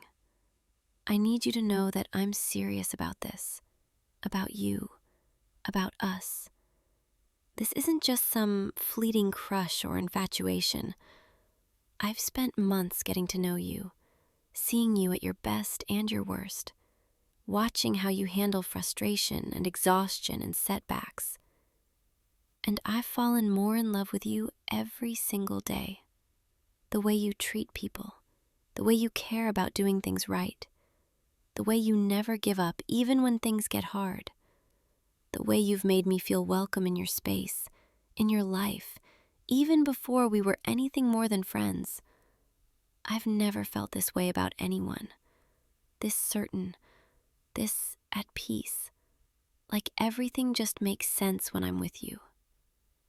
And I know we're going to have to figure things out, how to navigate this shift from friends to something more. But I'm not worried, because we've already proven we work well together. We've built furniture and painted rooms and solved problems side by side. Building a relationship can't be that different, right? Okay, maybe it's a lot different, but we'll figure it out together, just like we've figured out everything else. Can I ask you something? When did you know? When did you realize you had feelings for me? The bookshelf day? Really? That makes sense. I felt something shift between us that day too. The way we sat there on the floor, frustrated and tired but still laughing. I remember thinking, I could do this forever, as long as it's with them. And that's when I knew I was in trouble, when I realized I didn't just enjoy your company, I needed it. I craved it. Every moment away from you felt like waiting, just marking time until I could see you again. And every moment with you felt like everything was exactly where it should be. I'm so glad you asked me to help you with this place, even though it meant months of torture. Watching you, wanting you, not being able to say anything. Because it also meant months of memories, months of moments I'll treasure forever. You know what I'm looking forward to now? All the things we couldn't do before because we were just friends. Like, I can actually hug you goodbye now instead of that awkward wave I always did. I can text you during the week just to say I'm thinking about you without worrying it's too much. I can hold your hand while we're working or lean against you when we take breaks. I can steal bites of your food without pretending it's an accident. I can say goodnight properly instead of just see you next weekend. And maybe someday soon, I can wake up here in this bedroom we finished together next to you, instead of driving home late wishing I could stay. I'm getting ahead of myself. I know. We just confessed our feelings 10 minutes ago, and I'm already planning sleepovers. But that's what you do to me. You make me think about the future, about all the possibilities, about a life where we don't have to say goodbye at the end of the night, where this is just normal, us being together. Look at us, sitting here on a paint-stained drop cloth in your half-finished bedroom, covered in dust and exhaustion. This probably isn't how you imagined a romantic confession. But somehow it's perfect, because it's us. It's exactly who we are. We're the couple who falls in love over power tools and paint samples, who confesses their feelings while surrounded by the evidence of months spent building something together. We're not fancy dinner dates and flower deliveries, at least not yet. We're hardware store trips and late-night painting sessions and collaborative problem-solving. And I wouldn't change a single thing. Because this feels real. It feels earned. We didn't rush into anything. We built a foundation first. A friendship, trust, understanding. And now we get to build something even better on top of that. I'm so happy right now. I don't think I've ever been this happy. Even though my back hurts from painting, and I probably have dust in my hair, and we still have that last wall to finish. I'm happier than I've been in years, maybe ever, because you're here, and you feel the same way, and everything is finally falling into place. We should probably finish that wall before it gets too late. But first, can we just sit here a little longer? I want to remember this moment, exactly how it feels right now. Your hand in mine, the soft light coming through the window, the smell of fresh paint, the quiet, the way you're looking at me right now, like I'm something precious. I want to remember all of it, because this is the moment everything changed, the moment we stopped pretending, the moment we became something more. Okay, we can get back to work now. But I'm warning you, I'm going to be completely distracted because all I'll be able to think about is how I get to call you mine now. How instead of just being my DIY project buddy, you're my DIY project boyfriend. That sounds ridiculous. Let's workshop that title. How about you're just mine, and I'm yours, and we'll figure out the labels later. Right now, I just want to finish this wall and maybe order some dinner and sit with you a while longer.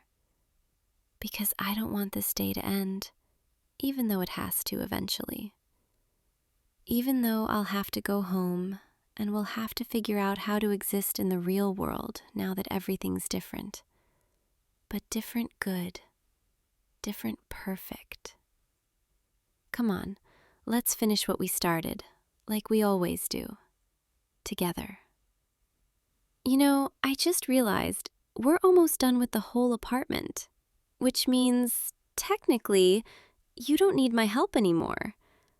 But I'm still going to come over, right? This isn't the end of our weekends together. Ah, thank God. You're already planning the next project. You want to redo the balcony? Build some planters? Maybe get some outdoor furniture? I love that. I love that we're not done, that there's still more to create together. Because honestly, I don't care what we're doing, as long as I'm doing it with you. We could be organizing your closet or alphabetizing your books, and I'd be happy. Just being near you, that's all I need. Though I'm definitely more excited about the balcony project. That sounds beautiful. We could have breakfast out there on Sunday mornings, coffee and croissants while the city wakes up. See, there I go again, planning our future together. You're going to have to get used to that. I'm a planner, and now I have something worth planning for. Hand me that brush, the smaller one. Thanks. Now watch. This is how you cut in along the ceiling without getting paint everywhere. See? Slow, steady strokes. Keep the line clean. You've been watching me do this for months, and you still can't figure it out. It's a good thing you're cute. Otherwise, I might have given up on you as a student. I'm kidding. I could never give up on you. You know that, right? Even when you're hopeless with a paintbrush, even when you measure things wrong, even when you insist navy blue and charcoal gray look exactly the same. I'm here. I'm always going to be here. Because that's what this means, what we've become. I'm choosing you every day, every project, every moment. And you're choosing me back. That's everything I've ever wanted. Okay, that wall's almost done. Just a few more strokes, and then we can step back and admire our work, like we always do. Except this time, I can put my arm around you, pull you close, and we can look at what we've created. Not just the room, but this, us.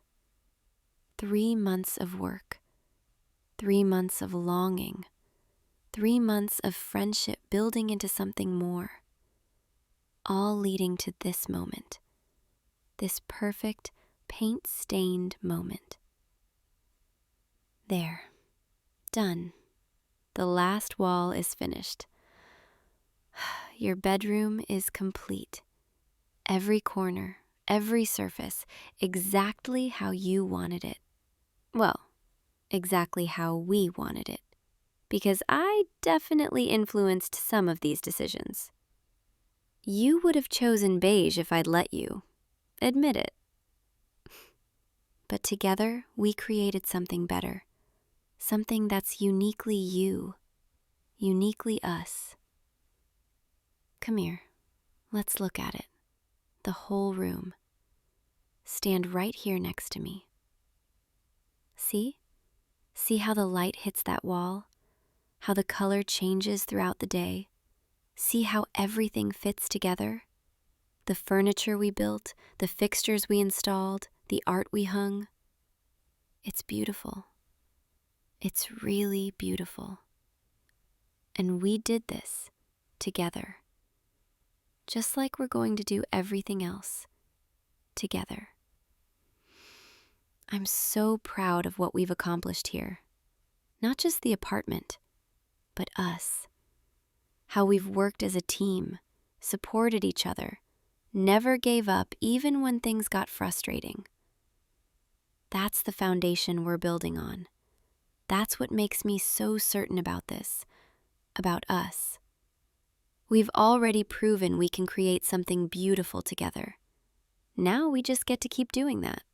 In every aspect of our lives. You know what? Let's order some food. We've earned it. What are you in the mood for? Thai, pizza, Chinese? Thai sounds perfect. The usual place? I'll call them. You go wash the paint off your hands, and maybe check your hair again. I'm pretty sure you got more in it somehow. I don't know how you do it. It's like you attract paint. It just finds you. Good thing I think it's adorable. While you're gone, I'm just going to sit here in your finished bedroom and let everything sink in. The fact that we did this, the fact that you love me back, the fact that everything's different now in the best possible way. I feel like I'm floating, like none of this is real. But it is real. You're real. This is happening.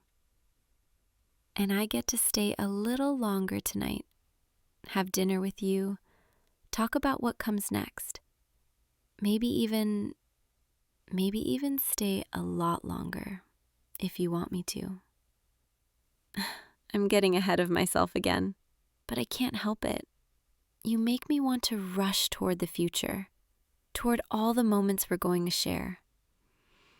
But I'll be patient. I'll take this at whatever pace feels right, because I'm not going anywhere. I'm here for all of it. Hey, you're back. Did you get all the paint off? There's still a little on your wrist. Here, There, perfect. So, dinner should be here in about 30 minutes. What do you want to do until then? Sit with you? Yeah, I'd like that. Here on the floor? Or should we go to the couch? Floor is good. I like it here, in this room we finished together. Come sit next to me. Closer. That's it. This is nice. Just being here with you. Not rushing to the next task, just existing together. Can I tell you something? I used to daydream about this, about what it would be like if we were together. I'd imagine us working on projects, but with the freedom to be affectionate, to show how we really felt. I'd imagine cooking dinner together in your new kitchen, dancing while we cleaned up. I'd imagine falling asleep on your couch after a long day of work, waking up to you covering me with a blanket. I'd imagine all these little domestic moments, and they felt so far away, so impossible. But now they're not impossible anymore. Now they're just our future. All those daydreams get to become real. And that's overwhelming in the best way. Like, I can't quite believe I get to have this, have you. But I do. And I'm going to cherish every single moment, every project, every meal, every lazy Sunday, every quiet evening. All of it. All of you. Thank you for taking a chance on me, for seeing past the friend zone, for feeling the same way. Thank you for asking me to help you with this apartment, even though you were scared. Thank you for every weekend, every laugh, every moment we've shared. And thank you for this, for tonight, for finally saying what we've both been feeling. I know I keep saying I'm happy, but I am. I'm so incredibly happy. You've given me something I didn't even know I was looking for. A partnership, a connection, someone who sees me, really sees me, and chooses me anyway. That's everything. The food will be here soon, but until then, can we just stay like this? Your hand in mine, sitting in this room we created, letting everything settle. I want to soak in every second of this, because this is the beginning of something beautiful. Something we're going to build together, just like we built this apartment, with patience and care and trust and love. So much love. More than I knew I was capable of. But you bring it out of me. You make me want to be better, to give more, to love harder. And I will. I'll love you with everything I have, every single day, through every project, every challenge, every quiet moment. I'm yours, completely, if you'll have me. You will? You want all of this, all of me? Then it's settled. We're doing this. We're really doing this, building a life together, one project at a time, starting with that balcony. Then who knows what's next? Maybe we'll renovate a whole house someday, get really ambitious. As long as you finally learn how to paint properly. Otherwise, I'll be doing all the detail work forever. I'm kidding. I don't mind. I'd paint 1,000 walls with you.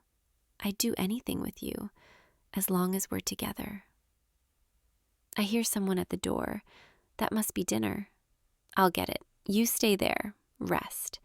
We've earned a break, and now we get to enjoy it together. like we should have been doing all along, like we're going to keep doing for a very long time. Because this is just the beginning.